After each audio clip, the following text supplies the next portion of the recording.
Well, we're back. Well, I'm back.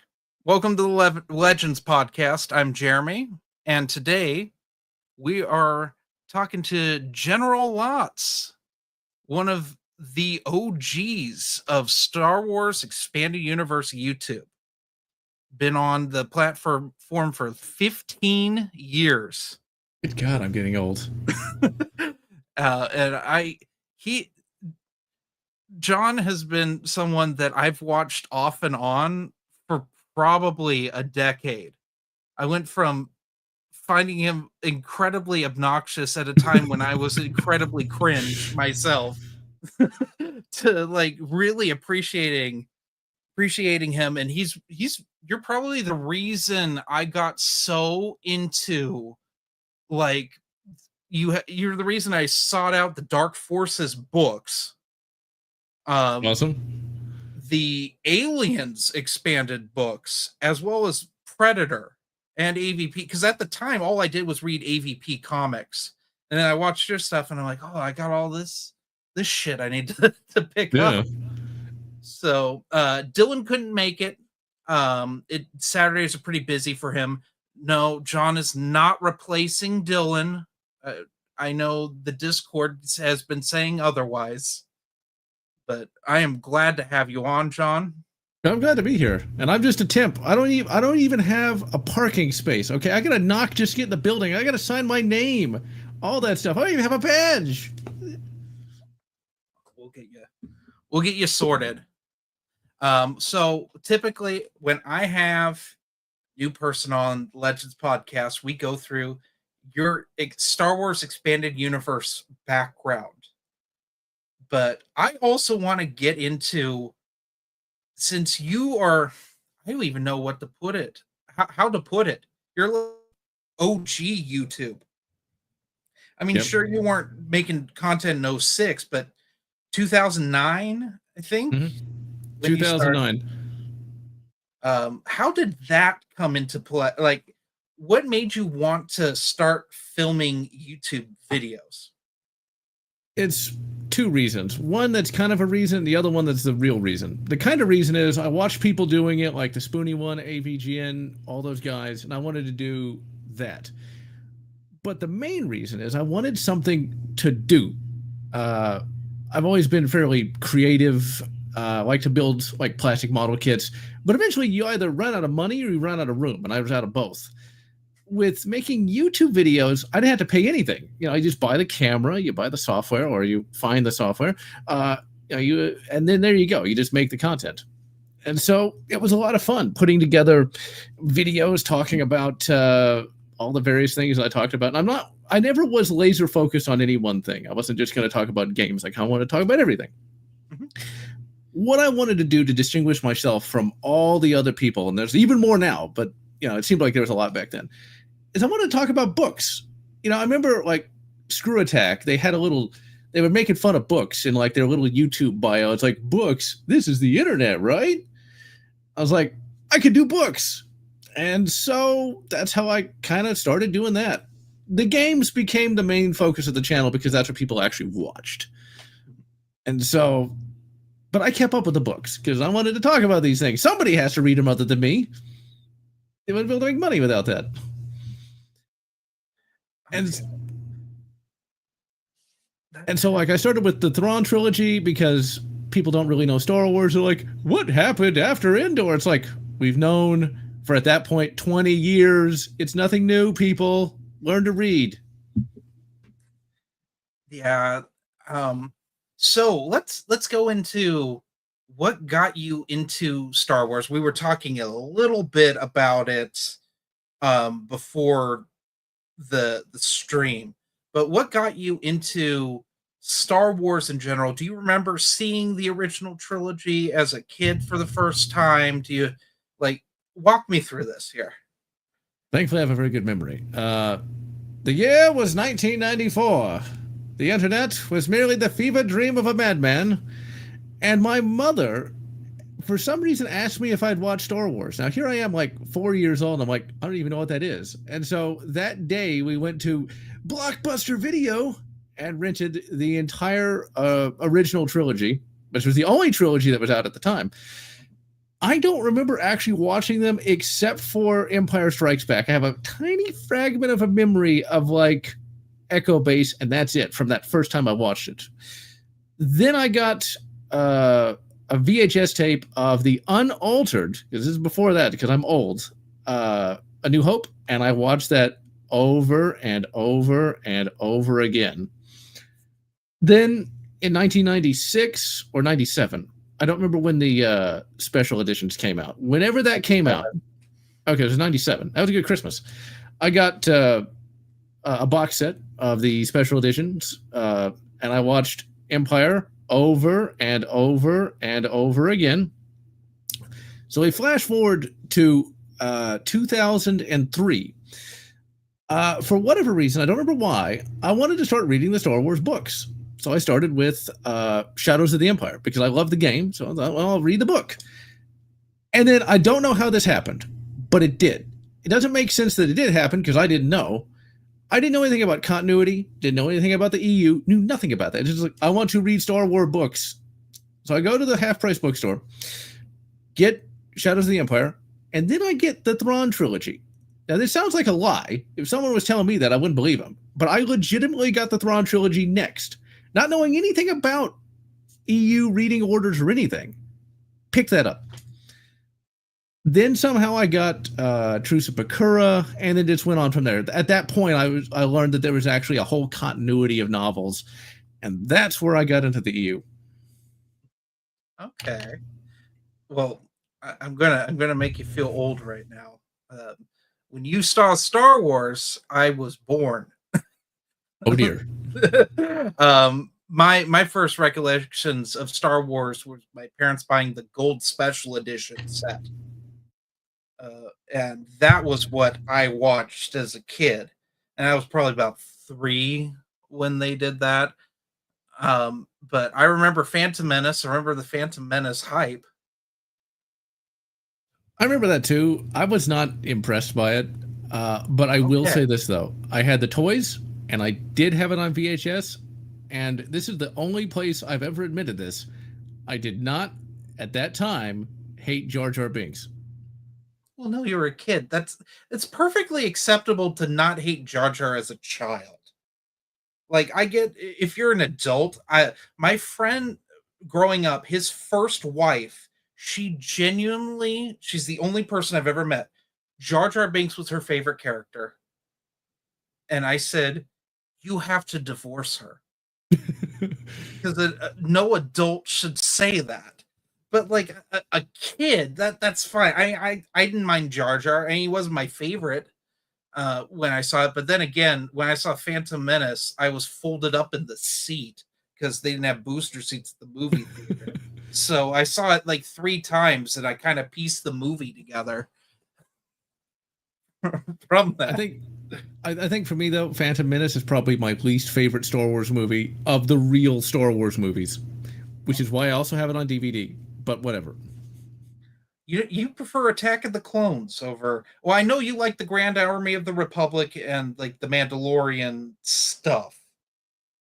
Exactly. There's at least that saving grace. There's none of that in Phantom Menace. It's like, I get, Liam Neeson's in it, and for years afterward, anytime I saw him in a movie, I remember when I went to see Batman Begins, I was like, it's Qui-Gon. I remember doing that, but it's just like, there's not much there in Phantom Menace. I guess you could say like the attack on the droid control ship is okay, the duel at the end. Even then, for me, that's like, cool, I guess.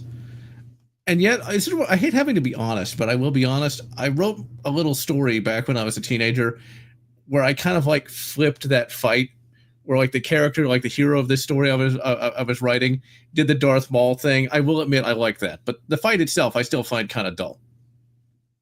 That's fair. It goes on for too long. Almost everything in Phantom Menace goes on too long, and Attack of the Clones is the same way, if not more so. With the Anakin Padme stuff is particularly hard to sit through. Yes, it is. As I've talked about it, I believe, on here before, but Star Wars movies should, including credits, should only be 2 hours long. I agree with that. And once this is something I discovered with my wife. Um, she will not sit through a movie without being on her phone if it's more than 2 hours, and that's when I know the movie has gone on too long. With the exception of if it's like a serious drama or something that's like a critically acclaimed film, that's obviously not the case. But Attack of the Clones, it becomes not engaging. Phantom Menace is borderline on that, I believe. Revenge of the Sith probably the best of the prequels. I could agree with that. Revenge of the Sith still has some lame lines. I mean, like General Grievous, you know, he's so cool in that 2003 animated series, and then they got him coughing, and then yeah. I will say though, no, go on, go on. At least it's explained in that series why he's coughing. There's that. I will say his fight with Obi-Wan is not bad. It is competently done. But like, you are doomed. Why would he say that? I mean, he's supposed to be this bloodthirsty maniac. He's not going to be playing games like that. I mean, that's every Filoni episode. It's like that. Okay, this is something I wanted to ask you. Did you see the TCW movie in the theater? Because you would have been, gosh, I was in 8th grade, 7th or 8th grade when that came out. So you would have been in like high school or probably college. Maybe college. College. In 2008, I was 19 years old. Okay. Even had I not been, I still wouldn't have gone to see it because with the end of Revenge of the Sith, now see, I could give you a fake reason that's like, I was too old to watch that and that was for kids. That wasn't the reason. The reason was Revenge of the Sith. Clone Wars over. Why are you going backwards? I don't need to know a story I already know.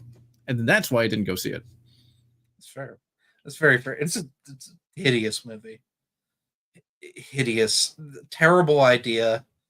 I mean, I don't if it had to do with Jedi that weren't Anakin and Obi-Wan, I think it would be acceptable, but it's not. And I know you were talking a little bit about this. I may or may not have been on your commenting on your stream last night. May or may not been. It could have been a doppelganger. It could have been another stupid. A clone. Yeah, it's a clone. What a sad idea to clone me of all people. But yeah, I don't know TCW, because every time, like, TCW is god tier now because all the kids that watched it now can comment on the internet and get upset with us who didn't like it. The like, they were little kids and that was their Star Wars, and that's fair, I guess. But like everything that was good in TCW, which is about that much, a little bit, was just ripped off from the EU. Like, do you remember the Battle of Jabim in the Dark Horse comics? Vaguely. It's been a long time since I read those comics. Oh, that's the good stuff. That's the good stuff when the war was actual war and it was miserable, when Obi-Wan gets captured and Anakin starts falling to the dark side and choking people. Some good stuff. But he do cause genocide on a regular basis. But they do that again in TCW with, it's called the Umbara arc, where this Jedi that like Rex and his group are being managed by, because Anakin gets sent away on a mission, which I think in the new canon is when he and Thrawn have their adventure in the new Thrawn trilogy. I didn't even know about that, but it's like, oh my god. Oh, you don't know about Thrawn alliances, also known as Thrawn double vision? When Zahn decides that Anakin has this new force power called double vision, where he just says double vision and then we'll name off two things that are happening at the same time, and then we'll say double vision again and name off two more things. I'll tell you this. It's nothing to do with Thrawn, but it's similar. One day, I was at a Walmart, and I found a book that said Tarkin on it. I was like, oh, there's a Tarkin book? I turned it around on the back, and it says Disney. I immediately put it back and walked away. That was supposed to be an EU book. Yeah, I heard about that. but when I realized it was part of the Disney canon, I legitimately put it back and walked away because I was not. That's the only time I've ever touched a Disney Wars book. Okay, so you've never read any of the Disney. No, I refused. That good choice. I reviewed every novel and almost every YA book up until the Rise of Skywalker novelization came out. And I You're a stronger witnessed. man than I. Oh, it was awful. I mean, I've done the same thing now with all the Aliens books. I just finished the latest one, Seventh Circle, which felt like I was in the seventh circle of hell reading it. Was Zula Hendricks in it? Oh yeah, it deals with her synthetic daughter May, also known as Ahsoka Jr. It's just like has to be the most important character ever, even though they just make. I hate when authors they make like their messiah type character, but they themselves kind of seem idiotic, and so their characters do idiotic things, but still end up winning for no reason. Yeah, I was actually thinking about that very topic when I was on a walk earlier today. The reason why modern day media is so bad is because all the writers that actually get hired and accepted by these companies are all complete incompetents. They've never had any sort of like real job. They've never had to really deal with adult life. And so that carries over into their books. It's also kind of like why like writers that write like say hard science fiction or something like that, the reason why their books are so bad is because they don't know how humans work. They can write a really detailed engine, but they can't write a human relationship to save their lives. It always comes off as weird. Or like a second, like even Asimov. Like I think we both can agree that Isaac Asimov's written some of the best science fiction ever, some of the most pivotal science fiction of his time. Yeah, But he's a pillar. The humans are kind of one dimensional because that's not the point of his book. It's never the point. Some of the stuff's a little weird, like psychohistory. We can like use math to figure out the future, man. It's like, I don't know. It seems a little iffy to me. But foundation is literally foundational. There's people today that are still ripping that off. Yeah, or iRobot, that any or Caves of Steel, any of those. Um, Caves of Steel, I think, is the most character driven of his books that I've read, which it literally stems from the human doesn't like the android because he doesn't trust androids. And I haven't read that in a long time. He just accuses his android of doing things that the android didn't do the whole book because he just doesn't trust him. Yeah, I do not remember that at all. Yeah, it's a good book. I recommend it. But these books, like the modern Star Wars books, they get the most. It seems like they get the most argumentative authors to write their books. It started with Chuck Wendig, who wrote the Aftermath. Oh my god! Yeah. Who wrote the TIE Fighter Wibbled and Wobbled. Yep, Hercule Jerkily. Yeah, and Dengar says, I haven't seen you since you were in space diapers. It sounds like something from the 70s, I'm sure you've read the original Marvel comics from the 70s. Yeah, I was actually going to talk. I'm rereading them right now.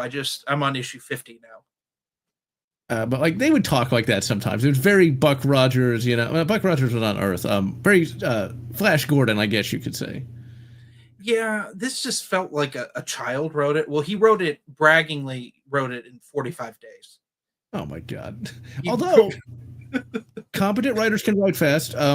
Eric Nyland wrote Halo: Fall of Reach, I think, in like that amount of time, and that's like, yeah. I mean, miracles do happen. L. Neil Smith wrote all those Lando books in like a month apiece. And those are that's pretty solid. crazy. And there's a reason L. Neil Smith never wrote a Star Wars book again. He was real unhappy with that one. I think I remember seeing something like that on some social media platform. I forget which one, where apparently he was not getting paid any royalties at all. Oh yeah, him, Alan Dean Foster. Alan Dean Foster is the one that led the charge on that because Disney just I think he noticed it when Titan Books got the rights to all the Alien stuff because they republished his books, his novelizations, and he didn't get any money from it. They went back into print, and he wasn't getting anything. And then he realized, I'm not getting anything from my Star Wars books except for Force Awakens, which I just wrote. And he did Wow. this like big stream where he just badmouthed Disney a whole bunch, which was very fun to watch. But like Stackpole wasn't getting paid. I believe AC Crispin's estate wasn't getting paid. And I mean, it's not the first time this has happened. Ryder Winham, who wrote a lot of the kids stuff, he didn't get paid for those. His last 4 kids books, they never paid him for those. But I think that was more a Scholastic drop the ball rather than Lucasfilm. But it does happen, unfortunately. This is ridiculous. How old is Alan Dean Foster now? Because he's got to be getting up there. He's like my grandparents' age, I think. He's in his 70s or 80s. He had cancer. He and his wife both got cancer around the same time. And that was like adding insult to injury that he wasn't getting paid for his books. I mean, I think he still writes. Because he wrote the original Star Wars novelization in 1976.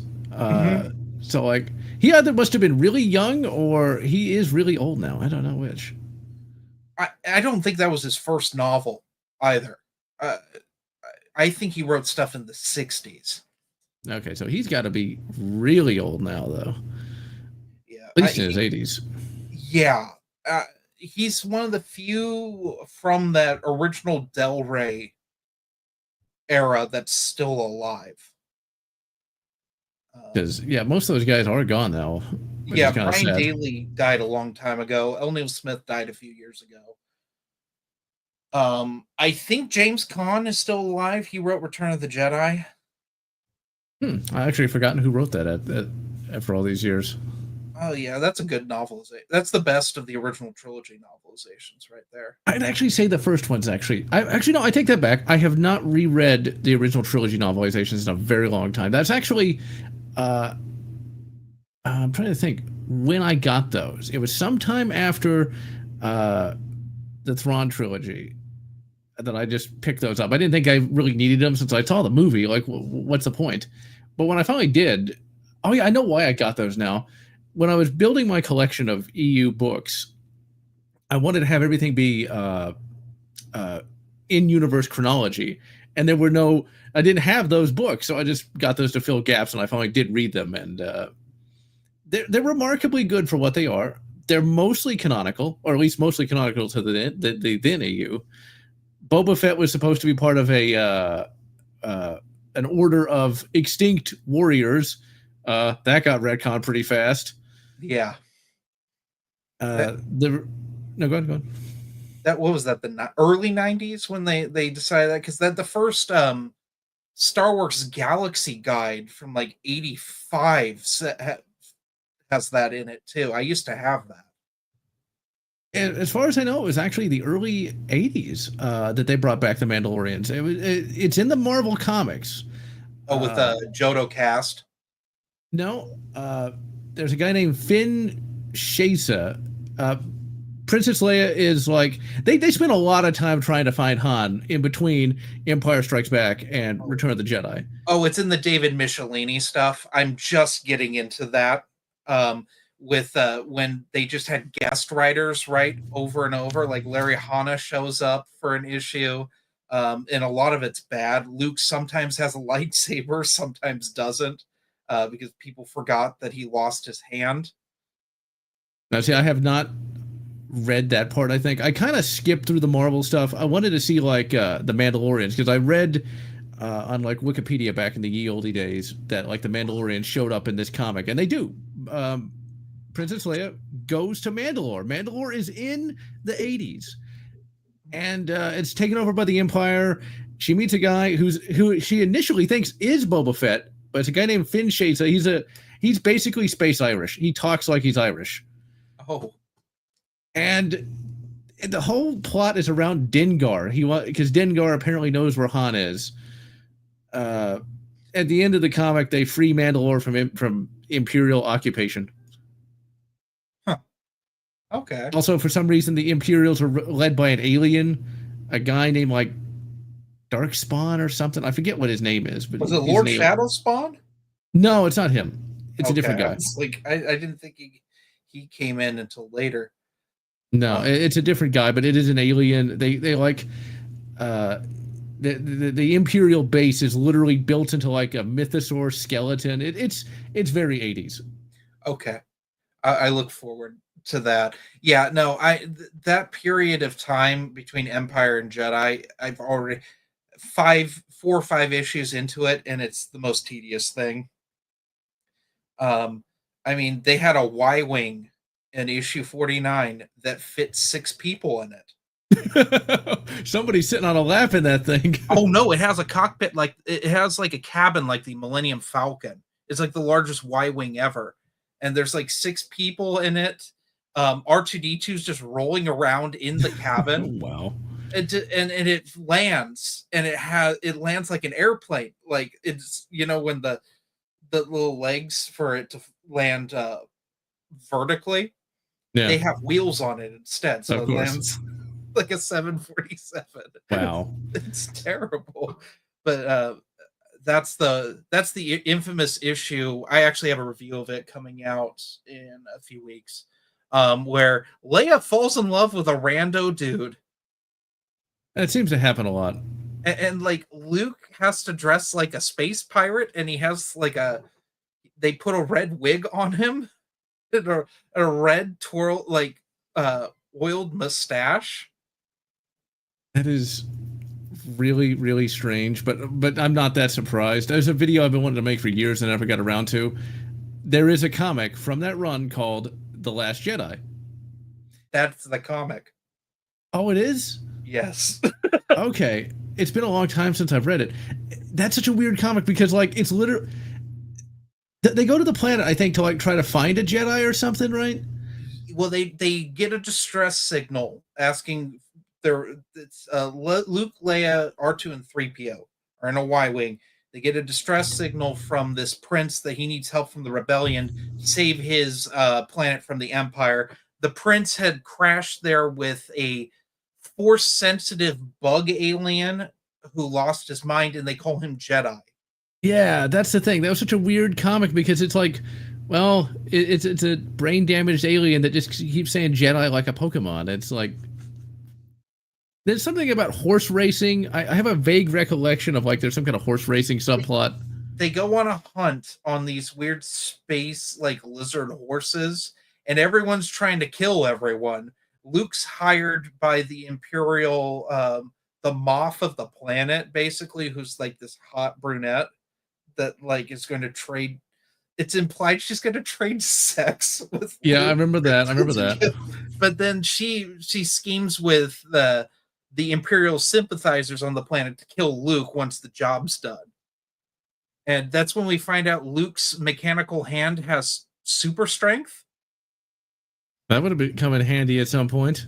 Well, I mean, every once in a while they'll do this. In the comic adaptation of Shadows of the Empire, he accidentally breaks part of a table off in the first issue because he's not used to his grip strength yet. That's one of those things where real. No, go on. It's only in the comic because everything Shadows of the Empire, anytime they adapted it, they did something a little different. So it would be you'd have your own special experience, whatever way you read or played it. Yeah. It's funny how Dash Rendor got so popular and he was in one game. That's it. He wasn't in the book except for like maybe 5 seconds. He wasn't really in the comic except for like 5 seconds. He was in one panel of the follow-up comic with Guri like being like de-eviled, getting rid of all that assassins. Yeah, that's a stupid comic. It's a Steve Perry's only comic he ever wrote, which it's you can shows. But I guess when Zahn wrote Mara Jade by the Emperor's Hand, Steve Perry's like, I can do that too. And it's not his medium. Not really, no. It's not his thing. And then they all had the stupid covers with there were the white background with the stars. Do you remember that? No, I don't. I only had the graphic novel, and I don't remember that being the cover. I Did could you be have the wrong. 3-in-1 Dark Horse omnibus, Shadows of the Empire, which had the No, Adam? I don't think so. I've read a lot of stuff over the years. I'm getting old. It's fair. It's fair. So, I I, I only know this stuff because I've had to rebuild my EU collection twice oh, damn. because my house burned down. I Oh collected dear. everything, and my house burned down, and I had to collect everything a second time. Yeah, I didn't have that problem, thankfully. I just had to deal with moving all my books out and putting it in a storage room, and that was it. So, and my copy of Wraith Squadron was left out in the rain, which thankfully I was able to salvage. But some bug laid an egg on one of the pages, which kind of annoyed me. But whatever. It was already a ratty copy in the first place. Uh-oh. I think we have some cloud problems. Well, it happened again. Be glad you don't live in New Zealand. That's the land of the long light cloud. Yep. It never. Sorry about that. So you got? Do you have a new copy of Wraith Squadron, or like? I have an e-copy. See, that's a conversation in and of itself. Like, do you want paper or do you want electronic? Because to me, I like paper well enough. If there's an EMP, that's all I'll have to read. I do not have a new paper copy of Wraith Squadron, but I do have an ebook version of that, and so I'm happy with that. I mean, do you have a hardcover copy? No. Okay. Well, that's a trick question because the only X-Wing book that got an official hardcover release was Mercy Kill. Oh, I think I have a copy of that, but I don't remember. I can vaguely picture the cover in my head right now. I do have a copy on that on the cover. Wait a second. It has the X-Wing and the E-Wing. Okay, maybe I don't have that then, because I don't remember the E-Wing. If it had an E-Wing, I'm sure I'd remember it, because that is a fighter that they really did not use nearly enough. Yes, my favorite fighter craft. I think ever is probably the E-Wing. I got a Chinese bootleg Lego E-Wing sitting on my desk right now. I don't want to move it because I don't want to drop it and have it fly into 1,000 pieces. Well, Filoni put E-Wings in the Ahsoka show, and he took the top cannon off of them. Yeah, I saw that. And then Micro Galaxy Squadrons, they did a chase vehicle they called it the Dark Empire E-Wing. It was just a repaint of the Ahsoka E-Wing, and it didn't have the cannon that went over. Damn. And I'm like, I don't want this. And it comes with an R5 unit. I'm like, R5 units can't be in E-Wings. It has to be an R7 unit. Exactly. My bootleg does have the third cannon, thankfully. So you checked. The Chinese got it right. Yeah, that's good. The E-Wings are so fascinating because they're really the in-universe reason was they were too expensive. That's why If you actually look at it, they're not as expensive as an X-Wing, and yeah. Well, I mean, people. Well, let's get into. I brought up something in your stream when I said that Star by Star is the worst New Jedi Order book, and I want to explain something. I don't think Star by Star is a bad book. It's quite good. It is the weakest, though, of the initial New Jedi Order. And when I mean by New Jedi Order, I mean the original novels say New Jedi Order on them. The Greg Keyes short stories that take place between his two books. Chewbacca, the 4-issue miniseries, and the Two Tales comics. I think that Star by Star is the weakest because it just is kind of a weird ripoff of Aliens. And I don't like the idea of the Voxen. Well, yeah, that I was actually, ironically enough, thinking about that earlier today. It's like, that is kind of a weird thing where it's like, oh yeah, these space dogs can change the fate of the galaxy. Like, really? You can do that? Yeah.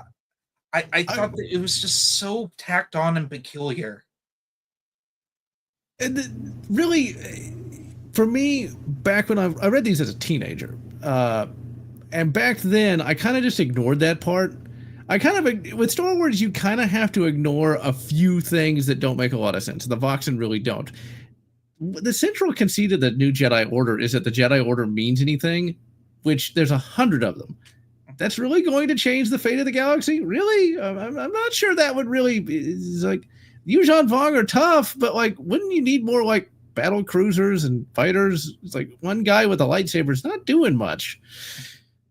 And so that it's like, if you can accept the Jedi are important, you can accept that the Voxen are important, and that's just kind of what I did. Okay. I like that book primarily because it's such an epic like midpoint of that series. You know, you got Coruscant being taken over, which I liked it when I read it, but I'm like, that makes Star Wars really dark. You got to think about this. In less than 100 years, Coruscant has been blown to shit. I don't know. Do you swear on this? That's fine. I don't give a fuck. You're good. It's been blown to crap like 3 times in less than 100 years. You got the Clone Wars. Grievous blew it to crap. You got Dark Empire. The Emperor blew it to crap. Well, he didn't really do it, but you get the idea. And then finally, well, let's go further. Tales of the Jedi, Fall of the Sith Empire. The Sith invade. They mangle up Coruscant in that. What was it? Deceived. The Old Republic Deceived. The Paul F. Kemp book. The Sith in the beginning invade Coruscant and invade the temple and annihilate Coruscant. Grievous is attacked Coruscant. If you read Order 66, it's a really long engagement, which I don't agree with. That's the only one of the books that deals with that says that was a week-long siege. I think Karen Traviss just got confused. I didn't remember that, but when I finally do my Republic Commando retrospective, I got to mention that because that doesn't make a lot of sense either. It's like, yeah, it was written after the fact, which is why I think that it is. By that point, Labyrinth of Evil and the micro series had been done for I think a couple years, because and then she did Order 66, and I think just it fell under the radar and they forgot to correct it. Mm-hmm. I've heard that it was her ego that said that it had to be that way, but I don't know for sure. It's not off-brand for Karen Traviss to say, no, this is how it really went, because she retcons stuff in New Jedi Order with I don't know if you ever read Boba Fett, A Practical Man. Yeah, I have, but I don't remember that much about it. I know that that's like the story where the Mandalorians decide to help out the Yuuzhan Vong is like being like double agents. I remember that.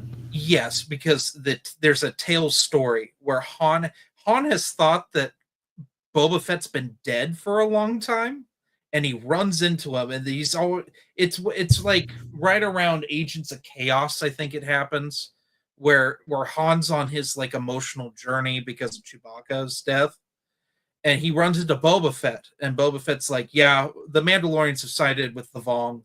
I'm going to let you go. And that was it. That was like the whole. It's a very short story.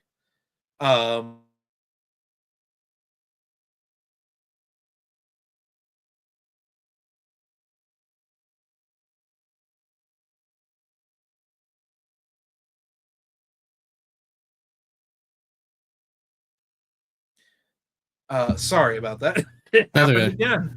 But it's one of those like stories. And then, Karen Traviss said the Mandalorians are the third edge of a double-edged sword with the Jedi and the Sith.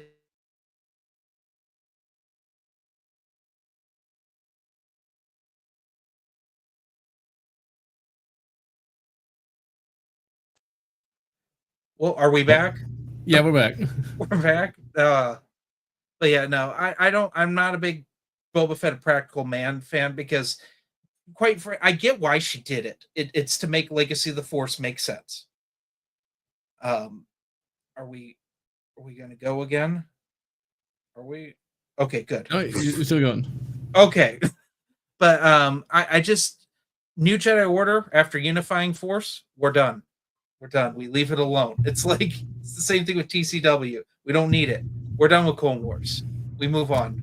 Exactly. I mean, the Mandalorians are my favorite faction, I want to do a video on that at some point. But at the same time, I have to admit they're entirely a retcon. Like they're a retcon from the very beginning. They're like a series of retcons. And go. We got what you said with the Marvel stuff. Then we have the we have the Filoni retcon where they were pacifists, which is the dumbest thing that has ever happened. But I mean, their culture changes from Travis's novels compared to something like we got in. I don't know if you ever read Jango Fett Open Seasons. Yep, I got the graphic novel.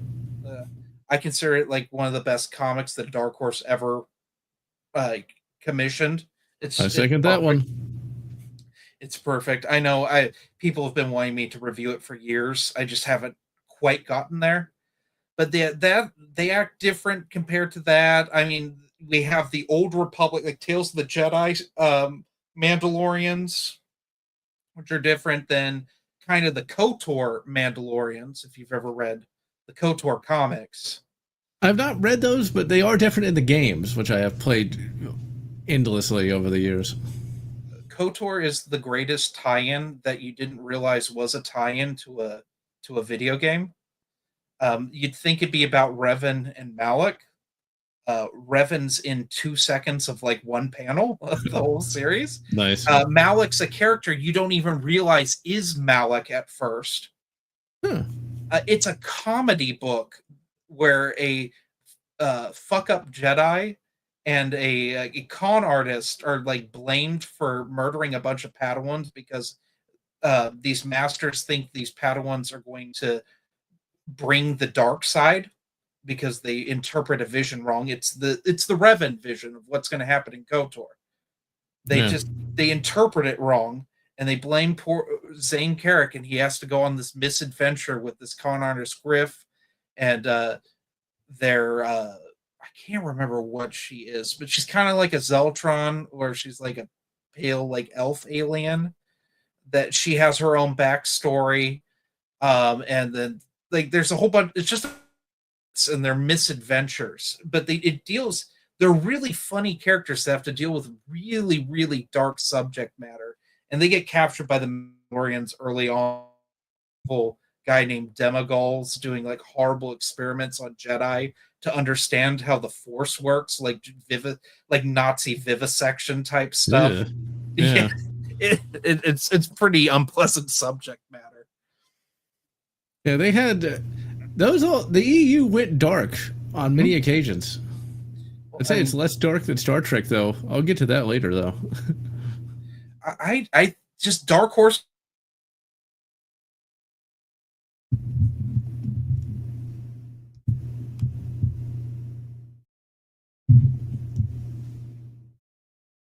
Damn you, line of sight.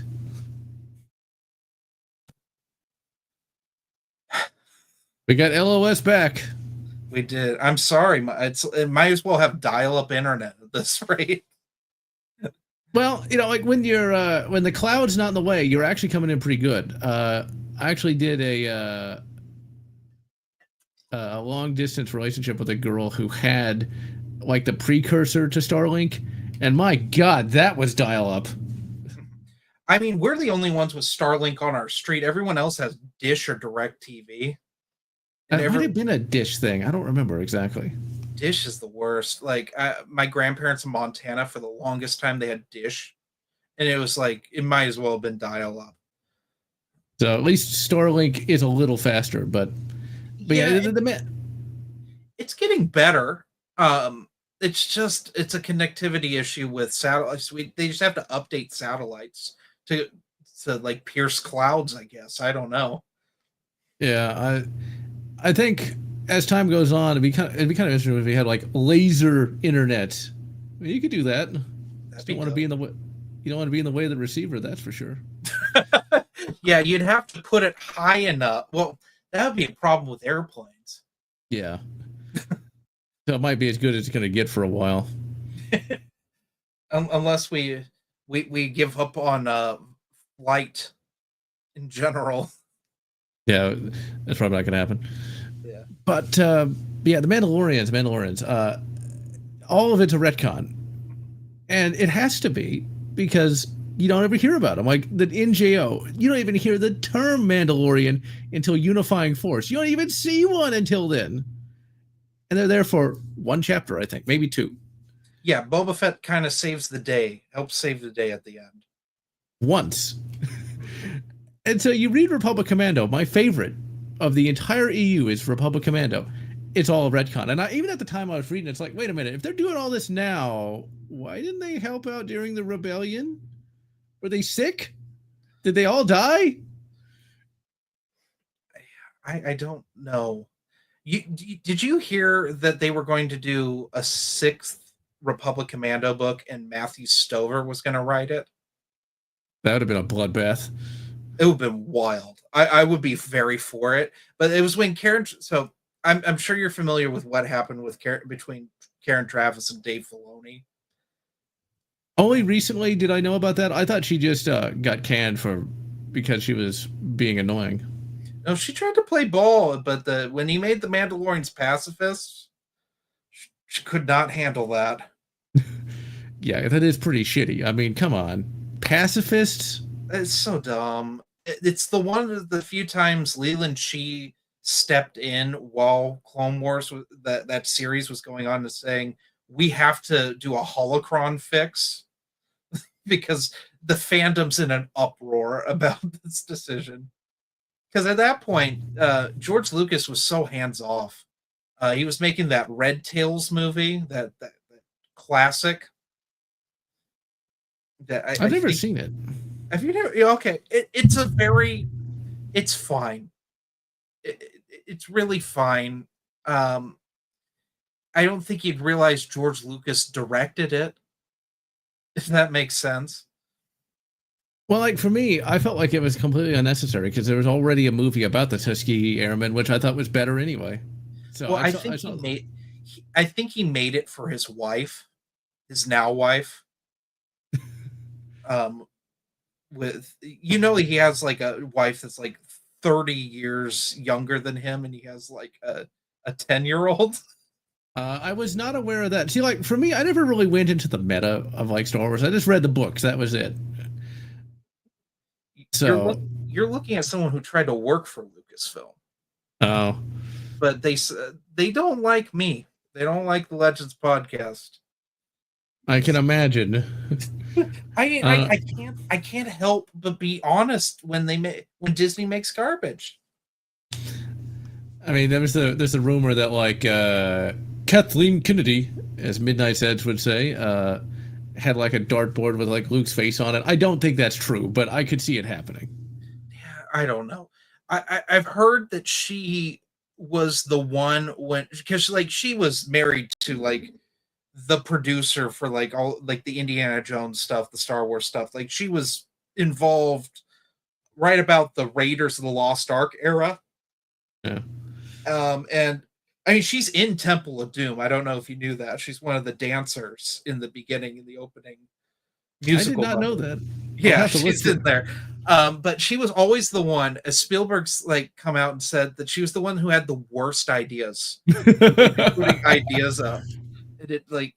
It was one of those things where you had to tolerate her because of who her husband was.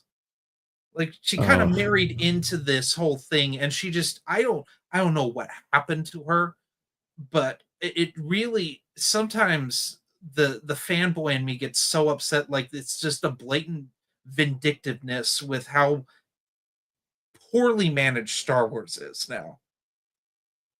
I mean, as we were saying earlier, it's like you have people who are fundamentally uncurious, fundamentally incompetent, and now they're in charge. They don't have the skills. They don't have the knowledge. They don't know that they don't know that they don't know, and several regressions beyond that. And so it makes sense why it's such a mess. They don't know anything. And they don't appreciate that money is going to dry up at some point. You know, I'm not even talking about ESG money. I'm just talking about money, the value in the franchise itself. Yeah. Nobody 20 years from now is going to sit around and talk about Captain Phasma. No one's going to give a shit. Who? Exactly. It's like you and I were talking about, they took the laser cannon off the E-Wing. No one's going to talk about the bombers in Last Jedi No one's gonna care because there's no substance to it. I forgot about the opening of Last Jedi. I've never seen the movie. I You've never never saw the okay. movie. I saw it twice in the theater because I was told I had a bad opinion of it the first time I saw it. So I got my dad of all people's like, you don't understand the message of Last Jedi, so I'm going to pay for you to go see it a second time. I said, waste your money, but sure. Um, yeah, that was bad. Not as bad. Rise of Skywalker. So you ever go to a movie and it's so embarrassing you hide your face? Do you ever do that? Once when instead of showing the A Team, they showed some Ashton Kutcher romance thing.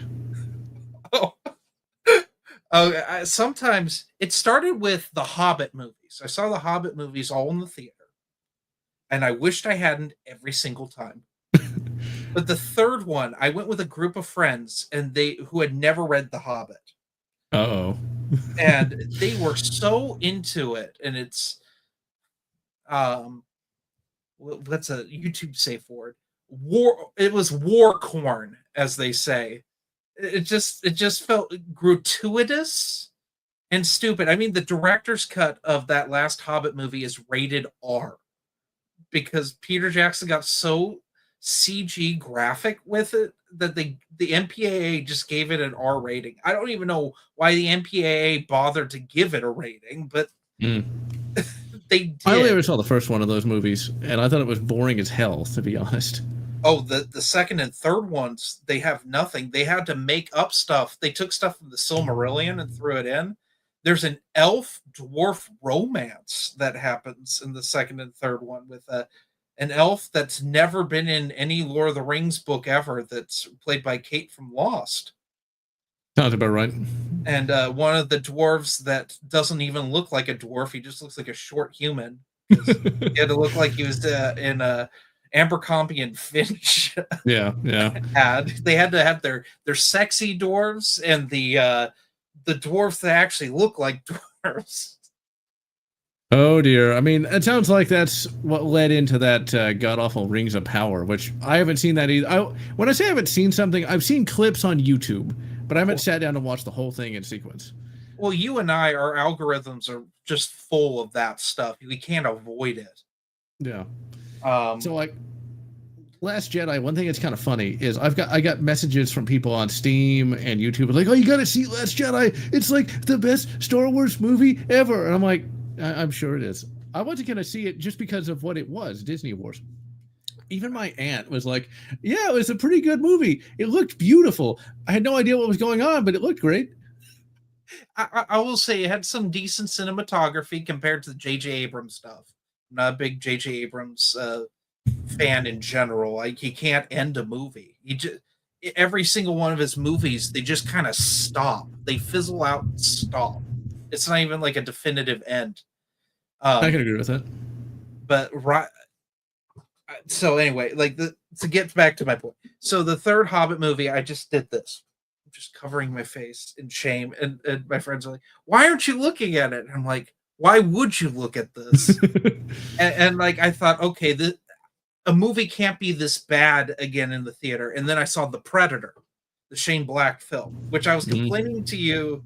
I was complaining about this to you Friday. I think so, yeah.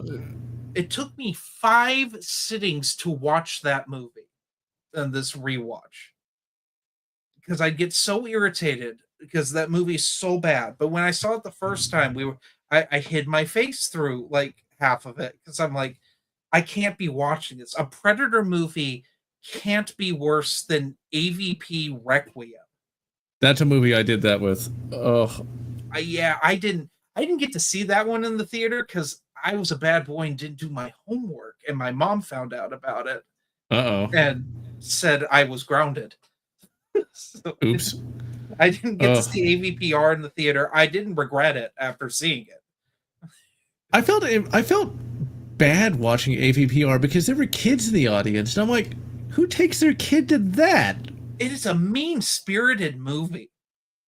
It's really, out of all those movies, That's the one that's just like edgy and me. I mean, the kid gets face hugged. I was gonna Yep. talk about this later on in the stream, but we might as well get into it. You got the little boy gets face hugged for no reason. The predator. See, the cloud's trying to stop him from talking about the prego fetish. Yeah, that was nasty. Like the amount of pregnant women that are killed in that movie is just foul. It's just and then you can't see the other half of the movie because because it's super dark.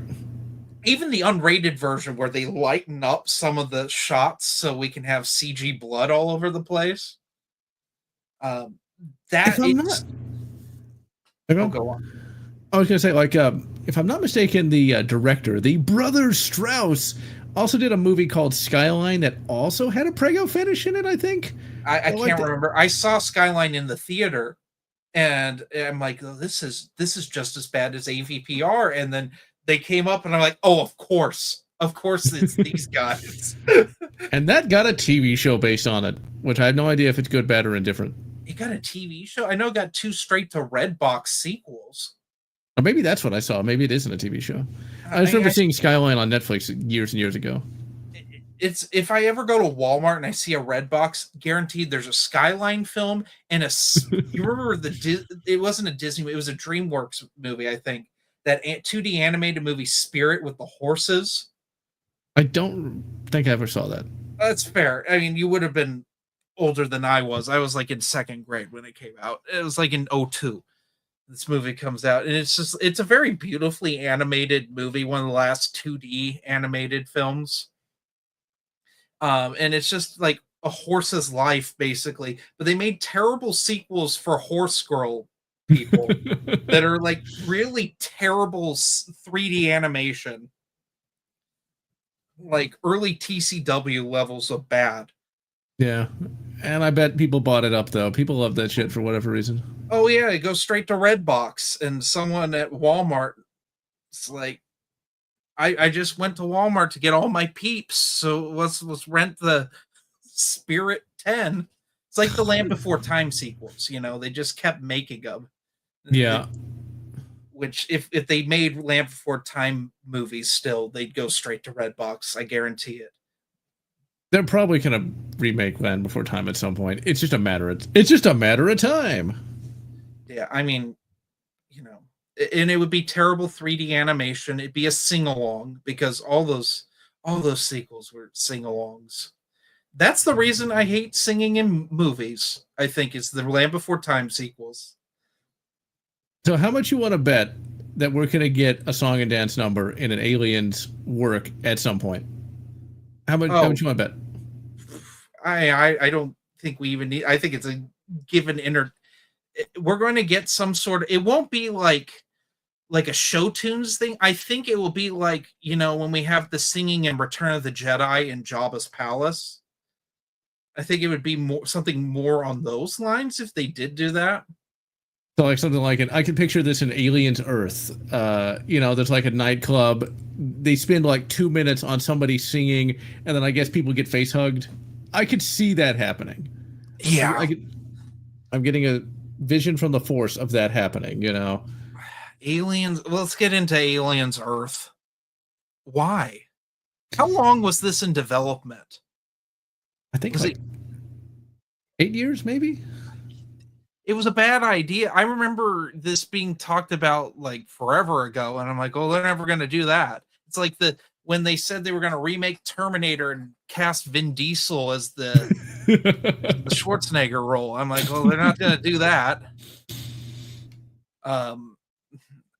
But thankfully that never happened. Or the first time they tried to remake Highlander, I think there was like talks of Ryan Reynolds being Connor McLeod. Oh, no. This is like Green Lantern era.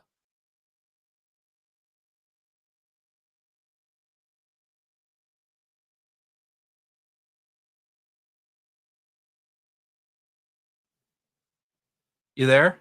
Yeah, I'm still here. Okay. We just need to rename this podcast. You there? You're there. Thank, thanks, Elon Musk, for this internet. Hey, it's better than having to use a phone line. That's true. That's true. We could have gotten DSL. Ugh. I remember I thought that was fast. Me too. Our first computer, my parents were so anti. I can get into this. When I would watch your videos early on, and you would always talk about your late grandfather was into computers and he like worked I can't remember what company it was. Compact. Compact, and like he built a computer, and I was like, I wish my parents did that. My parents didn't want to get a DVD player in 2002. And it was a whole ordeal, and then they didn't want widescreen DVDs. They built an entertainment center type thing with like that was doubled as like a library bookshelves, and they built it for a tube TV. Oh dear. And it was really bad. And we went through 2 flat screen TVs in one weekend before my dad bought the last tube TV that Best Buy had in 2008. They would sell it in the back corner, but because he broke the cable jack off of 2 flat screen TVs because he wouldn't get a cable extension. He didn't have enough cable, and he muscled it on, and it would snap off. Wow, I didn't even know that was possible. Yeah, me neither. I didn't know, but we went through 2 TVs, and they didn't even want to give him his money back the second time. They thought he was doing it deliberately. But like my parents were so anti-technology. We didn't have a computer. Well, my dad had a dial-up computer. They put dial-up in my hometown in the 90s when my dad worked. He used to work for AAA, and he worked out of the house. They put the first internet line on our street for him. But after that, he never wanted a computer in the house again. And my mom was just anti-computers too. We didn't have a computer till I think it was Christmas of 2005. We got a PC and a PS2. I mean, hey, at least you got it, you know. It's better than nothing. But I just remember we had DSL, and it was the same deal. Like, oh, this is the fast internet. I mean, and it kind of was. I mean, a file that could take days would now only take hours. It was a major jump. I mean, when we got DSL here, it was 2007. My grandfather got a computer from a guy at work. It was an E-Machines, which, while we know it's a crap computer today, it was faster than anything we had at the time. And that's how I was able to watch YouTube. And the first YouTube I ever watched, X-Men the Animated Series. I think the first YouTube I ever watched was Star Wars Gangsta Rap. Wow. I saw that video too. I think that was like required viewing, like Chocolate Rain and like all those. The first YouTube review I ever saw was not AVGN. It was actually a British, Australian, whatever Commonwealth guy talking about Rise of the Triad. I think that might have like stuck in my brain so that a couple years later I would make my own video on Rise of the Triad. That's better. The first game review I ever watched was Game Dude. Oh man, that's a bad and I didn't want to. I'm like, who is this guy? And then it referred me to, I think it was the Indiana Jones AVGN review. Now, see, that's a good one. Yeah, that was my first AVGN, and I was watching it on the iPod Touch, hacked into the next door neighbor's Wi-Fi. And I had a specific spot in my room, and I used to get these cricks in my neck, and I have to go to the chiropractor to fix them because I would sit like this so I could watch it. Because back then, iPods still came with the YouTube app on them. Man, how time flies. But yeah, back to Aliens Earth, though. You know, it actually is part and parcel with these people don't know what they don't know. And so, like, well, I live on Earth. Like, what if we put, like, the aliens on, like, Earth? And I guarantee you, I'll bet you no amount of money, I'll bet you exactly 1 yen, however much that's worth, that we don't even see a xenomorph until the second episode. It's going to focus almost entirely on the humans that are going to be either unlikable, they're either going to be, let's just say, politically motivated, It's going to focus on just relationships between the characters, and the aliens will be an afterthought. Yep. And there'll be a synthetic that is a minority character. That too. Because that worked. You admitted that you haven't seen Romulus. No. Can I spoil Romulus for you? Go ahead. I don't. The thing is, I know what's going to happen. You know, like the Xenomorph shows up. It's going to kill all but one character. The character is going to escape, and rinse, repeat. You know, that sort of thing. Romulus is what if ChatGPT wrote a script that referenced every other alien movie, but said they have to be CW characters. Everyone in that movie is too young to be doing what they're doing. Like, and like I talk, my mom's a big Alien fan. She loves Alien and Aliens, and that's it. But she'll try the other ones, and she'll even watch Alien 3 because she likes the actors.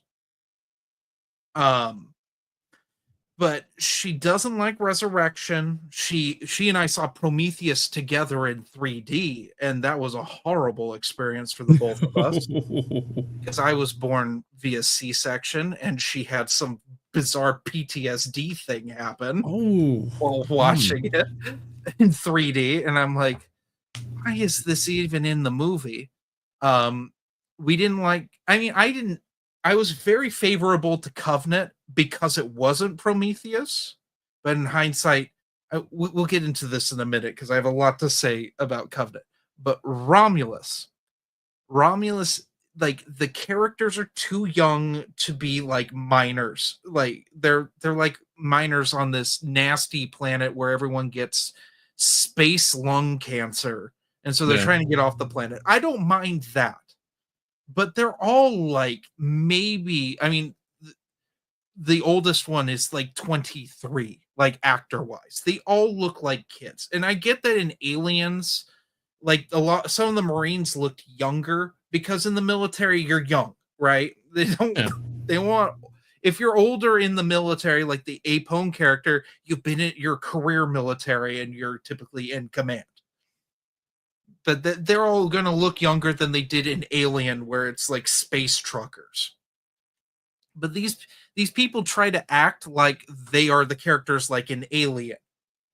But they don't have that lived-in experience. And you could say, oh, they've been working since they were children and they're like all orphans. Okay, that only gets you so far. So it's just not believable from the beginning. Also, one of the women in it played Dora the Explorer a couple years prior. And so, I know that's not her fault and she wants to branch out, but I kept thinking that's Dora from the live action Dora movie.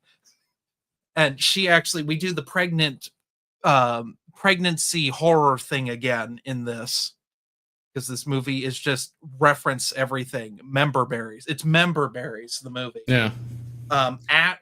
It's not Ash, but it is Ash shows up because I remember reading about that. Yeah, they had a really shitty deep fake of Ian Holm in that. Because he's dead. I guarantee it would have been a Bishop model, but Lance Henriksen said no.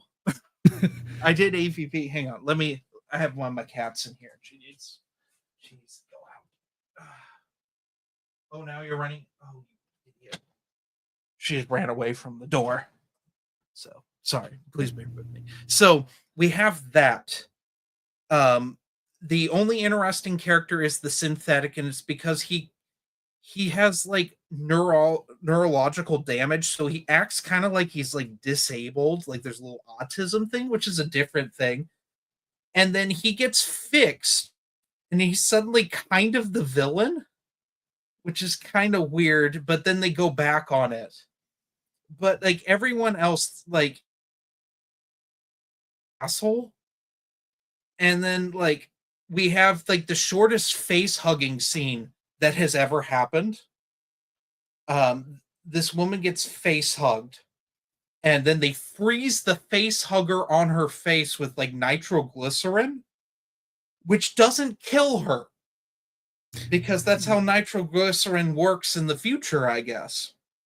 and they pull the face hugger off of her, but it laid a chest burster that bursts like within 10 minutes. Wow, not And then, surprised. yeah, because it's AVP logic again. And then it cocoons itself, and we have a new part of the xenomorph life cycle where it cocoons itself into a big vagina. It looks like an HR Giger like leftovers from Alien. And then it emerges from that now. So we have a new gestation thing. That's like the one new thing. But we could argue that it's the black goo being experimented on because there's black goo in this because it's Oh left god, with the over blood. from the third Ridley Scott Alien prequel. Because we have to put that in because Ridley Scott will throw a tantrum otherwise. Ugh, I mean, black goo. he threw a tantrum over Neil Blomkamp's movie, even though they probably would have made his Prometheus 2 at some point. He got a movie canceled because he's such an a-hole. But the big thing in this is that the finale is just it's Alien Resurrection over again. Instead, though, it's like a weird space jockey. Yeah, I remember seeing pictures of that. Yeah, they had a new hybrid that it's just a guy. It's just a basic human looking thing. It's not imaginative in any. Oh, that's a tail. Okay, I did not know about that. I think, as I recall, it had a tail. I don't know. I had to pee at this point because I didn't realize movies, the chairs move around. It was like being on a roller coaster. And I was like, I have to sit through this. I have to sit through this fucking thing. And like, I should have left. The only thing it does right is it makes face huggers scary again. There's like some weird face hugger horror where they get chased by like 20 of them. That actually kind of works, although there is no ovomorphs in the whole movie. They're like frozen face huggers, and then they thaw out on accident because these people are stupid. And then there's the infamous line, "There's something in the water," because they're super British. Yeah, I saw that in the trailer. He says that like 5 times. But yeah, he does. Damn, the first time was annoying. He says it like it may not have been 5 times. I could be remembering. I've only seen it once, and it's not one I own because I don't know if I could sit through it again. But I can't imagine. After The Predator, I think I can sit through anything. That movie. Oh, The Predator. It's so bad. It's so bad that I don't think they consider it canon. I mean, there's not really anything in it that could be canonical. It's like, oh yeah, so the Predators, like, they're hunting down humans, not to get trophies, but to become Sonic fans. That's why. It's so weird. It's such a weird, especially like I'm reading through the Dark Horse stuff. I just finished that first omnibus. I'm getting into the second one, and that's like never happened. I mean, the only consistent thing early on is that they're attracted to heat. They're not even attracted to conflict half the time, it feels like. Because that was like the big thing that's established in Predator 2. It's heat and conflict. And then it just kind of Dark Horse is like, oh, I kind of want to have a Predator hunting people in Oregon. Yeah. Like, you ever read Kindred? Yes, but I don't remember anything about it. Oh, it's just there's a Yautja hunting in Oregon that's hunted there before. And this guy, he witnessed his father get butchered by a Yautja, and the Yautja comes back, and also these serial killers escape FBI custody and are running around. It's a weird one. Yeah, I don't remember anything about that. The one that I remember the most, though, outside of the first 2 comics, which I feel are the only ones really worth reading, is the one where the Predators show up at, it's Hell and High Water, where they show up at a prison and are like killing people in a prison. I just started reading that. Okay, I don't want to spoil that then. Okay. It's actually pretty good. Okay, I'm looking forward to it. I liked 1718, the original reason behind the flintlock pistol that Harrigan gets. Yeah, it was all right.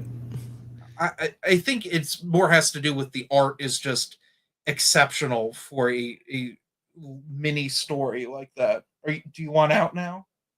Sorry, I'm playing door games with a cat. It's a cat. She, or whatever is gonna be doing that. Okay, there we go. Anyway, um, I like that. I liked Big Game with Enoch Nakai. Yeah, that was all right. The book was okay too. I have not read the book. The only Predator novel of those initial. It's so weird how Predator gets the short end of the stick between the two franchises. Every time. Every time. Every time. And the irony is, it has more quality control than Alien does. Hmm. With the exception of some of the Dark Horse stuff should not have been published. I think a lot of the Dark Horse stuff got published because of the art. The art was always the thing. Comic book, for me, story means everything, but for comic books, art really is what sells. It doesn't sell it to me, but I can see why people would have bought a lot of this stuff back in the old days, just because you pick up a comic, it's like, oh my god, it's beautiful, and they'll read it. Even no matter what the story, especially in the 90s was really like that. That was when the independent publishers started really showing up. Got your Image, I'm going through the Top Cow Tomb Raider right now. That's all about the art. Yeah. Top Cow had some very weird art, if I'm not mistaken, like very angular. They had a lot of boob. I like that. It's a lot of the female figure. They liked well-proportioned, strong female protagonist, but actually give them reason to be strong female protagonists. Mm. That was the 90s, all right. That was. I mean, even Stephen King had his feminist phase. Are you a King fan? I don't know. No. I've read like a couple. I read the only Stephen King book I ever read was 11/22/63. The one about the JFK time travel guy. I saw you reviewed that. It's one of the few I haven't read, so I haven't watched your review on it. And I thought it was all right. I have a King podcast where we're going through everything in publication order, which is wild. We're getting out of the cocaine phase of Stephen King. I do know that I do know about Stephen King. I know he had the Richard Bachman books, which were like his angry books, where he wrote like one where about a school shooter, and then The Running Man was very different from the movie. I know about that. When I had a lot more time, like before I had to be an adult, I would spend a lot of time on TV tropes, just reading endless TV tropes articles about anything that seemed even remotely interesting. So I know a lot of that by TV tropes osmosis. Oh, okay. I always recommend Bachman stuff to people. Bachman stuff, especially the early Bachman stuff. Rage is a little funky. That's the school shooter. That's the one that he ended up writing the most cringy anti-gun essay about, because one of the Columbine after event, you know how there was the slew of those shootings. That someone found a copy of Rage in one of those shooters' lockers. And so King's like, okay, we're taking it out of publication. I'm going to write this essay about anti-guns, because he's very leftist, especially in his old years. I mean, all of his new books are complaining about Trump and Rona. I'm not surprised, because I've seen his tweets. They're very, very predictable, let's say. Yeah, he's gotten kind of wild. In 2010's King is kind of it's more miss than hit, but he had a feminist phase in the 90s that I do like, with stuff like Gerald's Game or Dolores Claiborne. Those books, those are very good. He actually wrote a YA book that they wouldn't make a YA book because it had too much swearing, even though it's how it's called The Girl Who Loved Tom Gordon, that came out in the late 90s. Highly recommend it.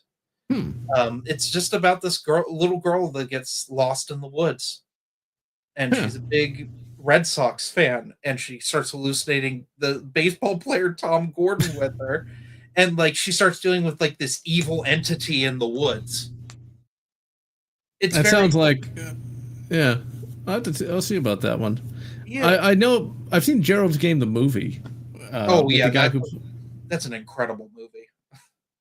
The first thing I noticed was the actual Gerald guy was played by the guy who played Captain Pike in those J.J. Abrams Star Trek movies.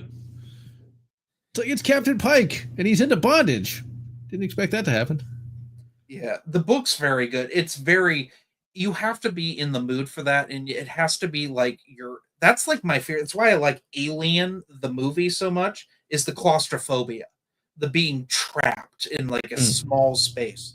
And like the smaller the space, the creepier it is. There's a King short story, I can't remember what it's in, but it's about a guy who gets stuck in a porta potty. Like there's one of those, like he does that pretty well. Gerald's Game, though, his wife hated it because it's just a woman stuck on a bed. Yeah, it's really what it boils down to. But it's the emotional and mental journey of that's interesting. I know that's not specifically what you typically read, but well, I it's kind of funny. Like, it's funny how you mentioned like an emotional journey. I like emotional journeys in books, but usually they got to be doing something a little more entertaining than being stuck on a bed. But I did like the movie. Oh yeah, like, that is.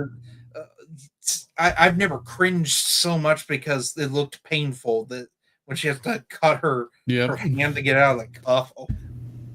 And I'm not a squeamish person. I'll tell you this though. I find that females really like Gerald's Game for some reason. I've dated 3 girls that loved that book and love that movie. I don't ask me, not the movie, because one of the girls I dated was before the movie even came out, but they liked that book for some reason. It's an empowering book. It's her getting over trauma from a horrible thing her father did in her past, and like a horrible marriage. Gerald was horrible to her, and she becomes a stronger person after it. I like that. I like, there's some really good, just creepy stuff that happens in that book too. Yeah, but that's such a horrible ordeal. But I guess the idea is that, like, if you are female, you'd see a female getting through something bad. I get it now, I guess. I don't know. I not to bring up my own traumas, because that seems like what everyone does these days. But I mean, like, I went through a horrible, my whole town burned down and I barely survived it. So that's right. You're in California. Wow. I didn't even, it's like, that went in kind of like one ear and out the other. It's like, you're in Northern California. It's like, oh yeah, that's a good, oh wait, the fucking fire, I mean, the bloody fires. It's okay. You can say, I've been swearing this whole time. You're fine. It's like the fires. It's like, wow. It's like you just said, yeah, I live on the moon in a dome. It's like, oh, you live on the moon. That's cool. It's like, wait, you live on the moon? Yeah, no. I can relate to it in that regard, I suppose. It's I just like that sort of thing. I read a lot of horror. I actually have an author that's reached out to me to review a bunch of his novelizations that are coming out this year. His name's Christian Francis. He used to write with Clive Barker and stuff, and he writes novelizations to like 80s films. So he wrote novelizations to the Maniac Cop movies, of all things. That's kind of random. But he just did. He announced it. I can talk about this. He be reviewing his novelization to the John Carpenter film In the Mouth of Madness. Oh, I got to get that. And it comes out October 1st, and it is written by Sutter Kane. Okay, that's fucking cool. Oh yeah, it's gonna be fun. I do in October. I do a 31 horror reviews of Halloween. So I'm starting to put that together now.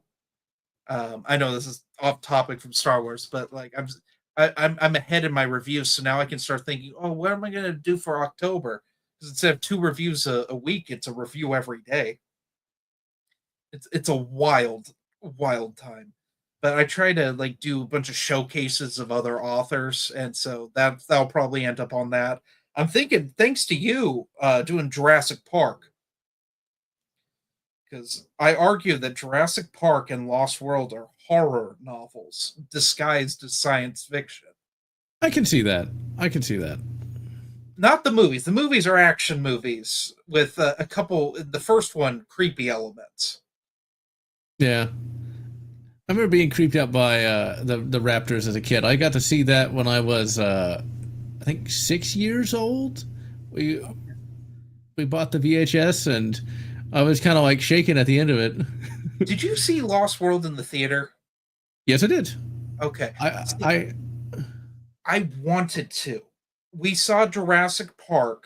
My parents bought Jurassic Park, and I saw it at about the age of 3, and I didn't like comprehend it. There were scenes where my mom would cover my face, and that's just more what I remember, and like the iconic shots from that first viewing. But I wanted to see Lost World, but I was too little to sit in the theater for that long. But I remember the merchandise. It's the first movie I remember merchandise for that was like, I remember when it went, specifically when it went to discount, because they had to make room for the Godzilla merchandise, and I remember mixing them up. Merchandising, where the real money is made. And I actually wanted to pick your brain on some Jurassic Park, because I want to get your rankings. I don't know how many of these, because they keep making these stupid movies. I don't know how many of them you've seen, but I've seen up to Jurassic World. Okay. You didn't see Fallen Kingdom, where it's a haunted house movie for the second half? Nope. That was the last one I saw all the way through. I attempted Dominion twice and didn't finish it either time, because I guess Dotson is the most important character in all of Jurassic Park. It's one of those retcons. I know what happens in it because I read the TV Tropes article with the giant locusts and shit like that. It's so dumb. I don't know. Human cloning is a thing in the Jurassic universe now. Yeah. You're going to have an army of Jangos. Yeah, I don't know. Did you see Jurassic Park 3 in the theater? Yes, I did. What did you think of Jurassic Park 3 when you saw it? Okay, so you got to cast your mind back to, what was that, 2000? 2001. 2001, okay. I would have been, I was 12 years old in 2001. I loved that movie. I thought it was awesome. Me too. Because it had a kid that was my age, and I spent months talking about, man, if I was in Jurassic Park, I'd be like shooting the dinosaurs. I'd try to hunt down a T-Rex and like cut his head off as a trophy. I was doing all that stuff because I was 12 years old, and I was like, I'd be able to survive easily. That is literally the same thing I liked about Jurassic Park 3, but I was 6. My 7th birthday was Jurassic Park 3 themed. Huh, that's cool. And like I related to the kid, because the kid's the kid and Dr. Grant are the only characters like that in rewatches I genuinely like. Everyone else they could F off. Yeah, arguably they're the only characters, Grant and the kid. Yeah, honestly, if it was just the two of them for a whole movie, it would have been fine. Jurassic Park 3 is what happens when Spielberg's like, I really wanted to do these effect shots. Let's make a movie based around them, which is now how they make every Marvel movie. But it's blatantly leftovers, some of it from the Crichton novels, some of it just stuff that they planned for the previous 2 films. And stuff they just said was cool. And like they wanted to do really wanted to focus on muscle movement in the dinosaurs, because that's like everything they talked about because I was like so into, because this is like the Walking with Dinosaurs Discovery Channel era, so I was like really into that as a kid. And I just remember the effects stuff, and the VFX people are like, we just want them to move more naturally compared to Lost World, because there's going to be a lot more day shots in it than because like all the raptor stuff pretty much in those first 2 movies is in the dark, especially Lost World. That's like the best part of Lost World, is the tall grass stuff. Yeah. Until she kicks the velociraptor with the gymnastics. I'll tell you something. I like that as a kid. It's like, hey, it's a kid fighting back and kicking the crap out of a dinosaur. I was all right with it. Remember it because we didn't own Lost World. We only owned the first one. So I saw the first one over and over. Lost World we rented right before the third movie came out because my parents didn't like Lost World. They didn't even like the novel of Lost World. So we didn't even own the novel for a long time. It wasn't until later that they saw it at a used bookstore for $2 in hardcover and they just picked it up and we had it. I'm not a fan of Lost World, the novel either, although I prefer it over the movie. I like the movie just because it has Roland Timbo, aka Pete Postlethwaite. I liked him. He was cool. I like him. I just so much. There's a lot of just dumb. That's where like a lot of the dumb that the franchise is now known for starts happening. The whole. I know people like the T-Rex in San Diego. I'm not one of those people. I just think it's too, especially. There's you remember when the barge comes in and then the security investigates and you see the rubber arm. How'd the T-Rex do that? Is it the baby that did that? Because then that takes away from the baby killing or the antagonist of the film whose name's escaping me. Oh damn, I can't remember what his name is. But he does Ludlow, Peter Ludlow. I think that was too harsh. That character didn't deserve that. He actually comes back in a comic that is complete shit. That I read a long time ago. He's completely like disfigured. He's got like an arm off, and he's like an antagonist, but I forget what he does. And at the end of the comic, he just gets eaten again anyway. Have you read all those Jurassic Park comics? I know you read some of them. I did finally find the rest of them. It does not end. Oh. It just kind of peters out. Oh, that's because I was thinking, like, what do I do when I've run out of Aliens and Predator comics? And I'm like, there's Terminator, because like there was a crowdfunding thing last year for, I don't know if you knew this, the Dark Horse Terminator stuff's getting republished. I did not know that. By Dynamite. And they did, it was a very controversial, it was through BackerKit. They promised if you paid premium, which I got suckered into, we would get metal-bound omnibuses. That sounds pretty neat, but you're probably paying way more than you should for that. They couldn't do it.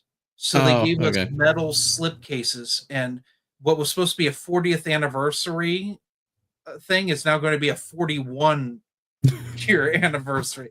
And everyone's really mad. We funded it last year, like almost exactly a year ago, and they just sent out surveys to confirm addresses like last week. At least it's getting done. At least it's not like, Star Citizen. Been going on for, 14 years now, and no end in sight? I forgot about Star Citizen. Yeah, so... but yeah, the Jurassic Park comics, the last one is a prequel. Oh. So, the last issue is a prequel set before the park even opens. So... Who's the lead in it? Is it Muldoon? Nope, just random characters that we never see or hear from again. Oh, the worst. And it's so sad because the actual plot just ends. There's like this dino whisperer, like witch woman that like is controlling the velociraptors. It gets weird, but it's a good kind of. It's the 90s, It basically turned into sort of like Jurassic Park Joe almost. Complete with themed villains like Grant and Ellie get kidnapped by a drug lord to train raptors, which Jurassic World, I swear they had to have ripped that off. Probably. From the comic. They reprinted the comics for Jurassic World. IDW got the rights and they reprinted all of them. I think Jurassic World is one of the worst movies I've ever willingly sat down to watch that I was excited to see. That is such a loser of a movie. Like, it is terrible. And I remember... No, go on. The only positive is that Marlin 4570 rifle. I'll concede that. That is the only thing I like about that movie, because that is like one of the best lever action rifles that has ever existed. That is good. But the actual movie, horrible. Agreed. It's so stupid. That's the thing. There's acceptable breaks from reality. There's things that even in shows I like, I will acknowledge are stupid and be like, well, you wouldn't have a movie without it. But it's like, come on, at least try a little bit. We have to contact the control room. But the radio doesn't work. You don't have a phone? You don't have a landline? Or how about when the kids get the Jeep working? I can, weirdly enough, this might sound hypocritical. I can accept that. What I can't accept are those little clear, I should say. Oh dear. Rolly things, the little gyro tube. Yeah, with Jimmy Fallon's the guide. Yeah. Whatever the hell those little plexiglass things are. No one would ever design that, nor would you allow unsupervised minors to ride around dinosaurs, because you know what those kids are going to do. Real kids are going to crash into the dinosaurs. They're going to try to kill the or at least hurt the dinosaur. They're going to chase them at the very least. Yeah. They're going to run into each other. It's like, that's a liability nightmare. Nobody would do that. I can believe a 20-year-old Jeep can get running more than I can believe that.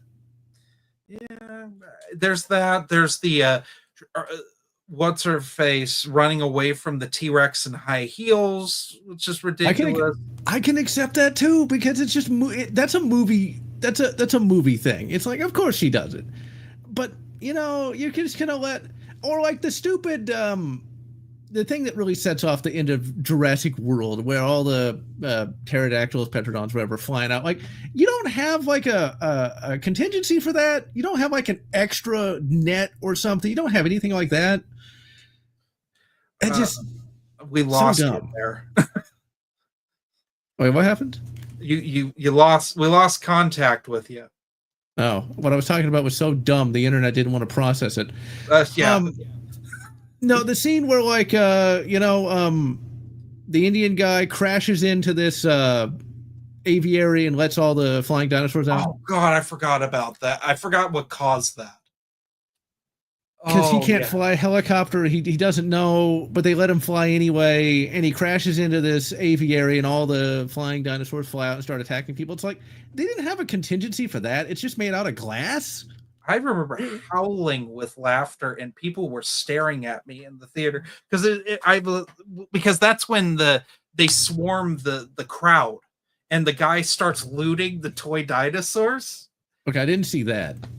Oh my God, that's one of the funniest scenes ever put in a movie, because it's just ridiculous. It's just this bald white man. It's just putting stuff in his coat.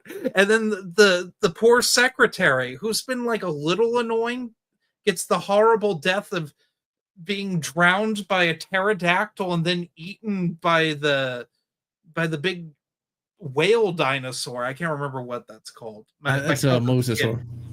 Yeah. I don't have as big a problem with that as I used to, because evidently, according to interviews, the actress wanted to have like a really terrible death, and so okay, she wanted it. I'll allow it. It wasn't as those first two movies really pushed what you could put in PG-13. Yeah. Because I always, especially Lost World's pretty graphic in like the best way possible. Yeah, I mean, that was still when they did Show Don't Tell. So like when the evil archaeologist, the evil one, he's got the hat, so he's got to be evil, gets eaten by the T-Rex, you just hear the crunch and then the blood. Like, that's really effective. Yeah, the guy who gets he has the cattle prod and he shocks the compy, and then they all start swarm him. Yeah. Remember that?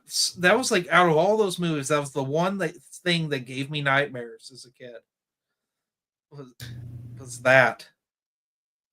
Say what you will about Lost World, though, but that casting was pretty good. The bad guys casting was pretty good. Yeah, you got Pete Postlethwaite and then Peter Stormare as like a background villain. That's pretty good.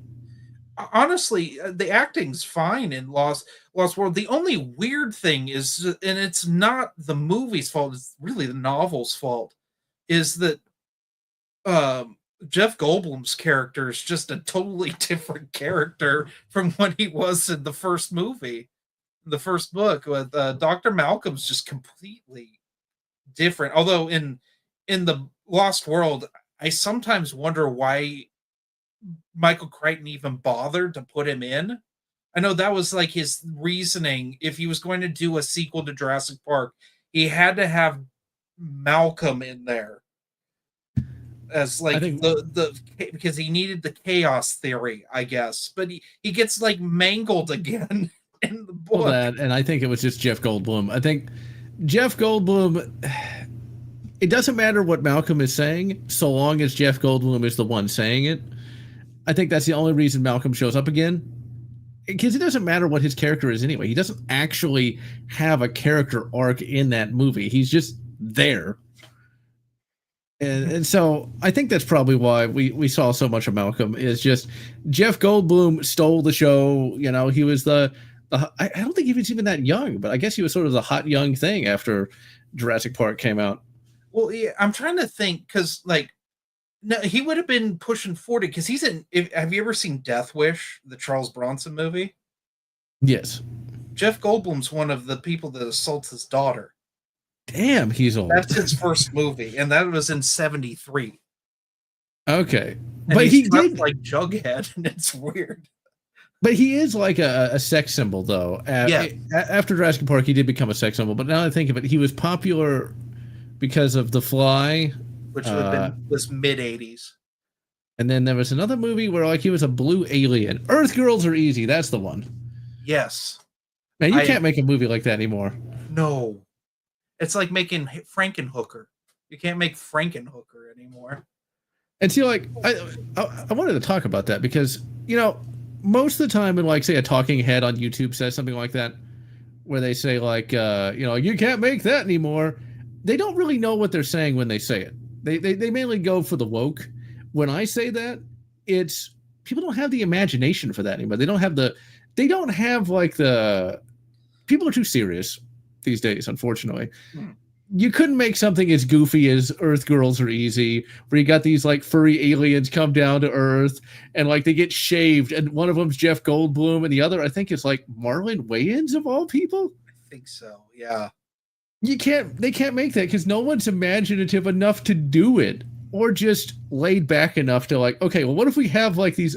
I don't even know what the plot of that movie is anymore. But that requires a lot of imagination and somebody who's kind of mellow, you know, to make something that silly. Well, I mean, like, let's look at like, are you a Gremlins fan? I've seen it a couple of times. I even had a cat named Gizmo once. They would never make Gremlins the way they make Gremlins. It's too chaotic. It's just especially Gremlins 2. Gremlins 2 is a farce. The whole movie is just straight up a joke. It's a parody of the first movie. Or like a lot of like the 80s films, they just kind of feel like gags. Yeah, I can see that. Especially like some of like the later Friday the 13th movies, they feel like a joke. Even like the comedies, you wouldn't see that anymore. Like something like Animal House. Oh yeah, you couldn't do that. Although there is that creepy, like I think like one of the characters is like in their late 20s, gets together with a teenager. It's like, let's just put it this way: that's hitting too close to home for Hollywood, that's for sure. Well, I mean, the whole premise of Animal House and what Harold Ramis was going for is to make fun of being nostalgic. That is its whole purpose. And I feel so bad for him because they use his likeness in those stupid Ghostbusters sequels. Oh yeah, I know what you're talking about. As a ghost. He would never do that. Never. Yeah. People shouldn't be crying in a Ghostbusters movie. I'm sorry. I'm sorry. That's going to alienate some of my audience. Ghostbusters is a comedy. And I think that actually puts a line under all that. People can't be funny anymore. And I don't see that people shouldn't be funny today because, you know, I came of age post 9/11. A lot of these writers are not that old. They didn't grow up during that. They didn't grow up in anything that's really bad. I mean, yeah, there's the 2008 financial crisis, but a lot of these were, kids of fairly affluent families. They shouldn't be that sad, It's like they should be able to understand comedy. They should be able to understand, like, Ghostbusters is meant to be funny, not sappy or sad. Well, part of it has to do with the parody genre. Kind of ruined everything with comedy in the late 2000s, where you have like this. They kept making scary movies. They kept we had like the superhero movie and Meet the Spartans, so no one wanted to touch comedy anymore. It's all nostalgia, but we play it straight. Like, yeah, you can't. They don't even like really do romantic comedy anymore. I think these writers need to get some more meds. I mean, seriously, give them some Prozac or something. But do you remember how like edgy comedy got in like the 2000s, like early YouTube? Remember how like wild you could say whatever the fuck you wanted on YouTube? Yep. I once made a video called "Pat the NES Punk is a douchebag." And that was a common thing to put. You could put whatever you wanted in the name. And it was all because he made fun of me for asking him why he didn't put things on YouTube anymore. Yeah, Pat the NES Punk is apparently not that great. I remember there was I don't know if this is true, but a commenter mentioned in one of my streams, like, oh yeah, he hired a hooker to be in one of his videos. What? I've not heard of this. Evidently, because I was making a joke about, like, yeah, if I was rich, I'd like hire like a prostitute to like do a completely serious live stream of like Metal Slug 3. I'd give her like a script of like, yes, you see, the developers of Metal Slug also worked at IRIM in the early 90s. I would just like to see like somebody named like Destiny. Destiny's a YouTuber. Give me a hooker name. I don't know, like Candy or something. Yeah, like somebody named Candy, like literally talking about how the developers at IRIM came up with Gun Force before Metal Slug. I think it'd be hilarious. I mean, that's not far off from. Do you remember Going Deep with Kasim G before Kasim G got woke? He used to interview adult actresses. If he's who I think he is, he interviewed one of those adult actresses that had like a really fancy car, but that's all I can remember. He would do these like things where he just acted like an asshole and like made fun of them, but like he would sometimes I can't remember. He did one where he was pretending to be Christian Bale Batman and had her be Bane, Tom Hardy Bane. Okay, I gotta see that. I don't know if it would be re-uploaded because he got super political in the 2010s and he kind of regretted his content because it was pretty mean-spirited, but it was really, everyone was kind of in on the joke. Yeah. Let me tell you this. In 2002 on MTV, I've seen a record of this. Jack Black did a thing on did a Spider-Man parody. Since I think Spider-Man came out in 2001 or 2, the first one. 2002, yeah. I saw it in the theater. I did as well. I didn't like it just because I didn't like the fact he didn't have web shooters. I was like, he doesn't have the web shooters. Fuck this movie. I was iconoclastic like that back then. I was too young to have an opinion. Oh. It was when I only had disliked one movie at that point in the movie theater, and that was Thomas and the Magical Railroad. And that was more because my mom fell asleep and snored, and we were the only two in there, so I just felt abandoned. Well, I think you might have needed to fall asleep to that movie because apparently it's pretty boring. Bad. It's really, really boring and really bad. I have rewatched it as an adult, and I don't know how. Like, it was meh when I was a kid, but it's pretty bad now. But yeah, no, Spider-Man. It's a decent novelization if you've ever read it. They did novelizations for all three of the Raimi movies. I did not know that. I hated I've never read the third one. I hated the second one. It was boring. I don't like superhero novelizations typically. I like, okay, I find that superhero novelizations, if they do them for like movies, are like about 100 pages too long. Yeah. Especially if, well, if Chris Claremont does them, because he wrote X2's novelization, it's about 300 pages too long, because I think that thing's 500 pages long. Yeah, his comics, those Are word too, bubbles, man. they're Yeah. too long. I'm not. I know you. I think you've mentioned you're not a big Claremont fan. Uh, I wanted to be until I actually read it, and it's just not that good. yeah, I mean, like even his like famous stuff like God Loves Man Kills, they're very dated comics. The best of his stuff ended in the 70s. The stuff that people actually care about, you know. I think Days of Future Past was 80s, but uh, the one with Was it Dark Phoenix. Phoenix? Yeah, the Dark Phoenix saga. That's late 70s, and that's really the only thing worth reading. And even then, it's like they've novelized Dark Phoenix Saga, and I've heard that's like the novelization to that comic is actually better than the comic itself. I mean, I could see that because what you'll find with a lot of those early comics, because I didn't really grow up with that kind of stuff. I grew up with Spider-Man from like the 80s, but like you'll find that a lot of the old comics, it's random. It's like Jean Grey dies at the end of Dark Phoenix, but she kills her, well, unalives herself. There you go, by blasting herself in the chest with like a laser cannon. It's like, that's not really dramatic, you know. That's why they change it. That's why it's Wolverine in X-Men Last Stand. Yeah, and as shitty as that movie is, that's more dramatic. That's more satisfying. That's the word I'm looking for. Most of those early comics are unsatisfying. Well, they're written for kids.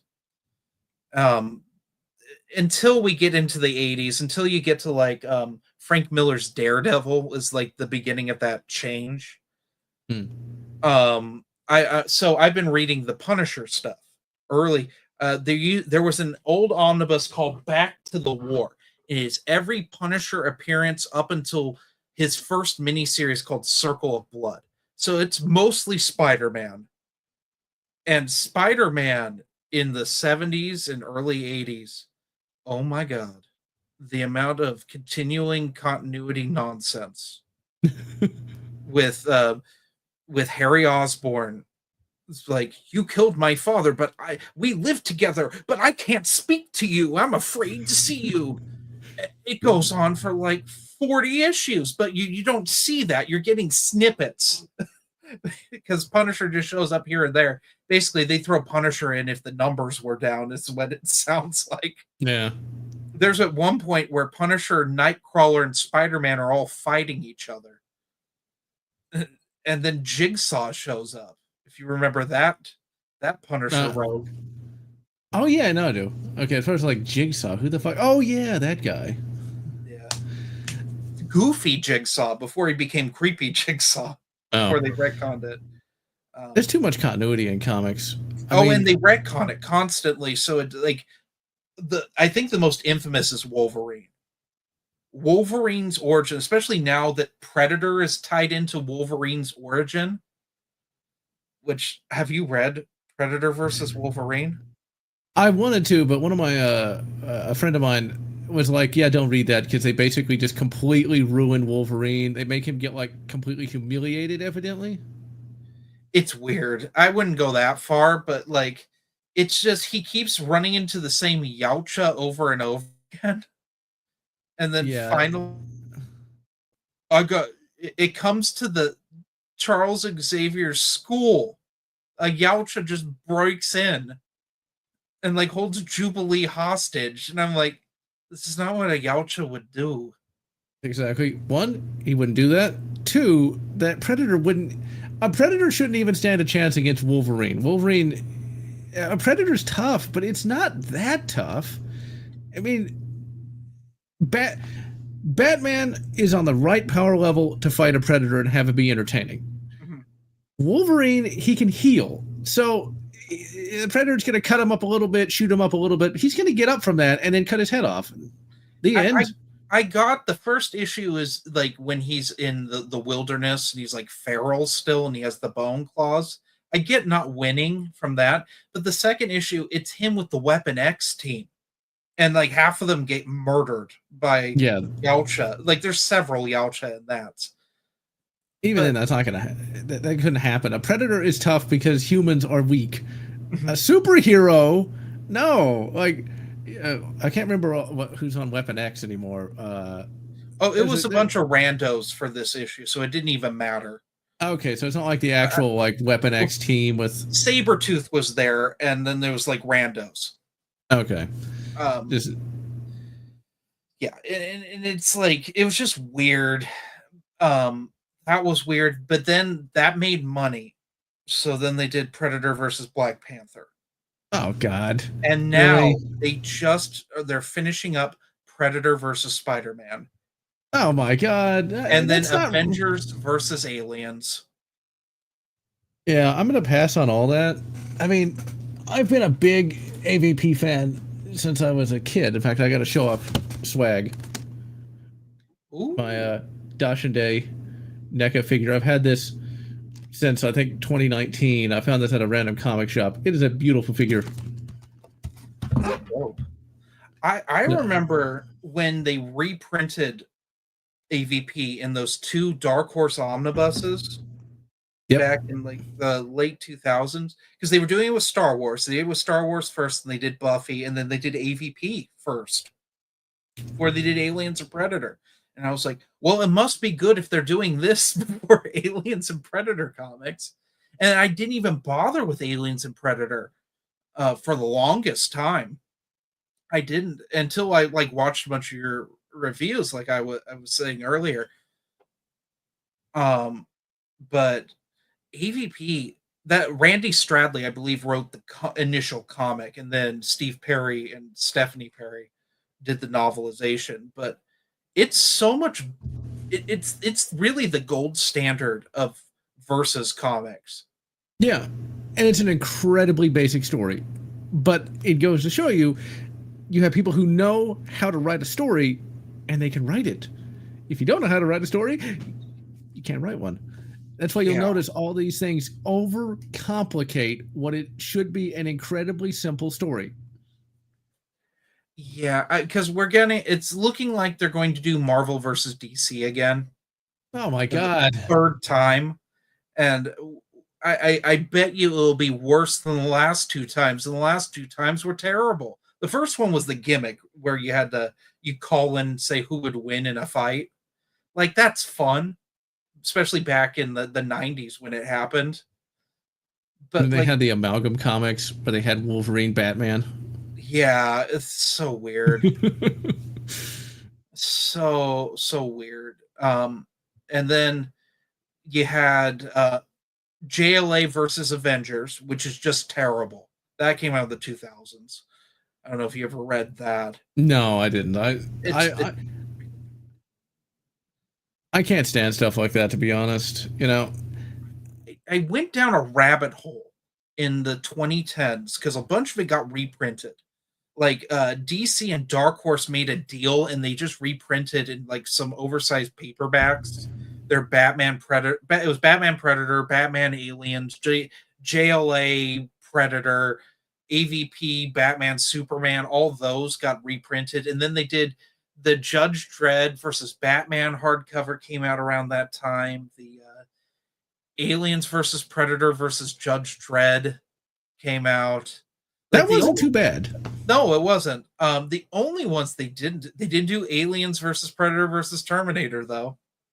So that is not a bad comic either. It's not it's weird. It's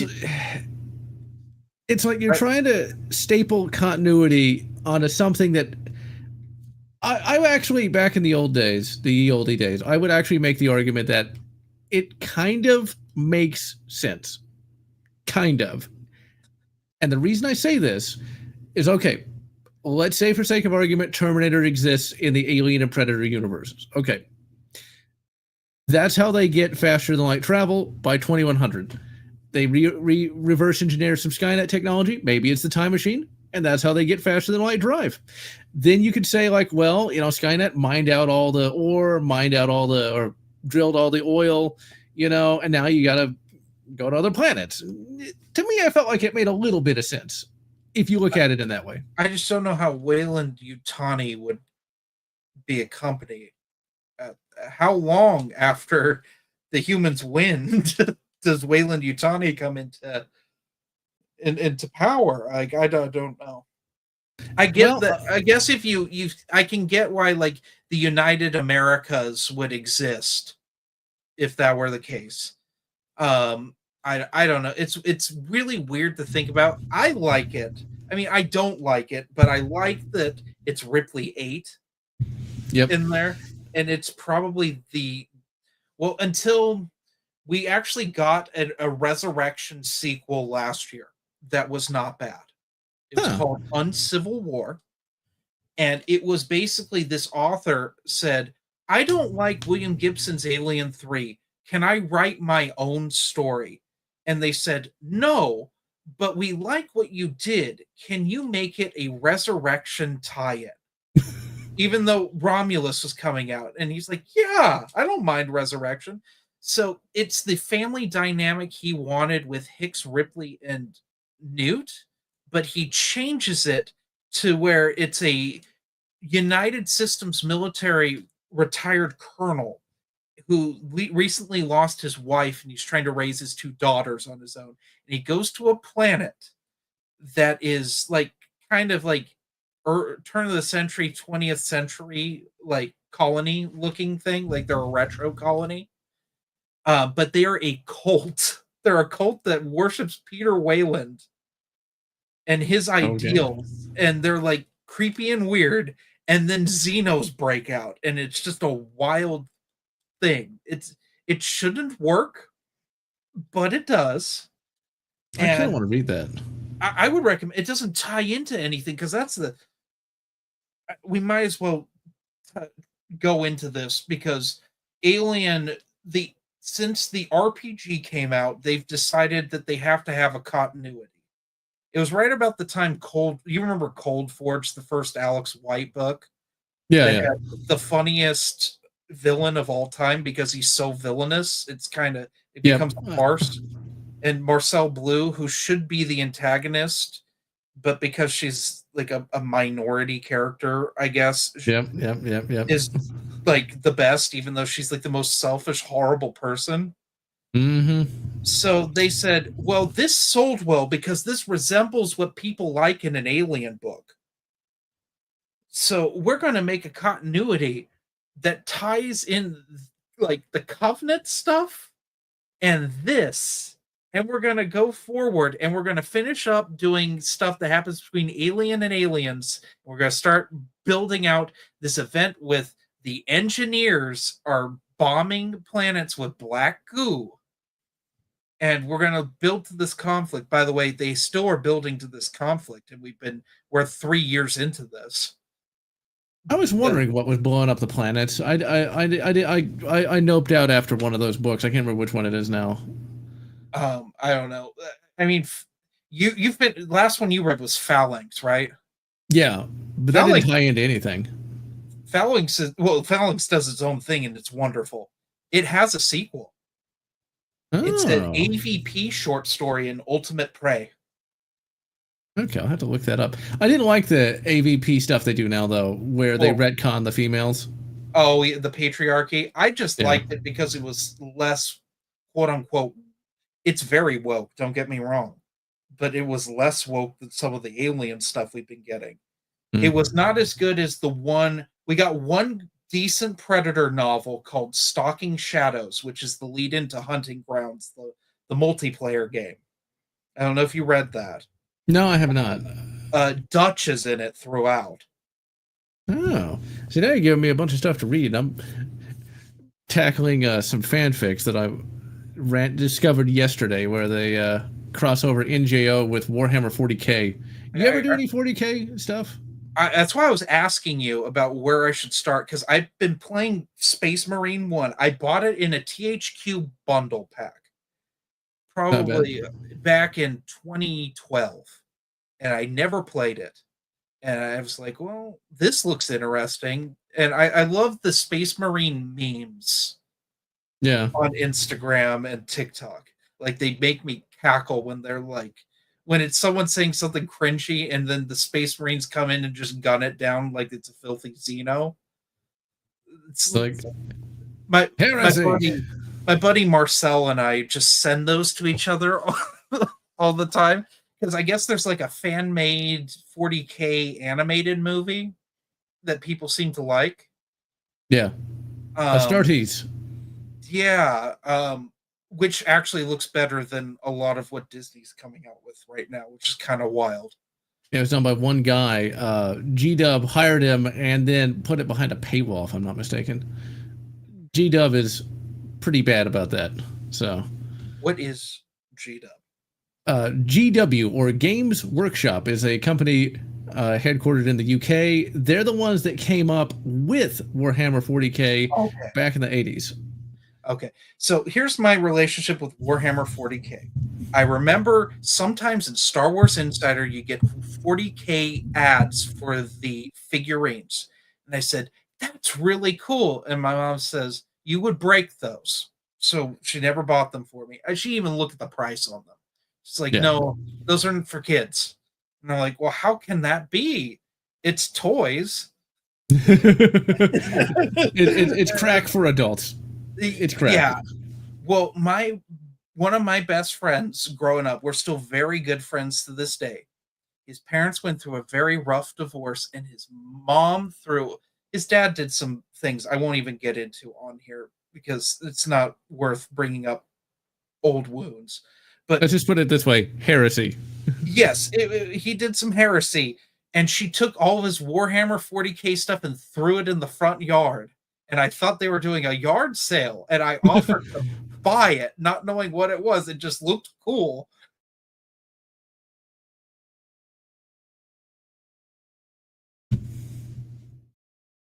Now we gotta wait for a cloud. The Emperor was displeased. You cannot throw his warriors into the trash. All right, we're back. Anyway, Yeah. so he actually came and picked it up. I was like, damn.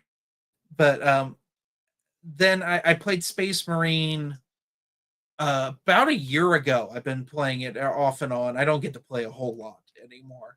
But it's really fun. It's really satisfying. It's a really satisfying game. Yeah, it's very different from the third-person shooters. Chainsawing orcs. Yep. And I was like, okay, I want to read some of these books. So I bought a bunch of random ones, and then I put them on a shelf because, like, I've read Warhammer prop. I read the first couple Gotrix and Felix books. That's some good shit. That's because of your reviews. Actually. Oh, I'm glad I could spread the word because it was actually a commenter who told me they even existed. It's just Warhammer proper just doesn't get the love. It well, and that's because it's obscure because of what it is. It's a tabletop game. If you think Aliens, the tabletop game, is obscure, 40K is the same thing, and that's what has sold all this crap, from the games to the books, all of that. Oh yeah, and then I will say this: we did play when Fantasy Flight had the rights to do like D&D style Warhammer 40K stuff. We played some Rogue Trader sessions of that, but it was a really kind of convoluted system for us, and it didn't pick up. Also, we got into the combat, and the combats were brutal in that game. And one of my good friends, he was always the guy who played like the tanky characters. He got eviscerated with like a bolt gun, and he got up and he said, "I'm done." And he went. It was at we were in my dining room, and so my childhood house was pretty small, and my living room was right next to it. And my mom and my sister were watching, I think, Princess Diary. and he went and sat with them. And my mom gave him a hug and said, "It's okay. It just happens sometimes." I mean, that is like the perfect thing for that game. I've never played it because I don't play tabletop games. Welcome to 40K. That's the kind of universe you're dealing with. It was wild. It was a wild time. We didn't even get to the rogue trading because we got completely derailed with my friend was kind of new to DMing anything other than Dungeons and Dragons 4th edition, where 4th edition is kind of set up like a Final Fantasy game where you have specific types of moves you can input, and it's like turn-based like that. Like instead of just swing your sword, you have a specific move in the book and you roll for that and you say, "Oh, I'm doing a twin flip or something, whatever, or fury of blows," if you're a monk. And like you have different types of attacks. Some of them you can only use once a day, some you can only use once an encounter, and then you have your at wills where you can use them every turn. So we were used to like that, and we weren't used to having kind of free will. And like so it was just chaos. And we couldn't agree on what to call the ship, because I wanted to call it the Wookiees Nookie, and they didn't want to go for that. Sadly, they couldn't, because that's a Xenos name. Heresy! It is. And I didn't understand that. And I basically made Snake Plissken into a 40K character. I mean, that would work. I mean, it worked, and I dual wielded pistols. I remember that. And that was about, we did like 2 sessions of that, and we went back to playing D&D. Every once in a while. Oh, go on. I was going to say, in 40K, you don't want to get into combat because you will die every time. Really? It's like everything is stronger than you, unless you're like a Space Marine, and you're not going to be a Space Marine. Everything, that's in the books. That's in the game. Well, no, in the tabletop game, it's more balanced, but in universe, everything, if you're a human, everything is literally stronger than you, unless you're a Space Marine, and even then, you're still going to die. Still going to die. Because, like, you're literally fighting demons from hell, super xenomorphs. Oh, damn. I'm sorry. This stream is so choppy. Yeah, it'll be fine. It's not as choppy as it could be, because it's been going on about 2 hours. There's only been a few minor interruptions. I appreciate your patience on this. I have learned a lot about this stuff. Satellite internet, it's what it is. But yeah, like in 40K, everything is stronger than a human. You've got literal demons from hell, like actual demons. You got giant green rage monsters. You've got super xenomorphs. You've got elves. You've got sex elves. They're actually distinct. So yeah, the combat's very, very dangerous. If you want a good place to start, read Eisenhorn. It's a whole omnibus. Okay, I will do that, because I picked up some of the Horus Heresy, because that's like the lore stuff. That takes place in 30K, 10,000 years before 40K. That's the prequel. So are these also tied into Warhammer proper? No, not anymore. Were they at one time? Yes. Around the year 2002, I think. I don't remember exactly. They explicitly said they no longer take place in the same universe, because back in the 90s you could get like a bolter in Warhammer Fantasy. There's a short story that I read where like they come across a random crashed spacecraft, but then it basically became 2 properties, and now Warhammer Fantasy got blown up, but it's kind of resurrected, but not really. So yeah. What happened with Warhammer proper? Okay, didn't sell enough plastic crack, and so it's like, okay, we're going to blow up the universe, and they did.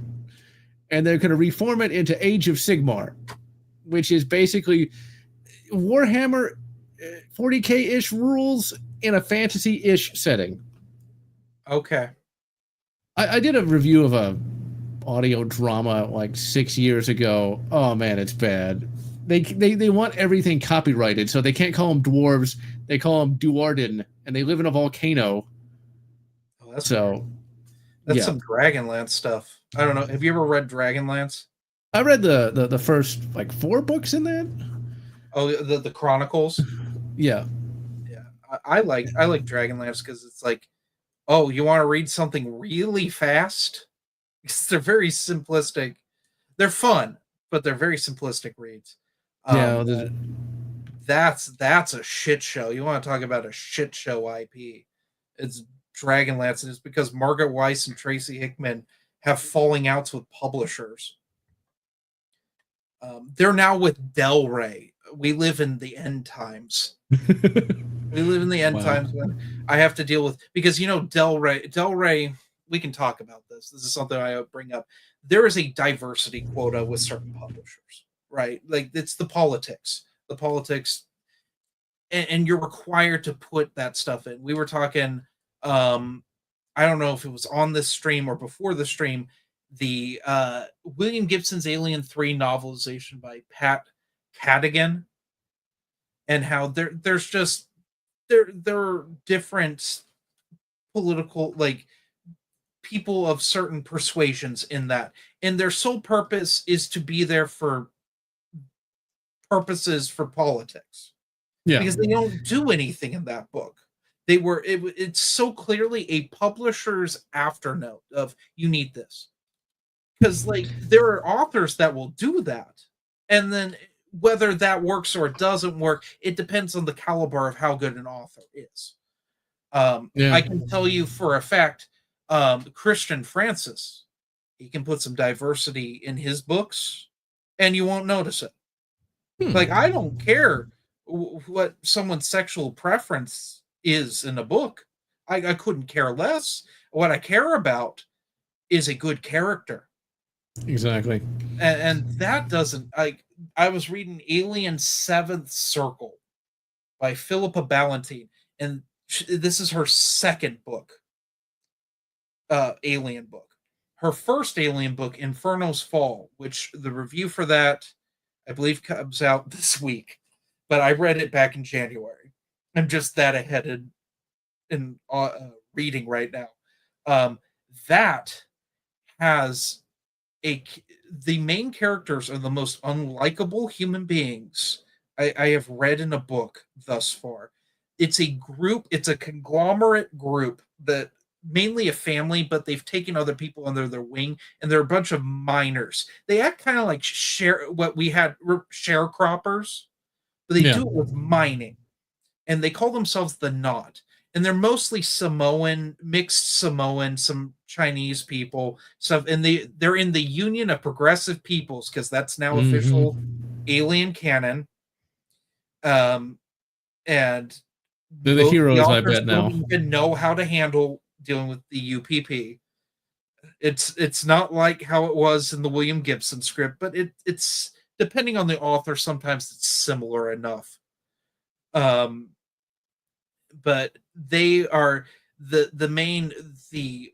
grandmother character, the matriarch of them, goes off on the UPP mining leader because he's white, and then she's like talks about her diversity and like how it matters how she feels. It's just this weird, like, diatribe monologue that no human being would ever talk like. Not only that, but I bet that writer was born after the Cold War. So the Union of Progressive Peoples is supposed to be the Warsaw Pact from the Cold War. Yeah, because if you read Alien's Bishop, it is treated like that. Okay.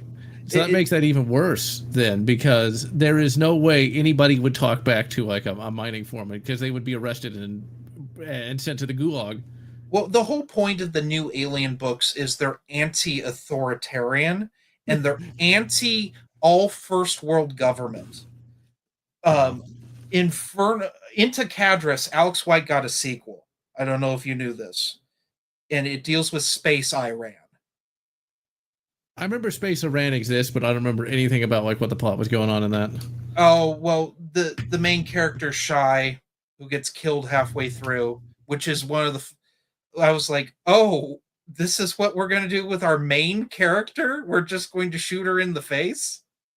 She gets killed by a woman who is like a weird alt-right, like religious zealot who has a xenomorph. She has a tattoo of a xenomorph cowering in front of a crucifix, Wow, that's which is almost as funny as in Colony War, where the main three world empire British commander is saying the Lord's Prayer as he's gunning down xenomorphs, and they're all chanting it like they're religious zealots, because all military is bad, because, like, spoilers, the colonial marines are the bad guys now.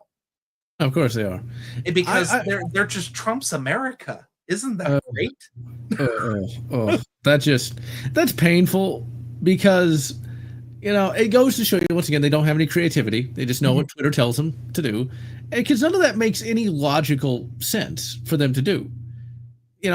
I'm okay with a little bit of politics in any sort of work. It's like, going back to Star Wars, Republic Commando is very much influenced by GWOT, Global War on Terror.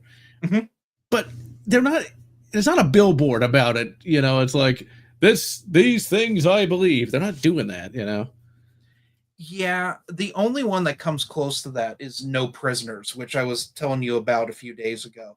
That is, the planet feels like Afghanistan. And the tactics, there's a really cool scene that I think you'd love.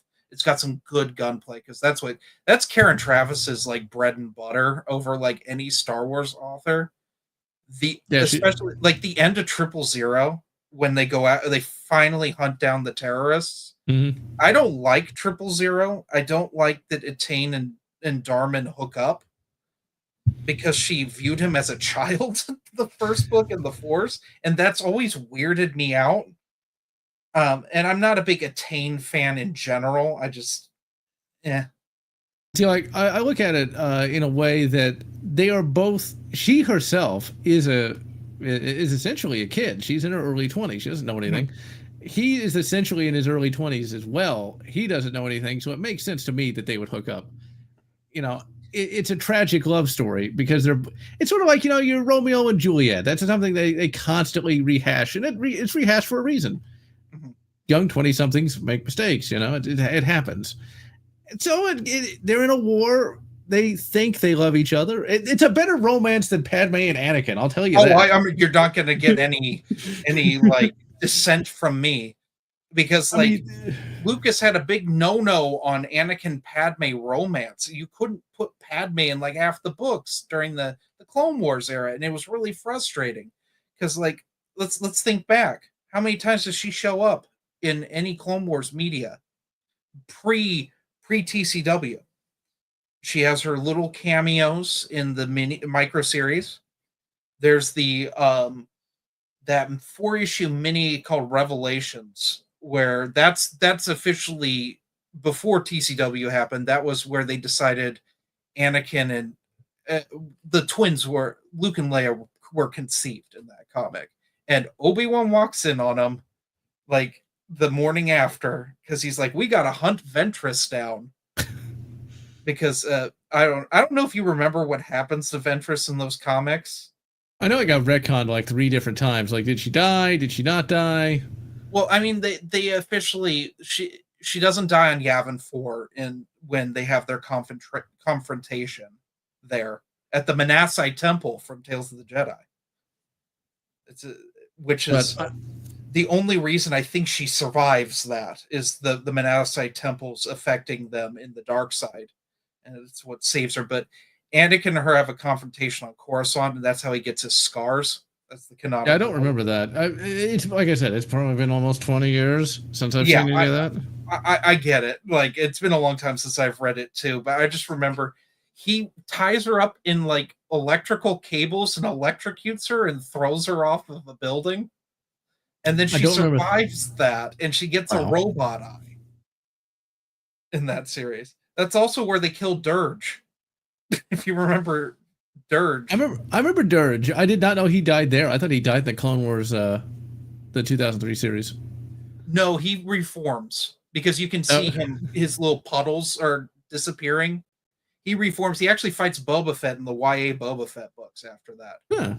Which I need to read those. they aren't as good as you think they would be. The first two are pretty tedious, although the first one's a retelling of Attack of the Clones until the last like 4 chapters from Boba Fett's perspective. It's a bit tedious as an adult to read them, but as a kid, it was wonderful. The second book is a tie-in to you remember the Clone Wars game where you were in the speeders? Yeah. The PS2 one, right? Yes. It deals with, it's the only book that deals with that battle, Rex's Prime. Huh. Never would have thought that would even gotten in a book. Oh yeah. No, this was when there was timelines. Lucas was so wrapped up. And he's like, this is the next new Jedi Order thing, and we're going to let Dark Horse handle most of it. So they actually had a timeline that they were going to have the comics and the novels come out, because there weren't that many novels at first. You had Shatterpoint, which the Mace Windu novel, which is excellent book. Vietnam, the Star Wars book. You had Cestus Deception, which is the boring one. Yes. I don't know. Yes, if you're a Kit Fisto fan, people like it. People are Kit Fisto, he's the best. Yeah, this is when he didn't have eyelids, because Nautiluns don't have eyelids, but TCW decided he had to blink. Yeah, I'm not surprised. You know, his like cousin ends up getting unceremoniously killed in Shadow Games. Okay, I was going to ask if you had read Shadow Games. Yeah, I even got a video of it up. That is I think I basically said it was just kind of like an all right book, but like, why introduce Kit Fisto's cousin just to kill him off? It's like, what was the point of that? I don't know. I just know it's the Whitney Houston Kevin Costner movie, The Bodyguard, but with Dash Rendar, which I think is wild that's what they went with for a Dash Rendar book. Yeah, poor Dash. People still love him though. They love him more than Kyle Katarn somehow. I don't get it. It was just Shadows of the Empire was right at the right place at the right time. It's nostalgia. And unfortunately, Dark Forces does not get the love that you and I give it, because Force Unleashed exists. Ugh. And Force Unleashed is an easier game to play. And I honestly think that is the difference.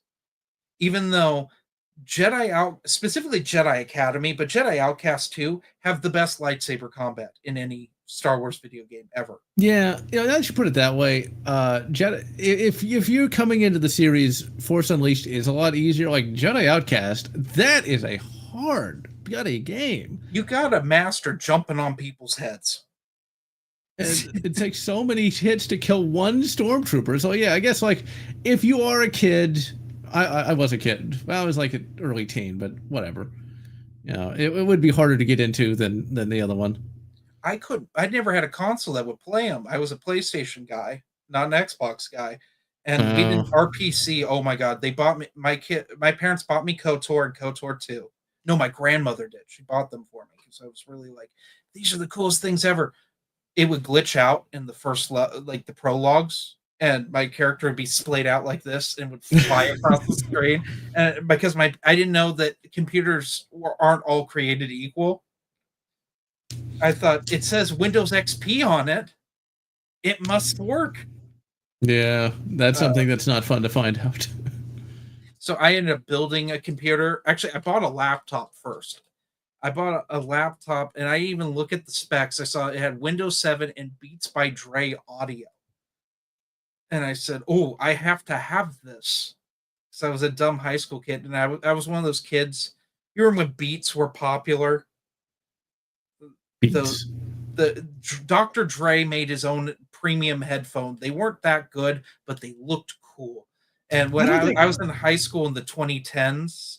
Okay, yeah, I wouldn't have known about it then. Yeah, it was like 2011. They were really popular. And I would walk around school with my over-ear headphones. Yeah. I look like I never saw that. Look like an absolute goon. But not a gooner. A goon. I want to make that distinction, because I've been saying goon for years. And then I know it's changed. It has. I feel old. Well, don't feel too bad though. we live in a time where thankfully people aren't that creative, so the slang has stayed pretty much stable over the last 2 decades. Fair With enough. some of the old stuff actually coming back. There was a person there was a girl I dated who was actually a bit younger than myself, who was saying "dope" all the time in the '80s style, I still say I say that's dope. and I Or I was like, say rad, but usually "Oh, I'll use slang in like as like a joke. Just sometimes just to get a rise out of someone. Or I'll say no cap because I was yeah." hanging out with my sister one time, and this guy walked up to her and started hitting on her because my sister's like 4 years younger than me, and she's an adult.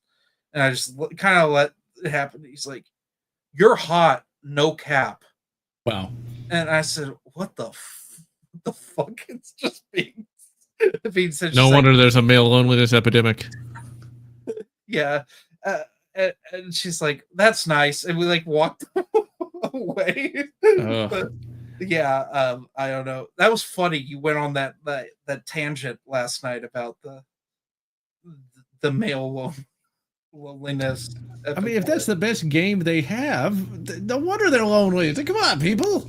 You can't blame the people just don't remember what it's like to talk to other people. I think it's partly a pandemic thing. They've forgotten what it's like to be in a room with others. Especially, I see it here because we still. Oh my god! I saw someone with a mask on at the store the other day, and they weren't like old. And I was like, "Oh yeah, we used to do that." And I'm like, because like I get that that's a thing in like China, but I get why it's a thing in China. There's so many freaking people. Uh, we don't have to. I mean, should you do it? Maybe I don't know. I'm not a doctor. I don't get medical advice. No, you're being censored. Oh, here we go. People forgot like how to talk to one another, and like I've just been going back to school, and like I talk to these kids. They're like 18, 19, and like they'll just talk to one another. I'm like, why do you talk to one another like this? Like, why are you being rude to one another? And it's Yeah. just how they are. Like, Believe I it or guess not, though, that's not that different from what I think. How old are you anyway? I'm 30. Okay, so I thought you were younger. Oh, thank you. I got some gray hair that I shaved out the other day. Okay, in my beard. I was thinking like you were in your mid-20s. Okay, No. see, you're only 6 years younger than me then. Okay, Yeah. No, so I don't remember the 90s super well. I just remember like 97 to 99. So okay. so when you talk about the 90s, it'll kind of ring bells, especially like mid to late 90s. But like when you talk early 90s, I don't know what you're talking about Oh, okay.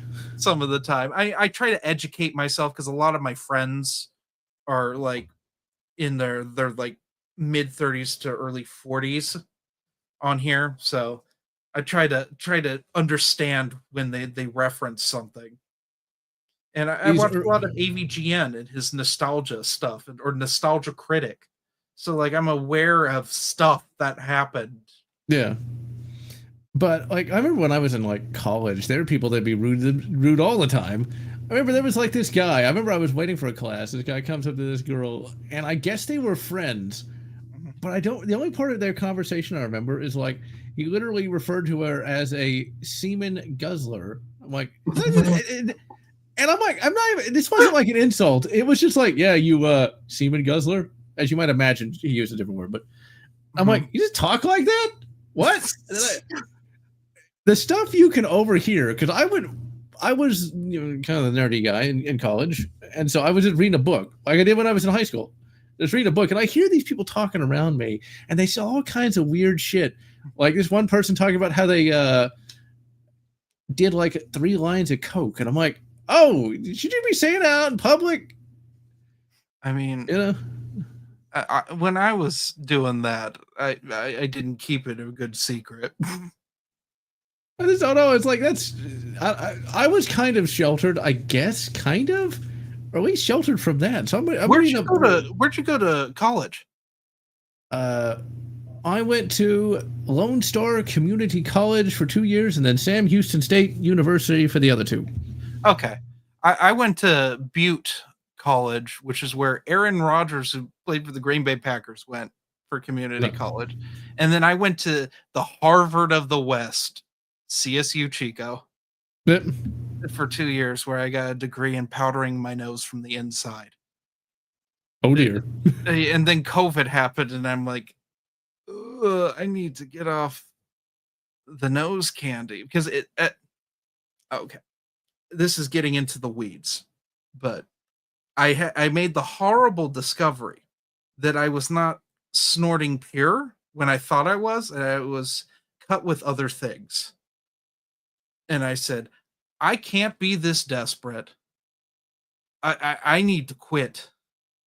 And I sat there and I'm like wondering, like, how did my life get this bad? It's like beginning of 2020 is right before the pandemic happened, and I had bought this girl I was seeing, like casually seeing cigarettes, and I'm smoking cigarettes, and I'm like, I'd rather be reading some Star Wars. I smoked a whole pack of cigarettes in one sitting. Holy crap! Oh yeah, and I hadn't smoked in years, and I'm like, I'm really sick, and like I'm coming down, and like the next morning it was just I was puking straight drugs. It was all coming up. All these toxins have been put in my body, and I'm doing it at work in the backyard, and I'm having to like rake. I worked at like a thrift store, and I was dealing with the electronic recycling in the back, thankfully, and I just keep throwing up, and I'm like raking it over. And at the time, I was like in this controversy with some other YouTubers that were fighting over Star Wars stuff, and I'm like, what has my life come to? I'm a complete.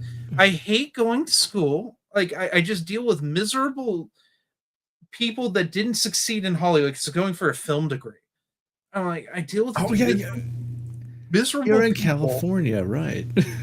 but Northern California, so you don't get the Los Angeles connections. You get has-beens that far north. So I'm like, I hate that I'm paying all this money out of pocket. I hate that I've now bought my Star Wars collection twice and I'm not reading it. And I hate that I'm fighting with everyone on YouTube. Like, so I stopped doing YouTube for a while, just focused on podcasting, the Legends podcast, paper movies. That's just ridiculous at this point. And I was like, that's good. And then COVID happens. And I'm like, well, what do I do? And I go to your channel and I start watching all your alien stuff. And I said, well, I left off on these Titan Books alien books. He seems to think they're okay. Well, I'll continue doing that. Because I think I had read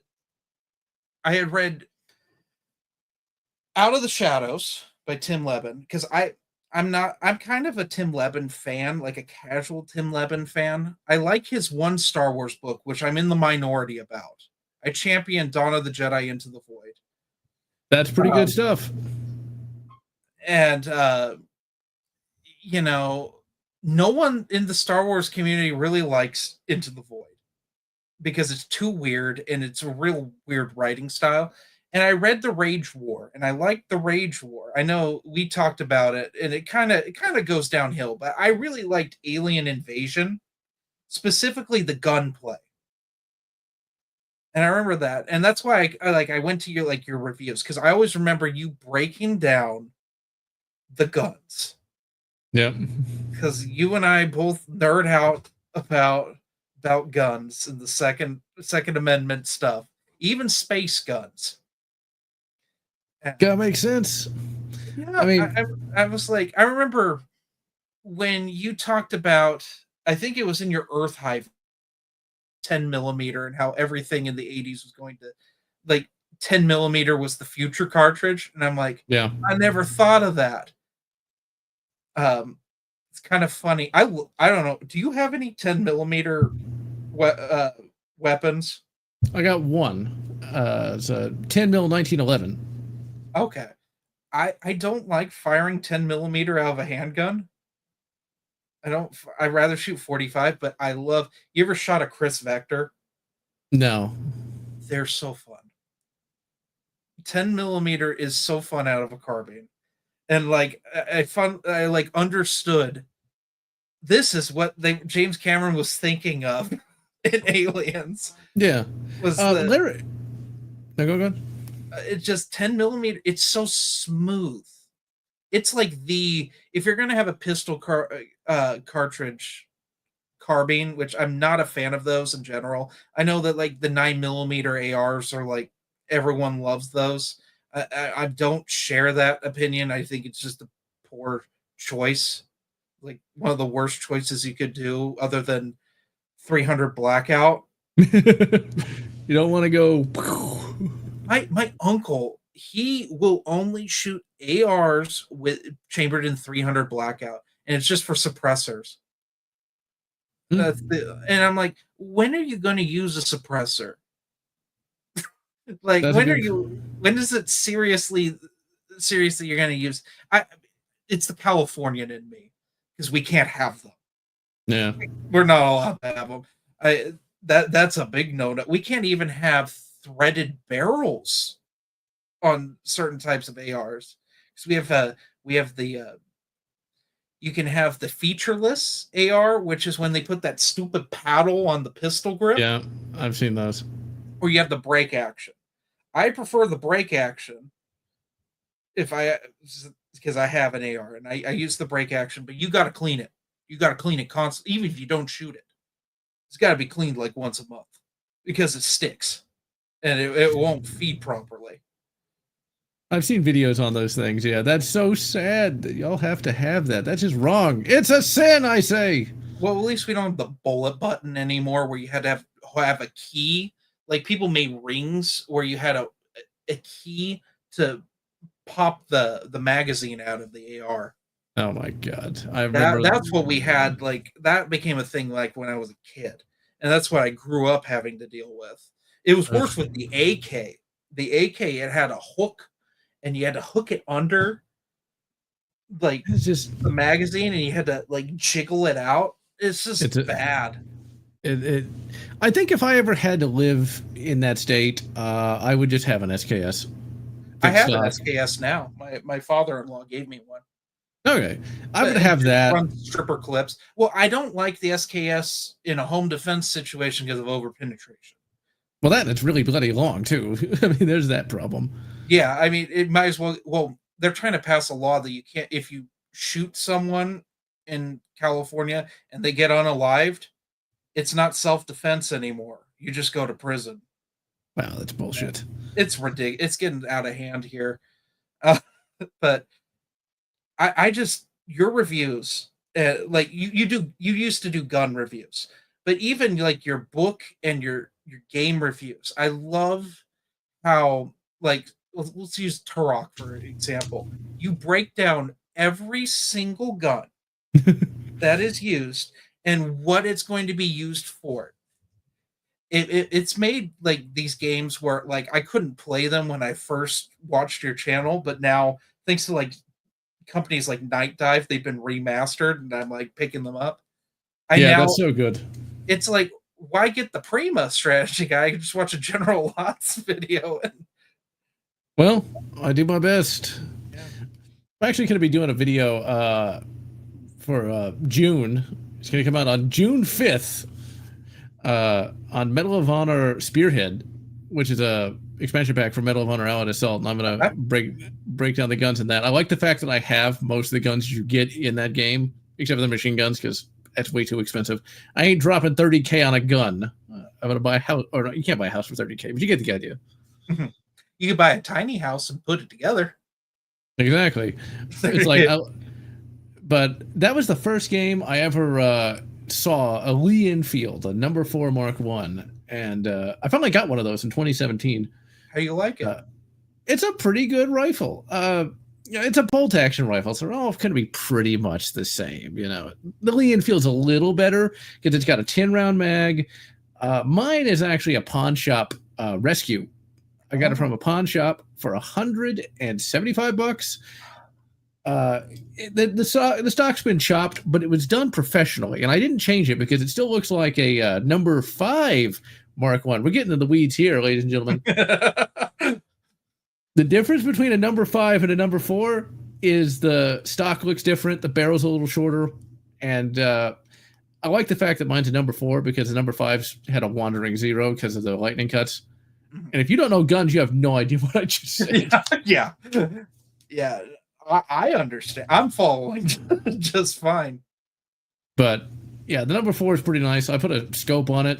I know that's heretical, but I like to hit what I'm aiming at. So that's fair. I was watching your M1 carbine review the other day.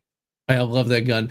Man, those gun tubers hate the M1 carbine. It's inaccurate. It jams all the time. It's like, I've had that gun since 2022. I've put about 500 rounds through it because it's expensive to shoot. I had one jam. That was it. So I'm pretty happy with it. Yeah, sometimes some gun tubers kind of truly baffle me. The amount of people that love the Benelli M4 and they don't like any other auto-loading shotguns, kind of, especially now. Like I don't. Are you a semi-auto shotgun guy? I know you're the champion of the Mossberg 500, like all good taste Americans are. I've never actually owned one. I technically have one now, but I haven't shot it. I say technically because it was originally my grandfather's, and well, since he's sadly not with us, it's mine now. It's a Browning Auto 5, but I haven't had a chance to shoot it yet. Yeah, that's how I got my Ruger P90. It was from my grandfather. It's a good pistol. That's a workhorse pistol right there. I was just cleaning it the other day because, like, a bunch of my guns after the fire, they got separated from me. Like most of my rifles and stuff, I just have my Springfield XD because you can't get a Glock Gen 5 in California, and I don't like that. Is bull. You can't. Okay, you can't. If police officers can buy any gun they want that's not on roster, because we have a handgun roster, and they can choose to sell it. And I've seen multiple Glock Gen 5s go for $2,000 minimum. And I say, not when I'm going to have to, because I don't like stock Glock triggers. I like a Timney trigger, something light. Because I'm a big fan. If I'm going to go Glock, I know you're not a big Glock fan. I like. Oh, they didn't like you talking about guns. We could be screwed.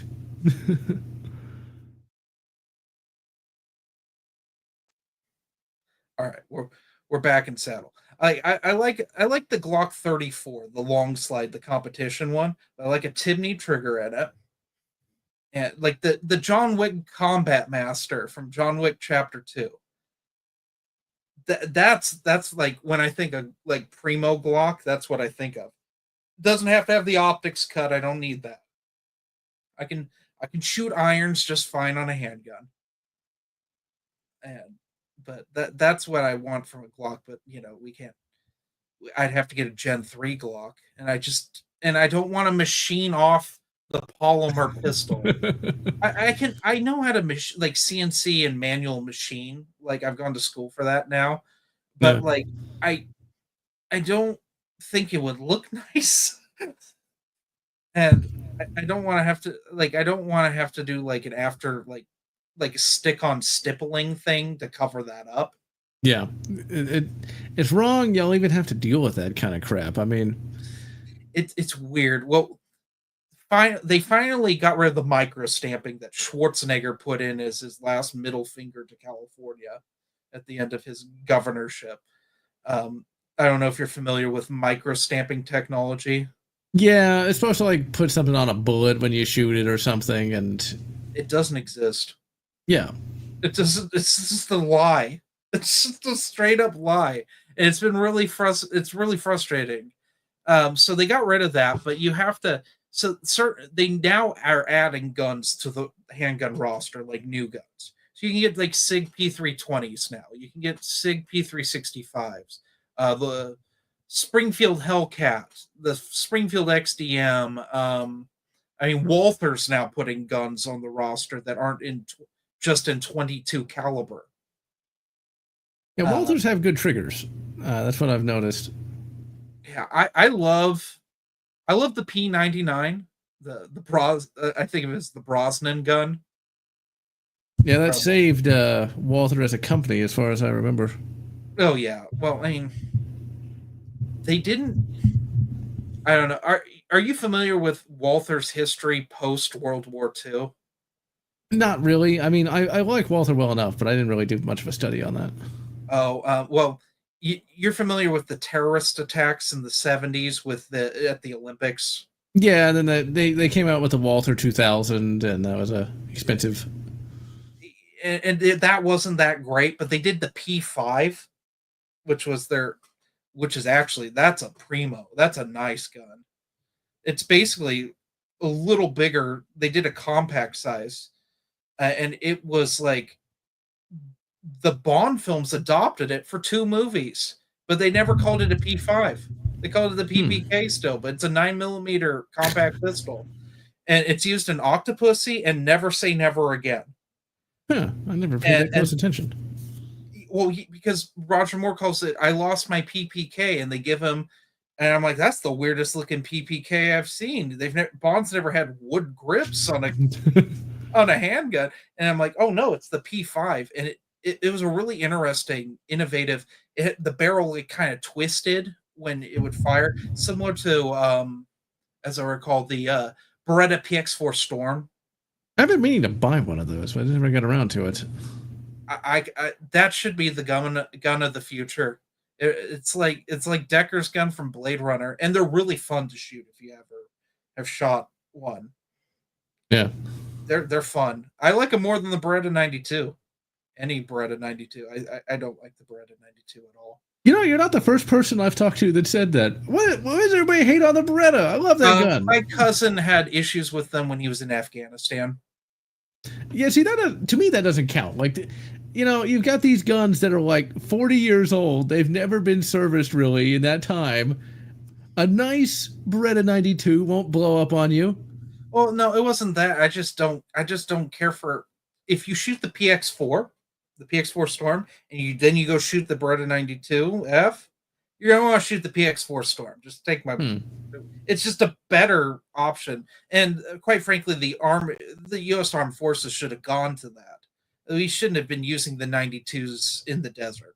That's not a. But then again, we shouldn't have been using. I don't know. That I had issues with the kit we used early on in our conflicts in the Middle East.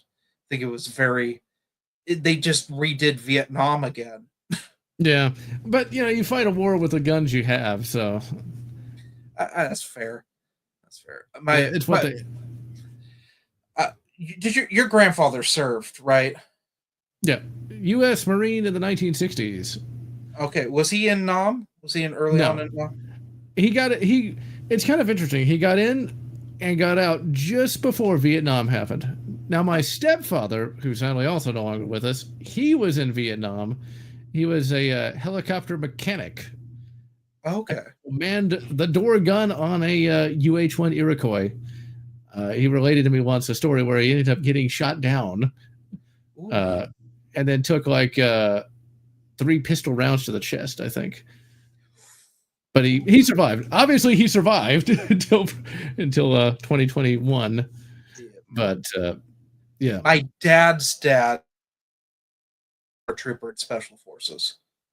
And he talked about when he started, they were using the M14s, but they switched them to Uzis for a short period of time. They switched his unit to Uzis because it was easier to maneuver with the parachute. Yeah. And then they switched to the M16s, but they didn't give them cleaning kits. Yep, this is true. It's just the most ridiculous thing. Um, because like I asked him, I tried not to ask him. He had issues from that Yeah. forever, and he ended up getting stuff from the Agent Orange, and Yeah. so it was it's one of those things where it's not my business to talk about, but I like asked him about his kit once, and he's like, "Oh yeah, we used Uzi." That's just a wild thing, just to give people, because that wasn't common at that time to use the submachine guns. Yeah, but it makes sense though. The M14 is a long bloody rifle, It's a and wonderful rifle, but yeah, I wouldn't want it in a parachute. sadly, the ones back in the '60s had a lot of quality control issues. Like they were very inaccurate for what they were supposed to be.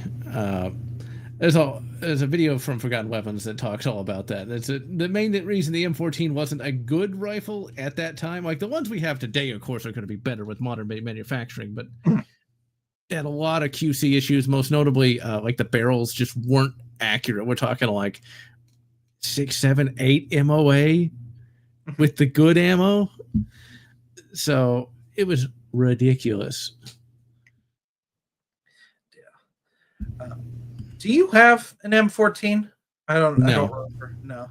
I've No, I've almost bought like 5 of them in my lifetime, and it's just they're really expensive. They're really sought after in where I live specifically. yeah, that makes sense. To me, the M14, even like here, it's not worth the price. Like, for example, if you want an M14, except for collecting purposes, is not as good as a PTR, the G3. Once again, if you don't know guns, it's like, I'm just throwing numbers and letters at you. Or even an AR-10. Yeah, well, AR-10, I think, is superior to just about everything, unfortunately.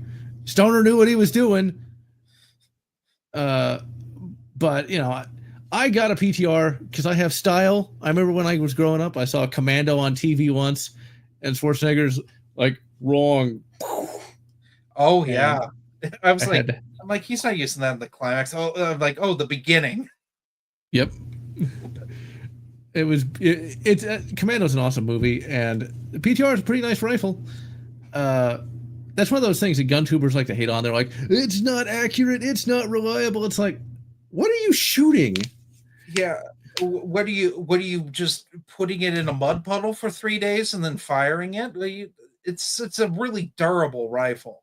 Yeah, they like to show for the originals that are like $30,000. It's like, no, and no. It's like I'm seeing this right now. So there's a company called Bronco Arms, I believe, and they're re-releasing the Spaz 12. Yeah, I saw that from the SHOT Show. It's like, that's kind of neat. I mean, Doing a horrible bastardization for California, because we can't have, God forbid, we have a folding stock on a shotgun that's semi-auto. We can have folding stocks on pump action shotguns, but not on semi-autos, even though it has a pump option. So they've made this bizarre amalgamation where the front, like from the barrel to the pump, is a Spaz 12, but the back half is like a Maverick 88. wow, that sounds pretty heretical. It's weird. I kind of want one because they're going to be cheap because they're Turkish shotguns, and Turkish shotguns, people hate them, so no one's talking about it. And, it's another gun tuber thing. It's like those Turkish shotguns are like $200. They'll last for about 2,000 rounds, and you do the math on that, and it's like you got your money's worth out of that. Yeah, I mean, I still have my Weatherby P08. This was the first gun I bought for myself, and it's a Turkish shotgun, and it still works fine. Yeah. I just shoot birdshot out of it, though. Oh, you're not just going to give it a diet of 3,000 3-inch magnums? It's not even like I don't use it. Like, it used to be my home defense round. It was my bear gun at first, and then I shot shells out, like slugs out of it, and I said, this is just going to be a birdshot fun gun. Yeah. I didn't care for it. I don't know. I don't. It's one of those people. Gun tubers are ridiculous sometimes, and they idolize like weird things, like, well, Glock for one thing. They Yeah, idolize the Glocks to no end, because and they get all that sweet, sweet money from them. I appreciate that Glock has barely changed in like 30 years. The Gen 5's the one that's done the most change. They put a you can put optics on them now, on some of them, not all of them, but some of them. Yeah, welcome to 2018. It's so weird. It's so weird, that whole. Well, the irony is that Glock should do what Springfield does. Springfield will sell, because Springfield makes a lot of money off of California people, off of the first XD. You can still buy an XD like Model 1, and you can pay Springfield to send you an optics cut slide. That's not a bad And idea. I'm considering it, because that's the one thing I don't like about the XD is the sights aren't great. Yeah, optics on pistols aren't bad. They're not really necessary, but if you just want to plink at targets, they're pretty good. I got one on a Ruger Mark IV, and you put the dot on the target, it's boring. You just hit every time. Would you put one on your carry piece? I don't know. I want to say no. I don't think I would either, because I think it would rub. But also, you don't want to be reliant on something where a battery could go out and need to be screwed. I mean, you have backup irons, but yeah. But yeah, you got this hunking piece of glass in between your irons. I don't know. I don't know how I feel about that. That Walther I was talking about, the PDP, you can put an optics. It's optics thing. I considered getting one of those once. Now that I actually looked it up, I'd actually forgotten. They're cool. They're really cool guns. I think my uncle has a Walther. He does have a Walther, but I forget which model it is. But I didn't get a chance to shoot it, but I tested the trigger on that thing, and it's pretty good. The only Walther I like is the PPK. I think it's the most uncomfortable. I don't like guns that small. I like the PPKS with the longer grip, and it's because I got myself a nice little scar from Slide Bite. Ooh, on that. It's just the way you hold it, and it always made me laugh. I do this. I have a bond. Of course, I have a podcast for everything, right? I have a Bond podcast, and I swear the second season was me complaining about why the PPK was still being used. Because you're a Bond fan, right? Yeah. You've read Fleming's books? Yes, about 20 years ago. Okay. Have you read like the expanded books, like Gardner stuff, Benson stuff? I only know from the TV tropes articles, not the actual reading it. Well, Gardner, for all of his faults as an author, he understood that the PPK was not a good pistol in the 80s. And so it's like every book, Bond has a new like compact pistol, but it's the 80s, so they're all like really freaking bizarre. Because like concealed carry was just of like automatic pistols was just not there yet in the 80s. Yeah. I mean, when my grandfather started carrying in the 90s, because I think that's was the first decade you could get a concealed carry permit in Texas, he actually carried a compact Springfield 1911. That thing with a 6-round magazine weighs more than my high power with a 15-round magazine. My dad was going to get his concealed carry, and he's one. My dad's not a big gun guy. Unlike my grandfather, my dad's just kind of, especially these days, he's become pretty spiritual and kind of a hippie guy. He has a Colt 1911 that's like the Target edition with the extended beaver tail long slide. Not quite as long as like an AMT hardballer. It's a nice gun. He has let it rust. Oh, and it breaks my heart. And he won't buy ammo for any of his guns, and like the rear sight is crooked, like it's bent up on the right side, and I'm like, Dad, you can't even buy Colt 1911s in California anymore. You can only buy Colt revolvers. this is See, wrong. Still, he has a collector's piece, and it's just a Technus factory at this point. this is wrong. And I've never seen so much rust on a gun that wasn't in a lake. That's just painful. It, I it, mean, it breaks my heart every time. And he's like, "Oh yeah, I should take it to a gunsmith." I'm like, yeah, Dad, it's gonna have to sit in like acid and then get refinished, reblued, yeah, because it's gonna be full of yeesh. holes. This is wrong. Yeah, that's the worst. That's like the worst when you find out your guns have rust on them. Like after the fire, my Ruger P90 had rust. I just got the rust removed from it. I didn't use steel wool on it. Mm. My shotgun, my Weatherby had rust. My my Savage 30-06 had rust. That took the brunt of the rust though, which I mean, it's not the end of the world because it's a Savage Axis. Yeah, so it's not like it's a pristine 1903 Springfield from 1902. Yeah, You know, it's not my SKS. My yeah. SKS from 52, one of the last Russian ones. It's kind of not to make things go on over long, but I'll tell you, SKSs are so sad now. You could get them for $100. I got mine for $140 in 2007. Now it's a collector's item. Oh yeah. Well, because some of them are just they made them pretty illegal here. Uh, I The way I have mine is legal, but it was through like a loophole and like a private transfer because you gotta go through the chutes and ladders here.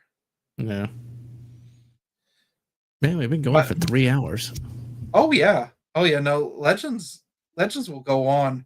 We once did a back in my drinking days. We once did a podcast that I got so drunk I fell down, and that one was like close to 5 hours. That never got released. That got disappeared. No. I hit my head on an ammo crate. The drunk cast. Oh yeah, drunken podcasting. I actually got in trouble at school for that one because the teacher was watching and said, "You have a problem." And I'm like, "Oh boy, what a bad time." But anyway, we need to get back to some. I was going to actually pick your brain on AVP stuff to go back to that. I'm going to throw you on the spot, and excluding Romulus, because you have not seen it, and in honor of Predator Badlands and the terrible looking animated thing that they're releasing like a month or so, I want you to rank every Alien Predator AVP film from worst to best.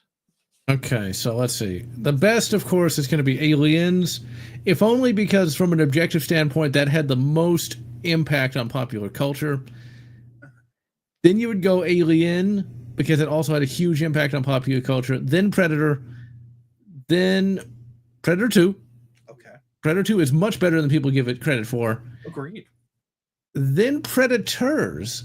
People kind of hate on that movie a little bit, but I thought it was pretty entertaining, especially for what it was.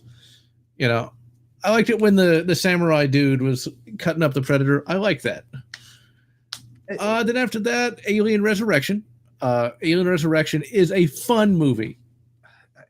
I don't agree with this, but keep going.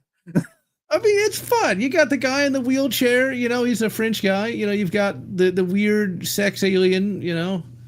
That they had to CG off the penis. That's a real. Was it a vagina? I can't remember. I think it might have actually been both. Now that I think it might have been. It might have had both. I just remember that if you want, do you remember the Alien Quadrilogy DVD set, the big box set? Yep, I have it. There's like an extra with the guy that owns like half the props from all those movies, and I remember. saw that baby thing in the background. I'm like, does it have genitals on it? I was like 13. I'm like, what is that? Like that's nasty. I don't remember that, but I liked Alien Resurrection. It's got Ron Perlman as like a really cool character, you know. I liked it. I still rate it high. And then after Alien Resurrection, you've got AVP. It's a terrible movie, but it's still entertaining. Then you've got Alien 3. It's somewhat watchable. Then you've got, I'm going to say Prometheus. Really? Then, yeah. I'm going to tell you this. I'm ranking everything above AVPR. AVPR is at the bottom. Okay. You know, so after Prometheus, Alien Romulus sounds like it's still going to be better than Alien Covenant. And then finally, unless I missed one, AVPR. Why? Because AVPR is gross. Well, you forgot The Predator. Oh, okay. The Predator actually goes right above AVPR. See, my buddy Matt Wilkins and I did a rankings of these for Romulus, and I ranked The Predator below it because at least in AVPR I couldn't see half of it. All the pregnant women getting bursted did not sit well with me. Oh yeah, it's a nasty movie, but The Predator is the worst thing. It's a comedy that's not funny. I mean, embarrassing. And Olivia Munn's a scientist, the woman who ate the hot dog suggestively on G4, G3. There's a G4. G3 is the guitar group. G4. Remember when Olivia Munn was like the person that every nerd guy was like, oh, fire. She's just the hot woman. I think she might have been after my time, because the one that everybody lusted after was Morgan Webb. They all wanted her. Right. Okay. I just remember Olivia Munn, like, for some reason people decided she could act. She was in the X-Men Apocalypse. That horrible X-Men Apocalypse. I never watched it. Oh, don't. I saw it in the theater so drunk. Like, my buddy and I, we wore cargo pants so we could just put beer in the pants. Because it's not like Texas where you can't get, at that time you couldn't get beer in a movie theater in California. You had to bring what can you do in California? You can drink beer in a movie theater now in California, but that's since post-COVID. It's to get people to go back to the movie theater. Yeah. It's like all y'all have there that's legal is weed, and that's it. Everything else is illegal. That's what it seems like to me. Oh, I mean, you can, if you're unhoused, that's the politically correct way of saying homeless, you can get your free needles to shoot up. That is a government program we have in California. That is so ass backwards, it's not even funny. Believe it or not, though, you know, I can hate on California. We'll get back to Predator in a second, but since you mentioned that, I've actually, the two girls I've gotten the closest to, California. Where is Sacramento in California anyway? It's in the northern part of the state. That's our capital. Okay. It's about, from where I live, it's about 3.5, 4 hours drive. Okay. They were both from the same city. I don't know. Sacramento's kind of big. If it were Los Angeles, that'd be like, yeah, I get that. Or San Francisco, the Bay Area, which is further south. I don't know, like, what's the reputation of Sacramento? I mean, it's typical California. The joke is Shaq called it a cow town because he makes fun of the Sacramento Kings as a basketball team. Because it's near a lot of ag land, not so much now, because that's something people don't realize about California is the amount of agriculture. Even though we don't have a lot of water, it's like the ag capital of America for some bizarre reason. Well, it's because the soil's really nice. And so our government gives away 110% of the water each year. Which makes that makes sense. Yeah, the Central Valley's sinking because they've drained the aquifers. But So, honestly, that food doesn't go to Californians. It goes to the UK. yep, I'm not surprised. I mean, some of it goes to us, but like that's if you go to like a farmer's market. The ag's weird here. Um, It sounds that way. well, a lot of you can make really good money in agriculture. Like you get a lot of government subsidy if you like are ranchers here. We have some. My wife and I have some really good friends that their family, they're ranchers, cattle ranchers. Now, now I'm curious though. So what's the reputation of like females from Sacramento? Because I want to know. Because neither one was woke, but both were kind of nutty. Oh, it's a blue city. Okay. If that's what you're looking for. Yeah. I mean, Sacramento's. I don't like going to Sacramento because it's a pain to drive in.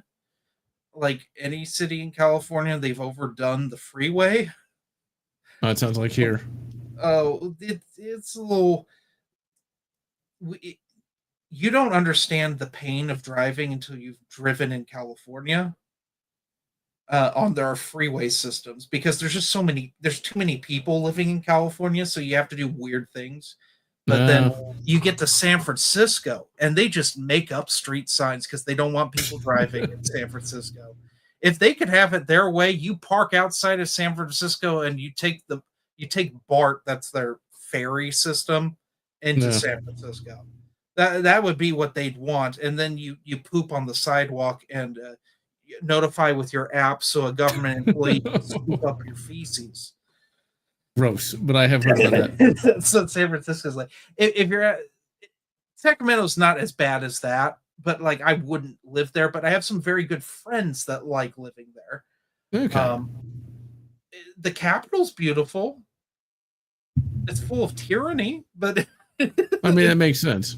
I took a private tour of it when I was in high school, and I witnessed them pass into law no cuss week. Yeesh. But talking about a pile of feces, the Predator. The Predator. Oh my god. Okay, I watched a video on this, and I want your opinion. Every Predator movie kind of ruins the Yautja face. Like it gets a little worse each time. Yeah, I've seen that same video. Yeah, and I didn't think it because I knew in The Predator it looked stretched out. Like the mandibles on the Renegade Predator were too low. Yeah. And it just looked weird. And I was like, I thought it was just an ugly movie and like didn't think anything of it. But it was like, why is the Predator's mouth always open since AVP? I know. It's just I don't get it. Why exactly? What was the Predator mouth right in the first two movies, but then never again? And even ever then, not 100% right in 2. Well, 2 has the weird thing of when the Predator loses its mask, it still sees an infrared. Yeah, that was a bit of a continuity goof there, but I did watch a video that explained why we never see Peter Keyes' top half. It's because the NC-17 rating. I guess his intestines fall out. Gross. Body, which is too nasty. Yeah, I mean it was 1990. You could get away with that today, but not back then. Yeah, and I don't think that it would have to be CG to get away with it today. You couldn't do it practically because it looked too real. Yeah, I think we get away with a lot more things in modern cinema because of CG. And it's so obvious. Yeah, like it just doesn't look right, so they're going to be more favorable towards it. Like you ever seen the Wolverine, the second Wolverine movie, the unrated? I did. Version? And they just throw all the CG blood everywhere. Yep.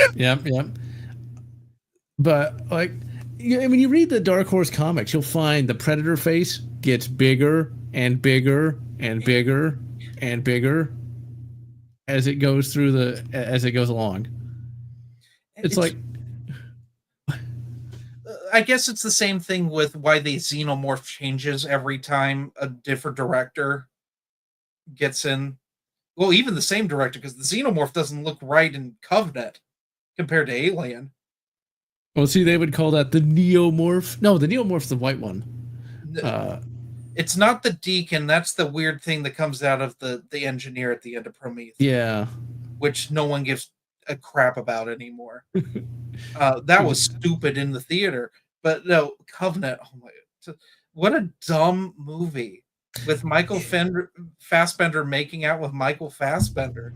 That's like the only highlight of that movie, and that's just because it's weird. That's kind of like that whole movie. I've seen it in clips on YouTube. I've seen essentially the whole movie, just looking at the different clips. Oh my god, it's dumb. Like it's as dumb as Jurassic World. If not, well, here's like there. I like the idea of it's a bunch of couples, bunch of married couples are colonists to start a new Earth. That's a cool idea. It hadn't been done before in an alien movie. Sure. But they just do the most idiotic things. They're all dumb. They're all really, really dumb. I mean, they're walking around on a planet without spacesuits on. And spoilers, they breathe in a bunch of spores and nasty things grow in them and kill them. Yes. And that's the first half of the movie. Then the second half is just Prometheus 2, and it's David being evil. Again. And it's like David invented the xenomorphs, really? Like, not only do you not want to really give away like who created the xenomorphs, why have it be so lame? And it's not even the right it's a different xenomorph. That's kind of what I think it's been retconned to now. Because the chestburster is just a fully formed grown xenomorph in a micro body, and it goes as it comes out of this guy's body. It's time to conquer Earth. And David smiles at it like it's like, that's my god. David the android with his terrible wispy hair. He has Magic wand, make my xenomorph grow. It's just, I mean, I like how he just horribly experimented on Shaw. I know, that was like, I didn't even like Shaw, but you're just gonna kill her off screen? She was, I guess the actress was like really mad at 20th Century Fox and Ridley Scott for that one. Because I think they promised her that she could be the lead in the sequel. I can't believe anyone thought that would get a direct sequel. There was going to be a Prometheus 2. Yeah. I can't believe there was an Alien. Actually, I can believe there's an Alien Covenant. 20th Century Fox needed money. And they promised Ridley Scott things, so they had to go with that. They had to forego the Blomkamp movie, which looked... I'm not going to say it looked like the greatest thing ever, but it was the closest thing we were ever going to get to Earth Hive and Nightmare Asylum. Yeah, it looked like a real movie and not just real shit. And like Blomkamp doesn't have the best track record. I mean, we've all seen Chappie. At least Chappie is an adequate film. I will say it's an adequate, competent movie you can watch once and then never again. Yeah, don't watch it twice. Unless you really like Die Antwoord as a rap group. I mean, it is pretty cringy, I will admit. But I feel like it's a movie that I can watch and not want to turn it off. Yeah, it's better than Elysium. Yes, by far better than Elysium. It's not as good as District 9, but it kind of has the grit of that District 9 had that was missing in Elysium. Elysium's just boring. Yeah, it has what's his face who was Cassian Andor in Rogue One with really weird braided hair. It's like Cassian Andor. I remember. Oh, don't even get me started on Rogue One. That was the one Star Wars movie everyone was like, oh, it'll be really good. It'll be the best movie ever. It's like, you just got to watch it. It was on Netflix at one time. That's right. Yep. I watched about half of it and then turned it off because I thought it was the stupidest shit I ever saw. It's like, really? The guy with the space bow is going to shoot down a TIE fighter? And as a blind man. Yeah. He may or may not have the Force. That was never confirmed in the books. And just the characters were annoying. Like, I can accept certain things, like, say, in a comic book. There's a comic book, a Rogue Squadron one, where a Wookiee has like a fucking tree branch and smashes a TIE fighter and kills the pilot. I'm like, yeah, sure, that would happen. But, at least it looked cool on the page. Whereas In the movie, it just looks dumb. Well, that I just Disney Star Wars just looks bleak. Like all modern movies kind of all look desaturated and bleak now. Not just that, but they look fake. I mean, that's the same thing with like Alien Prometheus felt that way too. Yes, it did, but Covenant was worse, I think. Covenant with the space AR-15s, AR-15s, the space Mossberg 500. I mean, they were the laziest gun designs because, like, I just think, I mean, like, I get Ridley Scott's not a gun person, but like, they're using Microsoft Surface tablets that are slightly futuristic. Like, no, stop. Like, Alien has a look, right? The first movie establishes this analog tube monitor look. How did we backpedal to that in the future? Like, it just doesn't make sense. The thing about it is, if they put more effort into the prop design, probably no one would have noticed. Like, why not put the same amount of effort into this modern day prop stuff, especially when you have better technology? When back in the 1970s, nothing looked like it was just off the shelf. Mm-hmm. I mean, those flamethrowers. Romulus did that. Like, Romulus looked correct. It's like one of the things everyone liked. I saw like the. What's that? I was gonna say, like, I saw the pulse rifle, and I guess it looked all right, but it's like. I wasn't gonna go with that. That's the. I was talking the computers looked right. Oh. Yeah, no, that pulse rifle that automatically aims is dumb. And then it's only there so we can reenact the underwater scene from Resurrection, but them floating in 0G trying to avoid acid because she just irresponsibly shot a bunch of xenomorphs in 0G. And they have to float through the acid and not get burned. The dumb sequence. That's why for me, Romulus is close to the bottom. Yeah. Well, Romulus, so it's the only Alien book movie to not get a novelization because Prometheus got a novelization only in Japan. Yeah, I've read about that. But it's the only one that didn't. And then Marvel announces a Romulus comic, and I'm like, oh, we're going to get a comic adaptation. We haven't gotten one of those since Resurrection. I was kind of excited. No, it's a one-shot prequel comic that's just a horrible piece of shit that deals with characters that you can't get attached to because it's a one-shot. It's just about when they thought out the xenomorph from Alien in the beginning and how it got loose and how they had to harpoon it to the ceiling. I mean, these are just not good ideas. Ever since Prometheus, trying to shoehorn in black goo and crazy androids. The other day you showed me that you had Fire and Stone, the crossover between Alien, Predator. Oh yeah, I bought Life and Death, the sequel. Okay. Well, Fire and Stone, if I'm remembering it correctly, I did read that. Yeah, it's the one on LV-223 that deals with what happened after the engineer ship crashed there. And I just remember the plot being like all over the place. I will always have a soft spot for Fire and Stone because I reviewed it at the right time and it did a lot of stuff for my channel. Oh.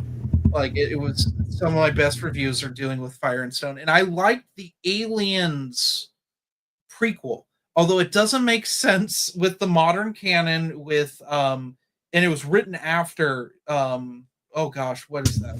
River of Pain. You remember River of Pain that deals with I remember that book. Which weirdly has continuity with Newt's Tale of all things.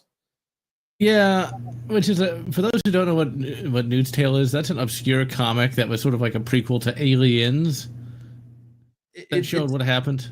Yeah, and it deals with Newt's perspective because issue 1's the prequel and issue 2 is just retelling of Aliens from I guess you didn't remember that perspective, as I recall. It's been a long time. I'm actually now that I finished Alien Seventh Circle, I can go back to the first of these Marvel omnibuses and finish it up. And Newt's Tale's at the end of that. So I'll start with Genocide and work my way. I forward. just pronounce it Gen Zero aside, so YouTube doesn't get pissed. Yeah, I know you can't. God forbid you say that word. Even though that novelization has the best flippin' cover that has ever been on an Alien novel. That cover is beautiful. It's just beautiful. It's the two main characters standing over the body of a xenomorph. Oh yeah, that And it's one. beautifully painted. Like it's kind of a boring picture, but it's a beautifully painted picture.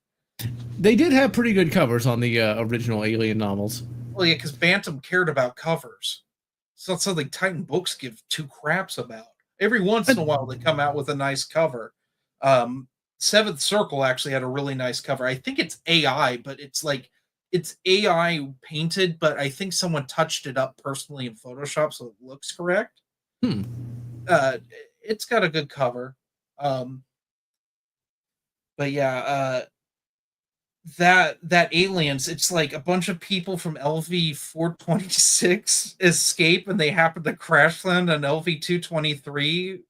I'm like, yeah, okay, now I'm remembering that, and if it wasn't for the main character being like a really like nice, like likable scientist dude, I don't think it would have worked. But it's got like decent characters, and I liked Fire and Stone up until AVP. AVP is the weak part of that. And also the big problem with that, did you pick these up as single issues or did you pick up the trades? I read it all together. I actually Okay. started with singles, but then I finally just finished it by getting the whole bloody thing. Well, you remember the singles came out and they all came out at once. And I so don't remember like that. it was spoiling things. So like all the issue ones came out in the same month.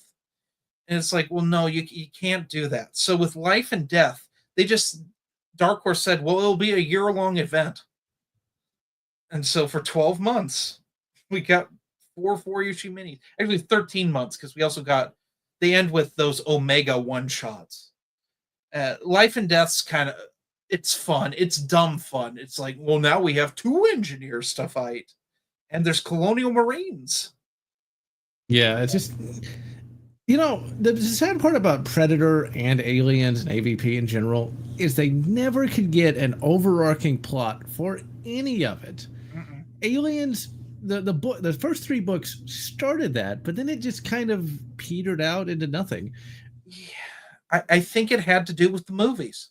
I really think that Predator. It's just like if you read the comics. One of my friends was reading him along with me, and he gave up. It's just Predator, the first movie, over and Yep. over and over. Yep. Everyone they'll throw a twist on it, like Bad Blood. It's the first time we deal with the Bad Blood Predator. Although that story is terrible. I stand by Predator Bad Blood's just a bad story. It's just like the main character is like an ex CIA agent, and like his squad goes rogue to help him. It's just dumb. The only thing worth reading is when the Predator, the two Yautja fight each other. Yeah. That's what everyone came for. Um, what they should have done, which they're finally now doing, is that it should just be if you don't want to connect things with an ongoing story, just make it like I guess vignettes and like an anthology with like oh, you didn't rank Prey. I've not seen Prey, but from what well, I say I haven't seen it. I've seen clips from it. I would put Prey. Ooh, it's a movie I have not seen all the way through, but from what it looks like, it would definitely be right under AVP in terms of watchability. I like Prey quite a bit, minus the continuity, like retcon. Because like I know Alien gets retconned like every movie, but Predator Yes. didn't for the longest time, and it was nice. Well, Predator didn't have anything to really retcon. There's not really that much continuity for that series because they never did anything with it outside of one book. No, two books. The two AVP books actually have a little bit of continuity for the Predators with their society, but outside of those two, there's nothing. Literally nothing. Yeah, I don't get it. I get keeping them mysterious. And I like that Predator 2 added like they've been here forever. and that did some stuff with some of the Dark Horse comics, like the Sands of Time, where it's the World War I story. That was decent, but like they don't do anything. It's not till the Predator where they're like, and Predator Hunters, they're like, let's start tying things together. Because every once in a while, like Enoch Nakai would show up or Schaefer would show up, not Dutch, the other Schaefer, because Dutch was a no because they prayed that Arnold Schwarzenegger would come back for a and Predator. Never did.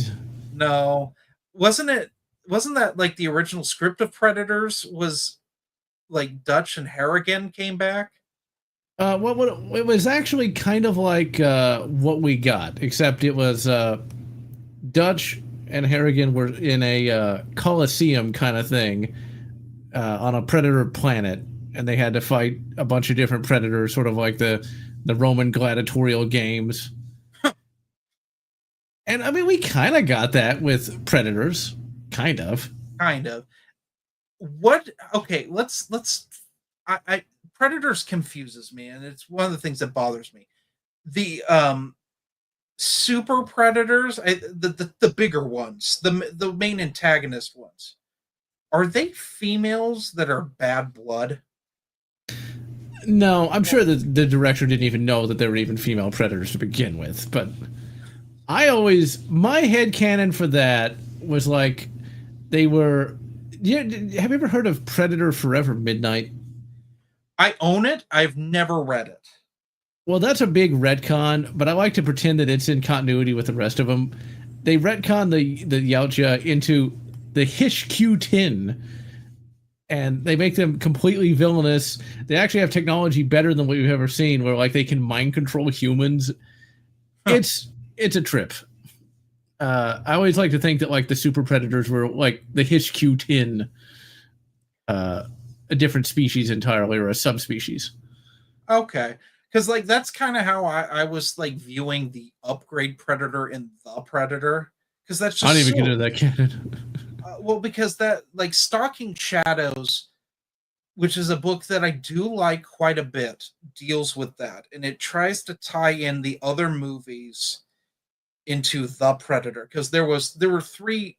Titan Books did 3 Predator novels, including the novelization to the 4th film, and then they did 2 short story collections. Which I've read a couple short stories out of If It Bleeds, the first one, but I've never read anything in Eyes of the Demon. The only reason I read If It Bleeds is there's actually a Rage War prequel story in it by Tim Levin. Yeah, I remember that, but I don't remember what happened in it. I remember I liked If It Bleeds. Well, Major Akoko Halley, it's her first time dealing with the Yautja. All right. It's just her first encounter that she talks about, like near the end of Predator Incursion, when she just shows up, and we don't realize that she's going to be like the main character going forward in that series, because Tim Levin decides he's going to kill what we thought were the main characters off. It's like, that's edgy, man. That's what they did in those early Titan books. They do that a lot these days, though. Like they either kill off a main character or a main villain in a sequel. Just look at Snoke. Oh yeah, that's Ryan Johnson's an idiot. Ryan Johnson's got what I call M. Night Shyamalan syndrome. M. Night Shyamalan syndrome is when your best movie is your first movie, and everything is a step down after that. Also known as Kevin Smith syndrome. Which, honestly, I even doubt that. I rewatched Clerks, and I couldn't stand it. Huh. I've never seen it. It's very dated. Some of it, if you've worked retail, is relatable, but the main characters are just kind of the worst. They get their comeuppance, which is why I rank it higher than his other films like Mallrats, where they don't get their comeuppance and it's not satisfying. They just get what they want. Yeah. I mean, nothing tops Yoga Hosers. This is worst movie. I only know what the Yoga Hosers exist to become from Red Cow Arcade, which is another podcast done by people who got famous by making fun of James Rolfe. It's easy to make fun of James Rolfe. Let's be real, though. Or Yeah. Doug Walker. Doug Walker's even easier. Yeah, he really is. The dog walker, as one of my friends used to call him. That's pretty good. Yeah. Dog Walker. I'll But remember like, that. yeah, like we got Dog Walker and Bimmy. Do you ever go to Cinemaster of Truth? Yes, yes. I've been. So my whole thing with AVGN, I think I talked about it earlier. I was involved. I was still part of the ranting community on my old channel, which is where you witnessed my angstiness the first time. I got red cowed. Oh wait, so back in the day before Twitch, there was a website called Blogspot TV. Do you remember this?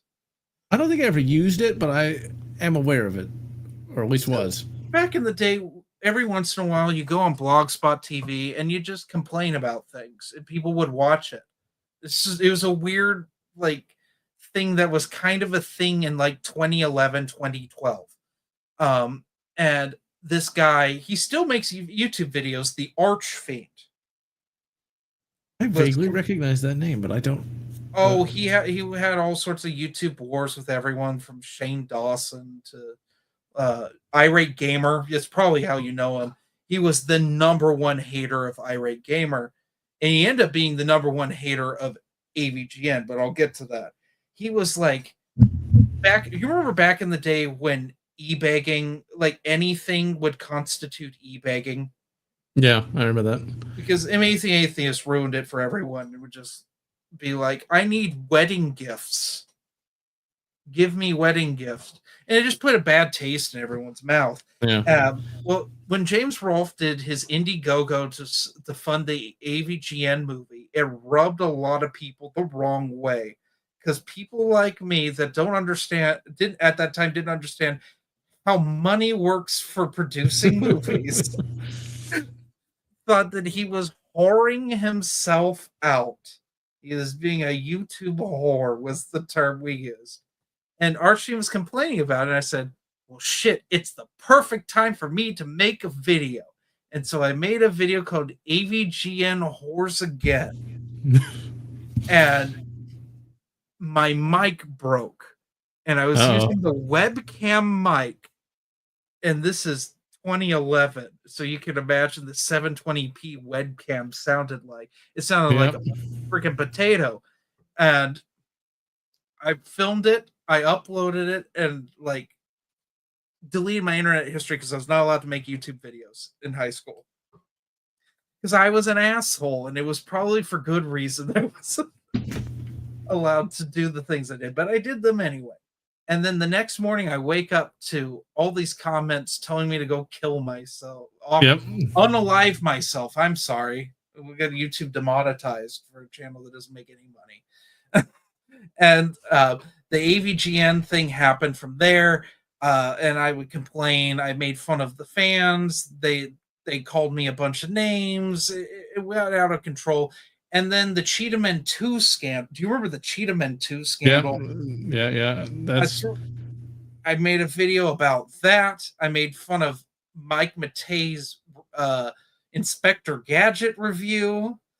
And so, like, we just, like, the ranting community got way too involved in James Rolfe's life.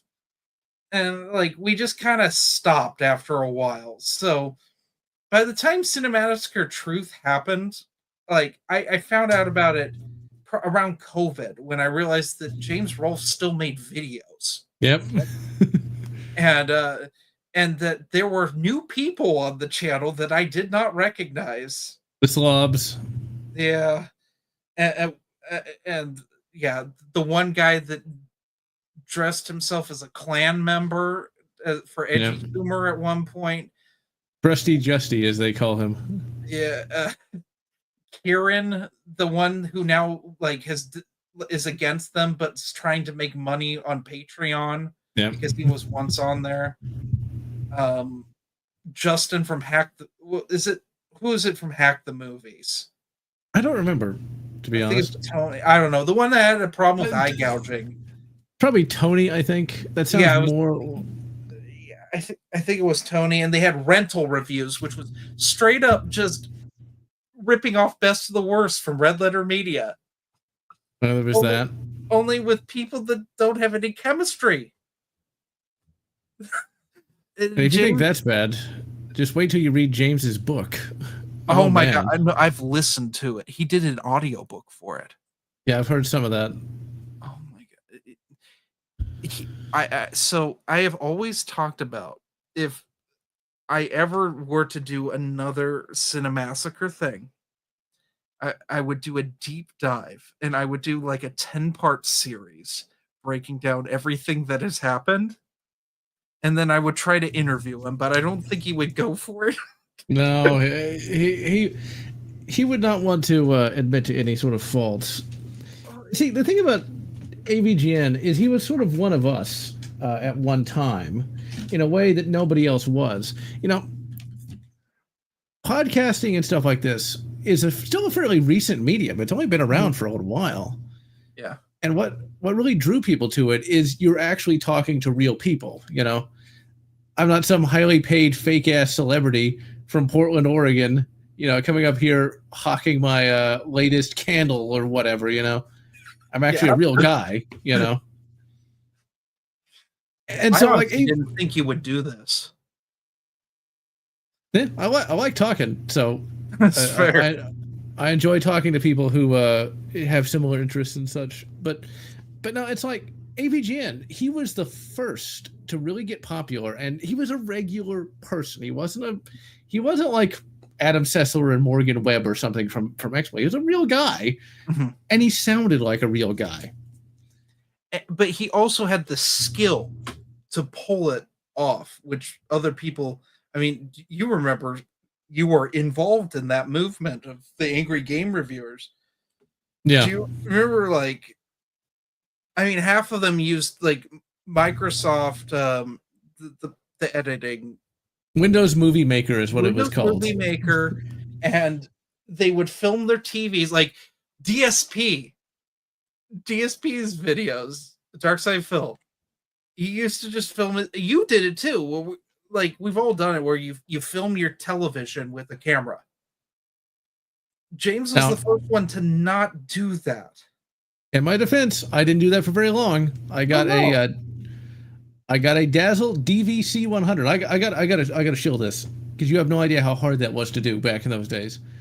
I got a Dazzle. It was $50, which was kind of expensive back in 2008 for a poor college student. It would not run on a 64-bit computer, so I had to run it off the laptop. Every time I wanted to record gameplay footage, I had to run it through the laptop, copy it to a USB stick, which was less than a gigabyte, and then plug it into the computer. Okay? Yeah. But I did it. I did one game review, and I never released it. I reviewed Dead Rising Chop Till You Drop. The Wii version of Dead Rising 1. That does not work. Oh, dear. Because you got to understand, when my parents bought me the PS2, they said, we'll never buy you a console again. This is the best. And then my grandmother said, Wii Sports looks fun, and she bought us a Wii. So I didn't have the 360. Well, I've never owned a Microsoft console, but I didn't have a PS3 till 2012. And I traded an Italian-made Bianchi bike and got ripped off to get a PS3. I got a PS3, and I thought it was the original one that was backwards compatible with PS2. It wasn't. It was that size, but it was the second gen version. Yeah, the way you can tell is the first gen will have 4 USB ports, the second gen will have 2. Yes. And I did not know that because I did not do my research. And anyway, like, I played Call of Duty Modern Warfare on Wii. I played Black Ops on Wii. I played Call of Duty 3 on Wii. I played Resident Evil 0 on Wii. I think that played all right. I don't remember, though. You had to use the motion control. Man, they pushed that in everything. But the worst, by far, was Dead Rising Chop Till You Drop. because I mean, half the features of Dead Rising, like the camera and stuff, you couldn't use it. It's not in the game.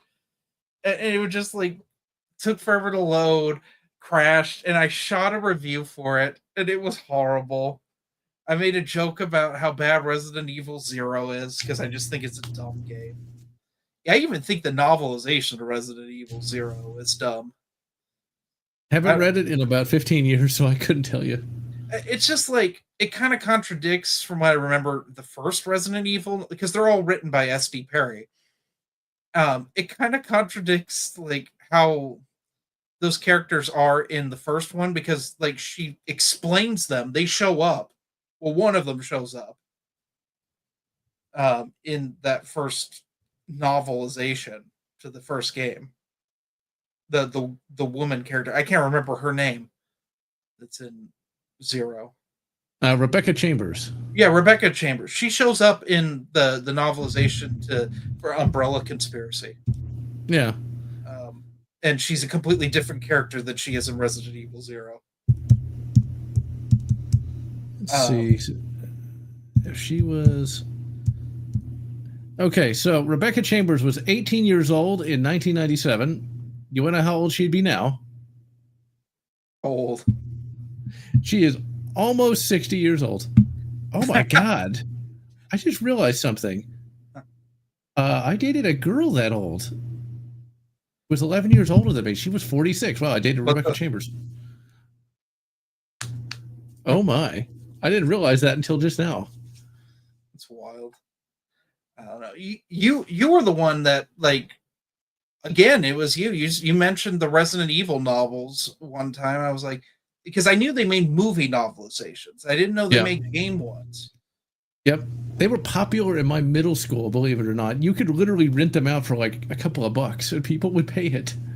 That's what I used to rent out the Walking Dead comics to people in my high school. Wow. Walking Dead started. I was the Walking Dead guy. And then when people ran out of Walking Dead comics, I started renting out my EU comics. Nice. It was great, except for all my books just started falling apart because everyone was reading them. I was a lending library, essentially. But what was the game novels that were popular when I was in middle school were the Halo ones.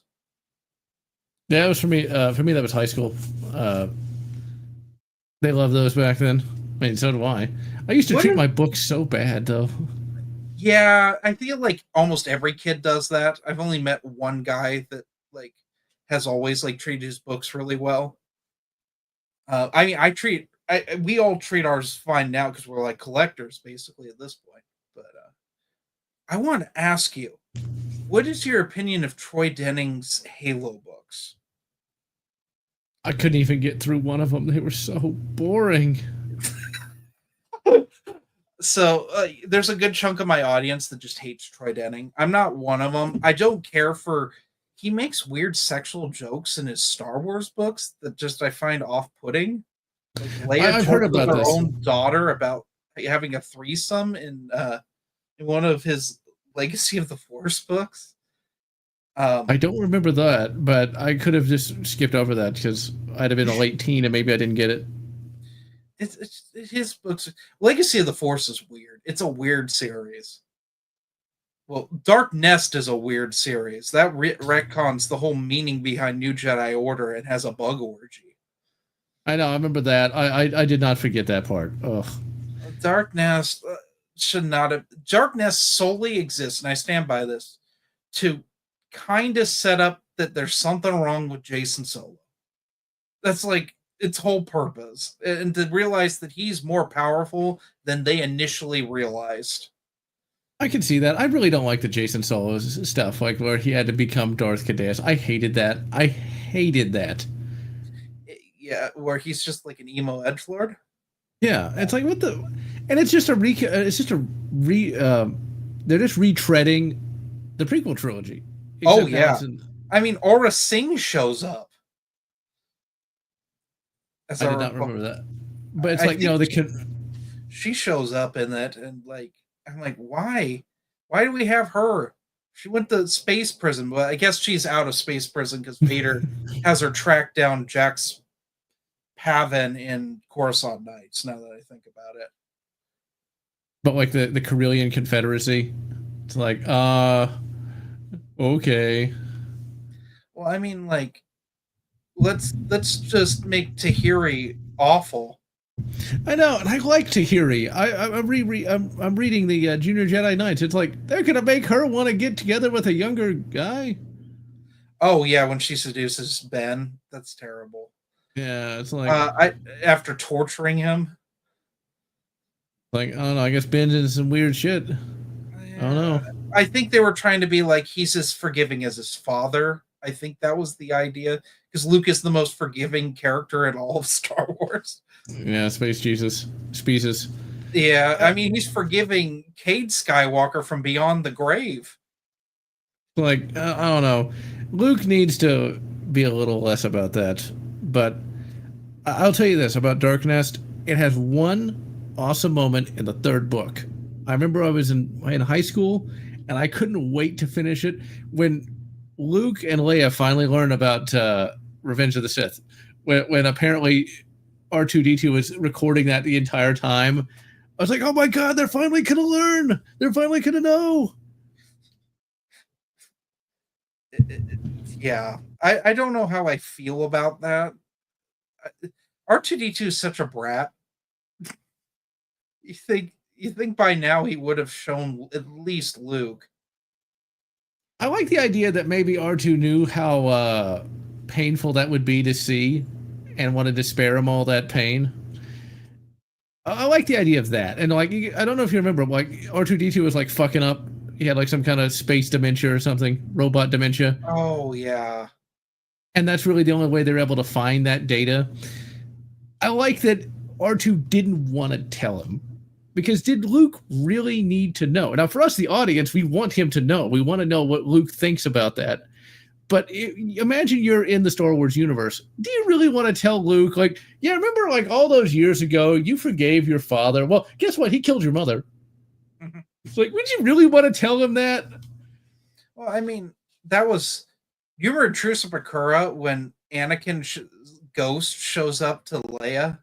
Yeah, I remember that. It's like, hey, I'm sorry for torturing you. Leia's like, go fuck yourself. She's like, I don't know if I can forgive you.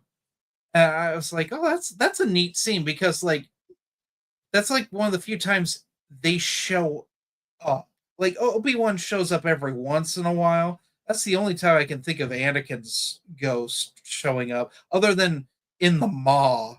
And because everyone starts showing up in the Maw and Fate of the Jedi. Yeah.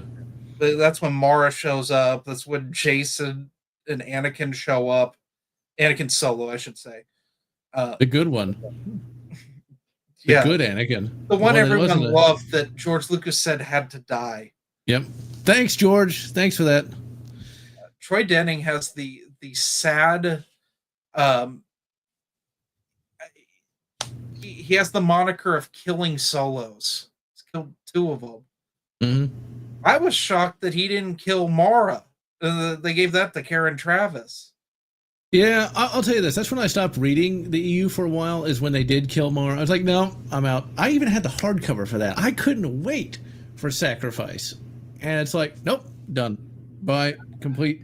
The thing I hate about that is why Mara's like, we have to find my body because I can't be one with the Force. They have to find my body. I'm like, Mara, you realize that if you became one with the Force, you could just show up where Luke is and tell him. Yeah. Like, that didn't make any sense. That's what we like to call a retcon. Yeah, and then there was the cool... What I liked about Legacy of the Force was flow walking, that Force power. It's not used well, but the fact that Jason can show Tahiri the climax of Star by Star. It's neat, but I don't like it. It's not. It's bad. It's used poorly because Tahiri shouldn't go for that. especially after unifying Force. Tahiri should be done as a character after unifying Force. She has a perfect ending. Don't bring her back. I could agree with that. But if you're going to bring her back and you do that, it should be a confrontation between Tahiri and Jason. That's where it should have gone. And maybe he kills Tahiri. If you're gonna have Jason be evil, let's have him kill more Jedi if we're gonna go down that route. Let's have him mangle people, because like he does kill some Jedi, I will say that. But he and Kyle Katarn face off. I can't remember which one of those books that was in. But he nearly dies fighting Kyle. I mean, I thought that was pretty cool. I'm glad they didn't just like have Kyle just get completely stomped by Jason. But the flow walk thing, though, I didn't like, because I don't like. Weirdly enough, Star Wars is the more serious of the franchises when you compare to Star Trek. Star Trek has time travel, space gods. Star Wars, despite having Jedi, didn't have that. It doesn't have time travel. When you introduce time travel, there's going to be problems. Have you read Joe Bongiorno's Star Wars stuff, where he basically wrote a Silmarillion for the Star Wars universe? I don't think I've even heard of that. Oh gosh, what is it called? It's kind of caused a little divisiveness in the EU movement. I like Joe as a person, and I want to put that forward. And I have not read this. Let me go. I'm blanking on the name. It's on StarWarsTimeline.net. And it is Supernatural Encounters is what it's called. And it's basically the creation of like the galaxy and stuff. Some people say that it was like the official, like this was going to be the genesis of Star Wars. Other people say that it was a rejected idea. Some people say it's just fanfic. But he wrote out a whole thing. You can read it online. Okay, I looked it up now. All right, I shall take a look at that. Yeah. StarWarsTimeline.net is I don't know if you've ever used that site. I never have used it, but I have seen this before. Oh, I spent a lot of time on here as a kid. Like, this is how I found out about the EU. I got grounded in high school, and so like I couldn't leave the house and I couldn't play games, so I read everything EU in the house. And when I couldn't read, I ran out of EU, I just went on Wikipedia and StarWarsTimeline.net and just learned. Did you ever read the Star Wars technical commentaries? Maybe. They would have been a long time ago. Okay. I know I read some of the guides. No, this is a website. I'll send you a link. Assuming it's still up, because this is ancient. Have you heard of the indoor age 0 cost? Have you heard of that? No, I don't think so. Where like Indoor got blasted because of the destruction of the second Death Star? Is that when is that? Okay, well, this is I sent you a link to the technical commentaries, where basically this guy uses science to how exactly would this have worked? You know? Oh, okay. I mean, I've read. Did you know that they made Star Wars Science Adventures? It's a YA series written by Jude Watson and an actual scientist that tries to tie in science education to Star Wars. I have not heard of that. But this is very obscure. But this is different though. This is this is a fan website here. That it literally, for example, I'm looking at this here where Indoor Holocaust. Okay, you go here and it says let's see here. Talks about how orbital considerations. Death Star 2 was in a low orbit according to geometric studies. So it's stuff like that. Oh, like what would actually happen if that thing exploded over the moon? Yeah, it actually goes through that, and it says basically everybody on that moon would die. That makes sense. I mean, there was an attempt when, oh gosh, it was a prequel to Rogue Squadron that Ryder Winham wrote. It's the only Rogue Squadron tie-in that is not written by Stackpole. It's called Rogue Leader. Came out in the late 2000s. And it is a 3-issue mini that really describe. It's right after Endor. It's like a week after. It's after Truce of Bakura, but I think it would technically be before Shadows of the Empire Evolutions. In that weird timeline where there's the rebels are still cleaning up with the space trash from the battle. Yeah. And it's members of Rogue Squadron. And then Luke's like, we need to go on a secret mission to stop this biker scout. And then it basically at the end, Luke hands the whole point of it is Luke hands the reins to Wedge. And okay. Wedge is to form Rogue Squadron like we see in the comics. Yeah. As opposed to what we see in the books. But yeah, they kind of deal with some of that, like barely. Unlike the Marvel comics didn't even bother. I mean, they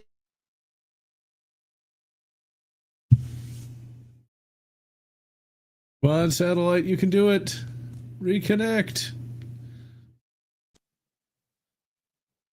You there? Yeah, I'm still here. Yeah. They hung out on Endor. I don't know, those Marvel comics after Jedi are pretty dope. Like the Joe Duffy stuff. Have you ever read that? Yeah, a long time ago. When they introduced like the first extra galactic invaders that looked kind of like elves. Yeah, and Zeltrons. That's where Zeltrons come from. My favorite alien species. The sexy females that like unfortunately can kill you if you have sex with them. Yeah, if they choose to, and they're tied into their emotions. Because Kate Skywalker's girlfriend in Legacy, Zeltron. Yeah, that's true. That's true. I mean, there's even Zeltrons in. There's an albino one that just shows up randomly in the prequel era every once in a while. That's an assassin. She shows up in Star Wars Tales and has like a fight with Mace Windu, and then shows up in. Do you remember Clone Wars Adventures? They were digest-sized comics that were tied into the Micro Clone Wars series. Yeah, but I've never read them. It was just something I would see at a comic store. Highly recommend if you can get your hands on them. They are so fun. They're very fun, fast-paced reads, kind of all ages. There's a few stories in there. I spent last year before my wedding. I pushed through and reread all 10 volumes of those. They're like 3 to 4 stories in each, and they happen all over the Clone Wars. There's some Commando tie-in stories, not to a Delta or Omega Squad, but there's Commando stuff in there. Okay. There's ARC stuff, Anakin Obi-Wan. Even like they Jindy Tartaski'd up Quinlan Voss. He shows up in one. Ooh. Which is fun. It's not the greatest Voss story, but it's fun. Yeah. Okay. Believe it or not, there's actually a story, a junior novel, that explains what happens to the Death Star stuff. And this is something that nobody ever wants to talk about. It's not canon. The glove of Darth Vader. Technically, it is, and it's not. It's one of those weird ones where they just that Jedi Prince series. That's the first one of those. Yep. And my buddy wrote sequels, 7, 8, and 9 of those. Wow. Why am I not surprised? There would be fans of that. They're fun. I like them. They're so bizarre. Palpatine's son with the 3 eyes. Yeah. But and then of course it has the environmental message of like the Whaladons. Come on, give them a better name than that. Hey, they show up in Rebels. What are you talking about? Those were good enough to be put in Disney canon. Ugh. But in Glove of Darth Vader, right? they mentioned like there was this wormhole that like sucked all the debris out of orbit. I could buy that. I'll buy that for $1. You know, it's like who knows? It's the space reactor. It worked. The Force did it. Obi-Wan did it. He's that powerful. He just created a big wormhole, and all the little teddy bears will live. You know. There you go. Globe of Darth Vader's wild. That whole series is wild. They were planning another 3 of them because it ends with Han and Leia getting married. That's how the series ends, and that's obviously not what happens. His Courtship of Princess Leia is after this. The next book was going to have TIE bombers come and bomb their wedding. Oh man, that escalated quickly. Yeah, apparently. So I don't know if you're familiar with Legends Con. It was a convention that they attempted to have back in March in Arlington, Texas. They're gonna have a bunch of authors there. It just wasn't planned out well, and there was a lot of things that fell through. The Jedi Prince authors were going to be there. Man, there's going to be a Rebel Scum Con I wanted to go to, but can't just because I'm not going to be able to get time from work in August in Dallas, Texas. Oh, okay. I was thinking about going to Legends Expo in LA. I think it's in I can't remember. It's in Anaheim, but gas is going to be like $8 a gallon here. Yeah. And I'm like, oh, hard pass. I'd like to go to. Going to be there. I would like to go to one of those Legends things, but I never have a chance to. That one in Texas is going to have that chick who played Mara Jade in, I think, like a trading card game. Oh, Shannon McRandall. Yeah. Yeah. She does a lot of stuff with this charity that we talk about on here a lot because my co-host Dylan works for it. It's called Twin Sons Foundation. I know who they are. I've seen them on like Facebook and places like that. Yeah, they've been on here. Dylan is my co-host, and he's part of Twin Sons. But yeah, Shannon does a lot of stuff with them. Yeah, I wanted to meet her. They also got the guy who played General Veers. I can't remember his name at the moment. Oh yeah, that was Donovan in Last Crusade. Yep, he was in that too. I'd like to have met him, but it's just I'm not going to get a chance to get down there. That's fair. Conventions are hard. The older you get, the harder it is to go to them. Yeah, but you have to have money to do it, though. You have to have money. You got to have the time to do it. Yep. And then, like me, my spouse, she's not into that, and I'm not gonna make her go to something like that. So, and then you have to deal with people. That's the worst part of it. Sometimes you have to deal with people. You have to deal with being on a plane. Yeah, I've never flown to one, but I've driven to one. Oh, where I live, we do the conventions we get are really rinky-dink. We did get the guy who played the Renegade Predator came to Reading Con, which is near where I live, and I almost went, but I'm like, what am I gonna say? Hey, thank you for being in a movie I can't stand. I mean, I guess you could. Like, it's cool to meet you. You know, like, I don't know. It's weird. Yeah. Since I live in Houston, we got a lot of cons around here. I like to cosplay. I've started putting that in videos now. Yeah, I saw your Grand Admiral uniform. Yeah, that was a cheap one. I saw that. I saw your clone, your Phase 1 clone armor. Yeah, that is my favorite of them all, and it's not even that hard to wear. But are you gonna do Doom Guy?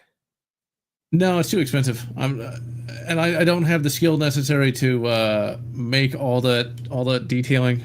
So I thought about it, but it's just if I had to pay for it, it'd be well over $2,000. If I had to make it myself, I can't do it because I just don't have the skills for that. That's fair. I don't know. I don't know how my wife would handle me cosplaying. She'd think I'd be strange. I mean, I tried to buy So, do you remember? This is a weird thing. Do you remember the Pepsi Phantom Menace statues? They had like Yoda, Watto. Yeah. Like dead face Anakin. Yep. There's a Yoda one for sale about an hour from me. They only want 700 for it. Hmm. Very tempted, but I'm waiting. I'm hoping it goes down to like 450. Then that's more like in my price range or something like that. But where do I put that? I want to put it in the bedroom because I think that'd be funny. Just have a nasty Phantom Menace Yoda because Yoda looked really weird in that movie. Do or do not. There is no try. I know. I kind of want it. It's better than the Darth Maul one. The Darth Maul one genuinely makes me uncomfortable. When I was a kid, I saw all these statues in person, with the exception of the Darth Maul one.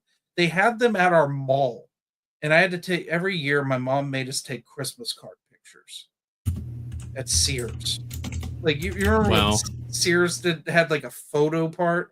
We had to do this, and then we would get pizza from the mall. We get Sparrow's pizza. If you remember Sparrow's, if you ever had. I don't think that's in Houston. Oh, it's very greasy pizza, but as a kid, it's the greatest thing ever. And then I get a cookie with like a lot of frosting on it, or a brownie with a lot of frosting on it from this like bakery stand. And I always loved it. But we would go into FYE, if you remember FYE. I do remember them. They were in the local mall here. But they had a Pepsi stand for Phantom Menace coming out. This is 98, and they had these statues. It was Christmas of 98 for the new movie, and I remembered them, except for they didn't have Darth Maul, because I would have been scared and ran away. I was like 3, maybe 4 at that point. I can see why. I looked him up. That is a pretty bad smile. It's like, yeesh. It's uncomfy. And to make it worse, him and Jar Jar, because of their weight, that you tend to find them in a condition where they're like at the Leaning Tower of Pisa and they lean forward. And like with the Darth Maul, it like makes it more uncomfortable. Because like the Darth Maul ones are really sought after, because I think there were less of them made, probably because they were probably the hardest to make. Yeah. But you usually find Jar Jars, because this guy on YouTube not on YouTube, on TikTok, he's the guy that collects the Jar Jar Binks tongue suckers. I've seen that. That's nasty. He collects them and like eats them, and it's like a whole thing. But he will showcase the Jar Jar Binks statues because he's a Jar Jar collector. Ironically, and like the Jar Jars come up all the time. So do the Wattos, because the Wattos end up getting broken wings, and they end up like getting holes in their butts.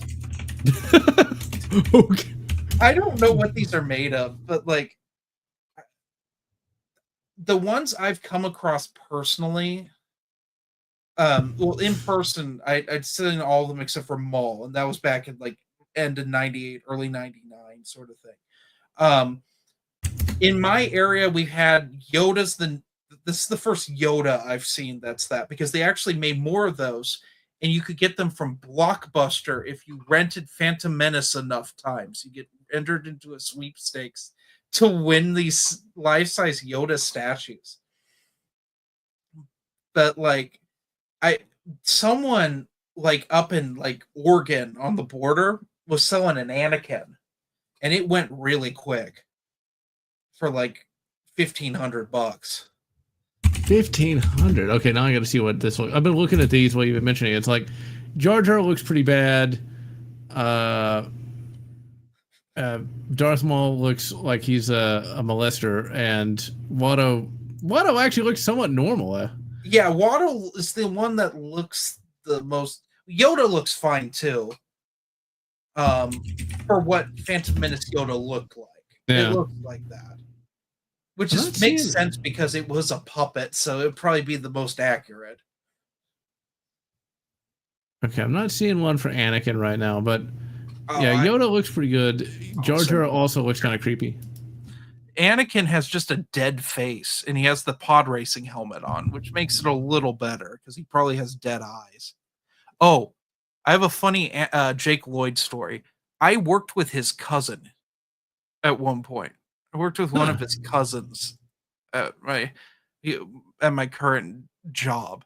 And it was a big no-no to talk about Jake Lloyd because, he went like crazy. beat up his mother. Hey, what did he do?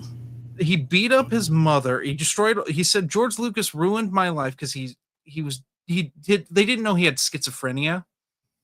So he went on a schizo rampage. He beat up his mom, broke all his Phantom Menace merchandise, and led the Beverly Hills Police in a high-speed chase.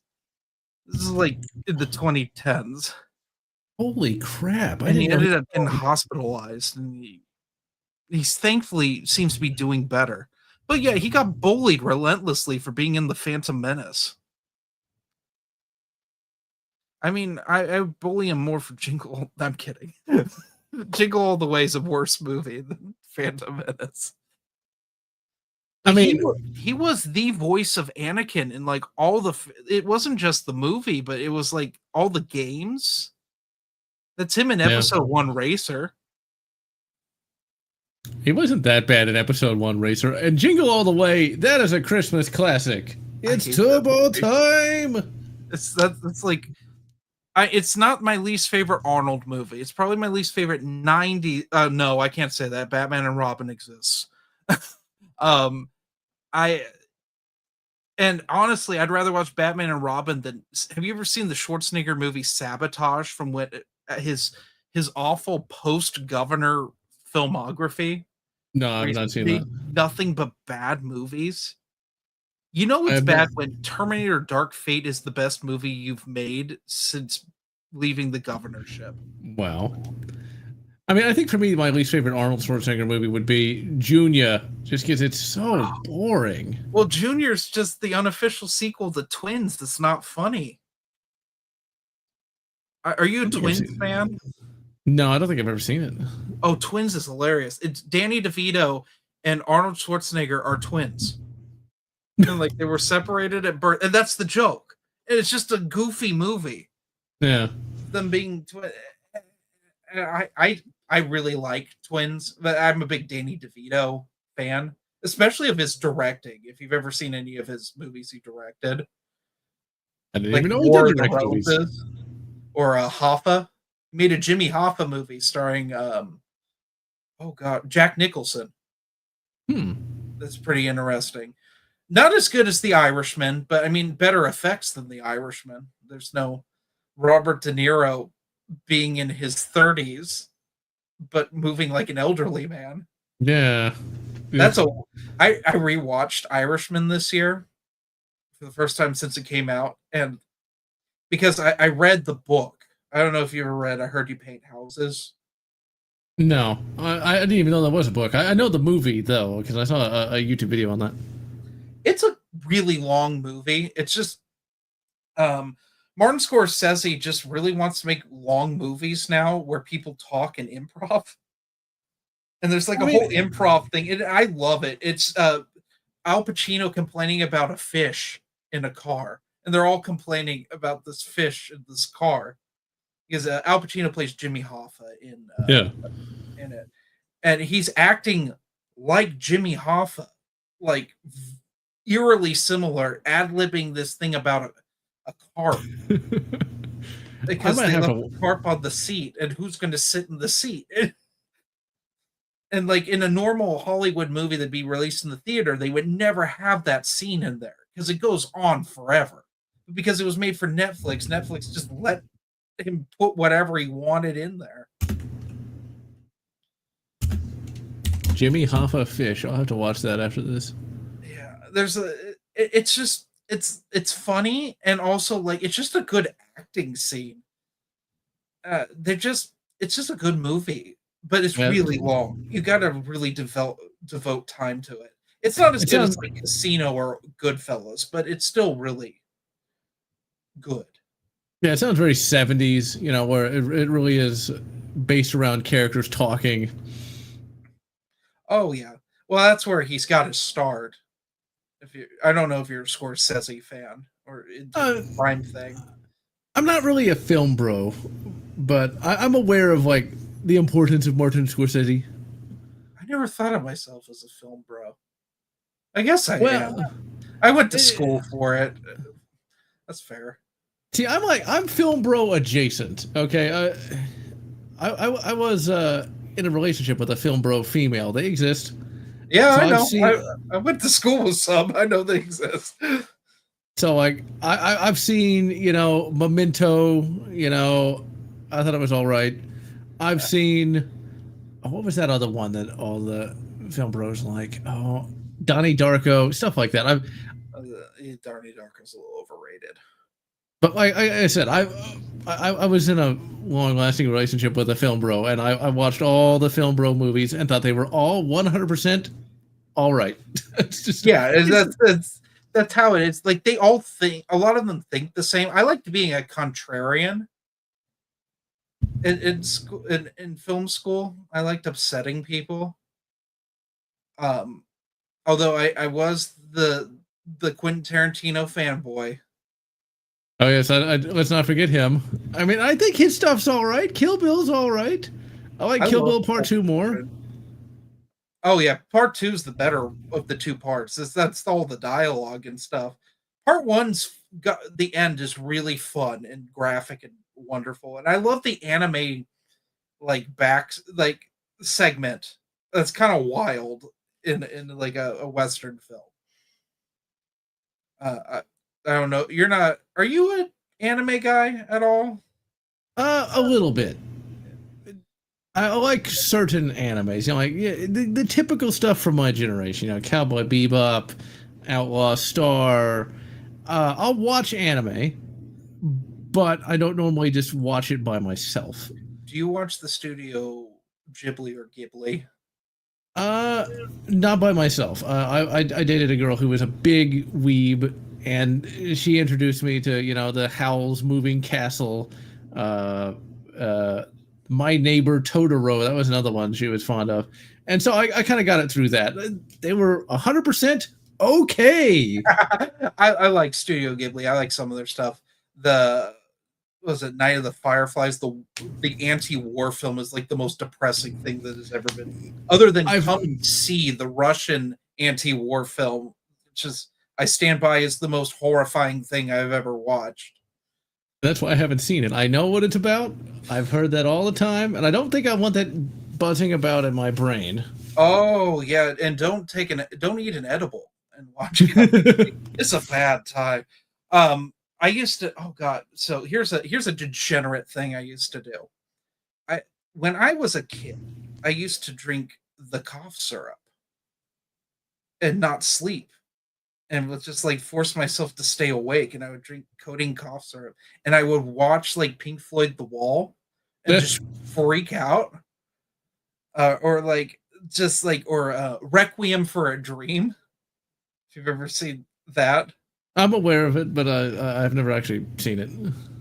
Aaron Aronofsky's like best film in my opinion, because it's just it's reefer madness but made by art people, and I think it's hilarious that it exists. Also, it's the only good movie Jared Leto's ever been in that he didn't try to ruin, because he acts like a crackhead, because he basically is. Yeah. The only go movie of his I've ever seen is Mr. Nobody. That's it. Oh, okay. I forgot that was a film. You didn't see him as the Joker in Suicide Squad? No, because at that point, what was that, 2016? I wasn't going to the movies anymore because I was dealing with some personal crap, and so it's like I didn't watch that. I know what he looks like in that, but when I was dating another film bro, female, she was all like, "Oh, you gotta watch Mr. Nobody. It's great." And I did, and it was 100% okay. What's the other one? Oh, I do like him in American Psycho. He's the that's the other. Yeah. That's the other film bro movie. Yeah. Honestly, American Psycho is one of those few movies that's better than the book. If you've ever read don't read the book. It is the most horrific thing you will ever read, because it is the most graphic thing you'll probably ever read. And it is also the most horribly boring thing you will ever read. Because if you weren't a yuppie in the 80s, you can't relate to it. It is so much yuppie culture, and like everyone's a shallow weirdo. And the fact he does horrible things to these people, like you don't care, except for it's disgusting. Yeah.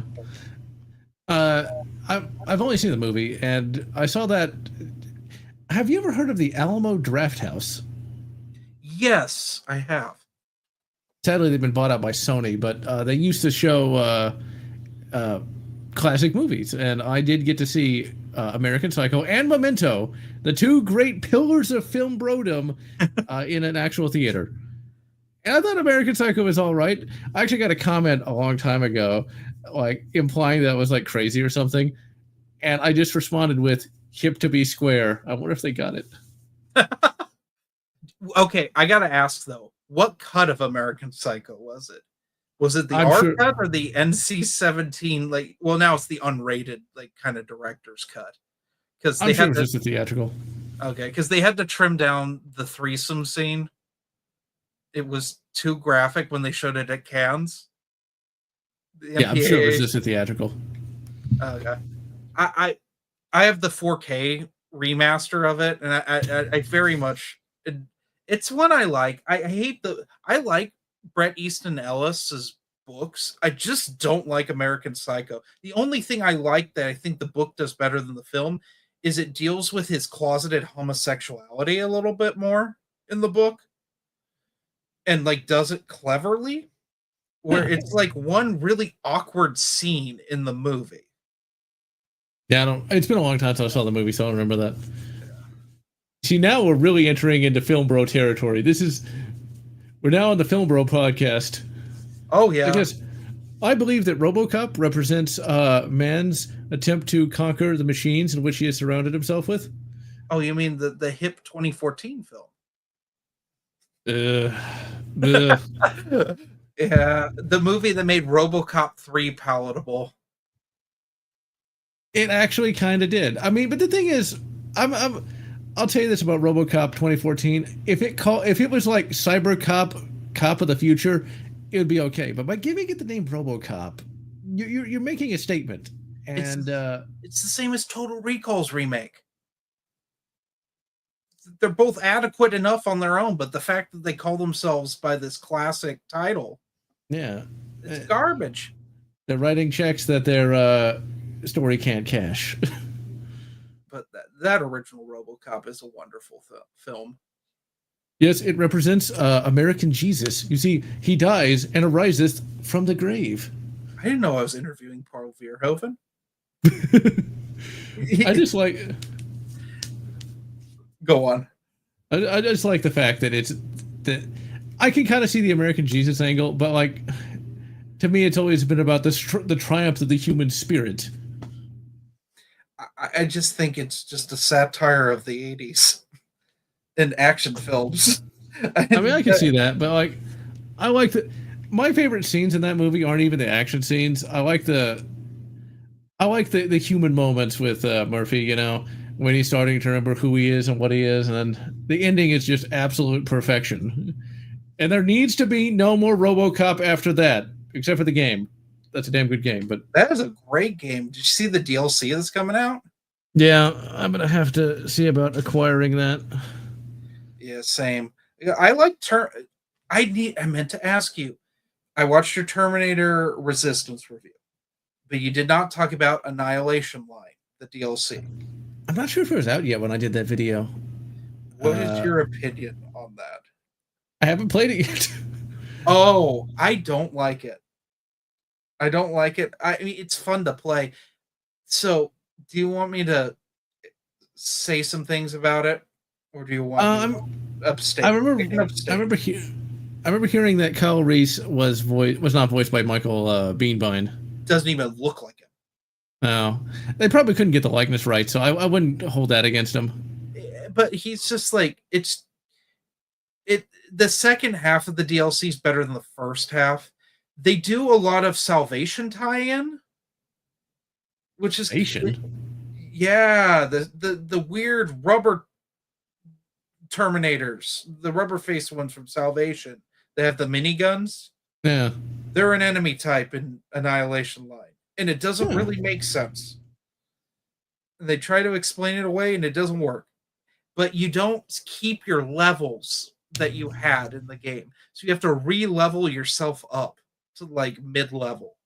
yeah. and it threw me off, and I did a bad build, not remembering what my build was like at that level, and it made the game a lot harder than it needed to be. Oh dear. I did not know about the leveling. Yeah. And then there's another DLC where you play as a Terminator and you're taking out resistance bases. And it's like a collectathon basically, and it's kind of like an arcadey mode. Yeah. It's mind-numbingly fun, but not. I have the DLC and I'll do it at some point. I'm actually going to stream Terminator Resistance a couple weeks from now. Okay. Do it. I think Rogue City's a better game than Resistance by a hair. They had more money, I think, for Terminator, for Rogue City, so there's a lot more voice acting. There's a lot less combat in it. But that's what I liked, is the RPG elements and the dialogue stuff. That was fun. And they had money for Peter Weller. I mean, that could not have come cheap. Oh, yeah, even now, yeah, because he doesn't like doing the RoboCop thing. He stated time and time again he wouldn't come back for a RoboCop 4. I don't blame him. He's an old man now, and that wasn't comfortable to wear. Yeah, those RoboCop cosplayers. He couldn't walk when they initially put it on, and they had to refigure out how he was going to walk in the suit. And I think that's like the real reason why RoboCop 2 suit looks different than RoboCop 1. I don't know. When was the last time you watched RoboCop 2? I think it was like 4 or 5 years ago. They look different because I mean it's different directors, different style. I what's that? I was gonna say it's a very different color. It's a light blue now. Yeah, it looks a little goofier. RoboCop 2, I think, is a hilarious movie. It's just dumb looking. It's got terrible music where like the theme is like people singing RoboCop. Yep. That is the goofiest theme, but I kind of love it. I like goofy shit, so it's like RoboCop. Yeah. It's sad though because the Basil, I can't remember his last name. He came back for 3. He phoned it in for 3, but he was there. That stupid thing. I don't know. I remember hating 3. I saw it on TV and hated it in high school. Like, I watched all the RoboCops. I watched the first 2. They were on, like, Encore, one of those extended cable channels. And then I watched, like, 3 with ads, and I was so mad that I was having to watch it with ads. But like it didn't matter because I thought it was being cut down because it was an R rating. It's not.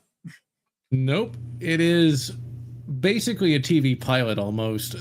It's a terrible movie pretty much through and through. I would actually rather watch no, I wouldn't want to watch The Predator, but I'd rate it about like The Predator. I don't know. That's a tough one. Because then they did the RoboCop TV show, which is more like RoboCop TV movies, which are worse than RoboCop 3. And the worst of it all is RoboCop Prime Directives. Yes. Okay. I'm actually going to have to go in a little bit because it's 11 o'clock for me. That's fair. We've been going for 4.5 hours. But the last thing I want to mention is like, okay, RoboCop in RoboCop Prime Directives is shorter than the women. He doesn't even come up to their chest half the time. He's like a dwarf. I don't even remember. I just remember how they were bad. They were all really, really bad. And then Frank Miller's scripts got put into comic book form, and they were nonsense. And like Lewis is making out with RoboCop and his kill. And then like there's a weird. Well, they kind of do it in RoboCop 3 when the scientist lady melds her mind we'll use Star Trek Vulcan terms. She has like a space mind meld with him. I haven't seen it in a long time. I don't remember that, but oh still. yeah, and then she like melds in his because he's like offline because of course RoboCop just falls over and gets beaten up all the time in RoboCop 3. Yeah. One of the many times he's unconscious, but she has like a mind meld with him, and like he envisions her and Lewis and his wife, and like they're fading in and out. That's what they do in the movie, but in the comic Last Stand, they like make out and may have gone to second and third base. I can't quite remember. But I was like, what is going on? This is the most Frank Miller thing I've read since he made Lex Luthor look like Quasimodo in Dark Knight Strikes Again. Yeah. Or you know, he looked like the Yellow Bastard from Sin City. That's what he looked like. Now, Sin City, that's a pretty good movie, though. That's like the best comic book movie ever. That is definitely worth watching, but not the second one. Don't do that. Don't do that to yourself. I wasn't even going to consider it. Okay, before one last thing I got to point out. Kick-Ass 2 is one of the few adequate sequels to a movie that you wouldn't think would actually warrant a sequel. Yeah, it's better than the comic Kick-Ass 2. But I don't like the first Kick-Ass comic. I thought the movie was fine. Kick-Ass 2 is like borderline weirdly experimental at times. And I like that. I like Jim Carrey. That's like one of my favorite Jim Carrey roles. Mm-hmm. I love that McLovin becomes the motherfucker. Yeah, that is such a silly name.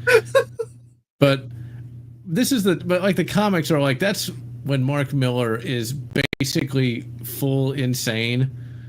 So he needs editorial oversight bad. So yeah, Mark Miller and Frank Miller, they should not be allowed to write any. Well, I would even argue Alan Moore should not be allowed to write anymore without supervision. Mm-hmm. They're crazy men. They're very crazy people. Like, you got to hire Brian Azzarello to make sense of Frank Miller's ramblings. That's what they do now. And Frankie Boy, even back when he was young, he was still a little crazy, though. Yeah, Daredevil's his best stuff. That was the Marvel editorial kept him on a tight leash with that. They were doing crazy things for Marvel. Like Stan Lee, it pushed Stan Lee's limits. With all the actual drug usage names and stuff. And the violence. Daredevil, Frank Miller and Klaus Jansson's run on Daredevil is well. If you haven't read it, John, it's worth the read. It's on my hard drive. I got a backlog of shit I've got to read. Oh, I get it. I have 5 shelves of things around here that I need to read and review. So anyway, you want to head out? Yeah, it's 11 o'clock. I told you I'm a talker.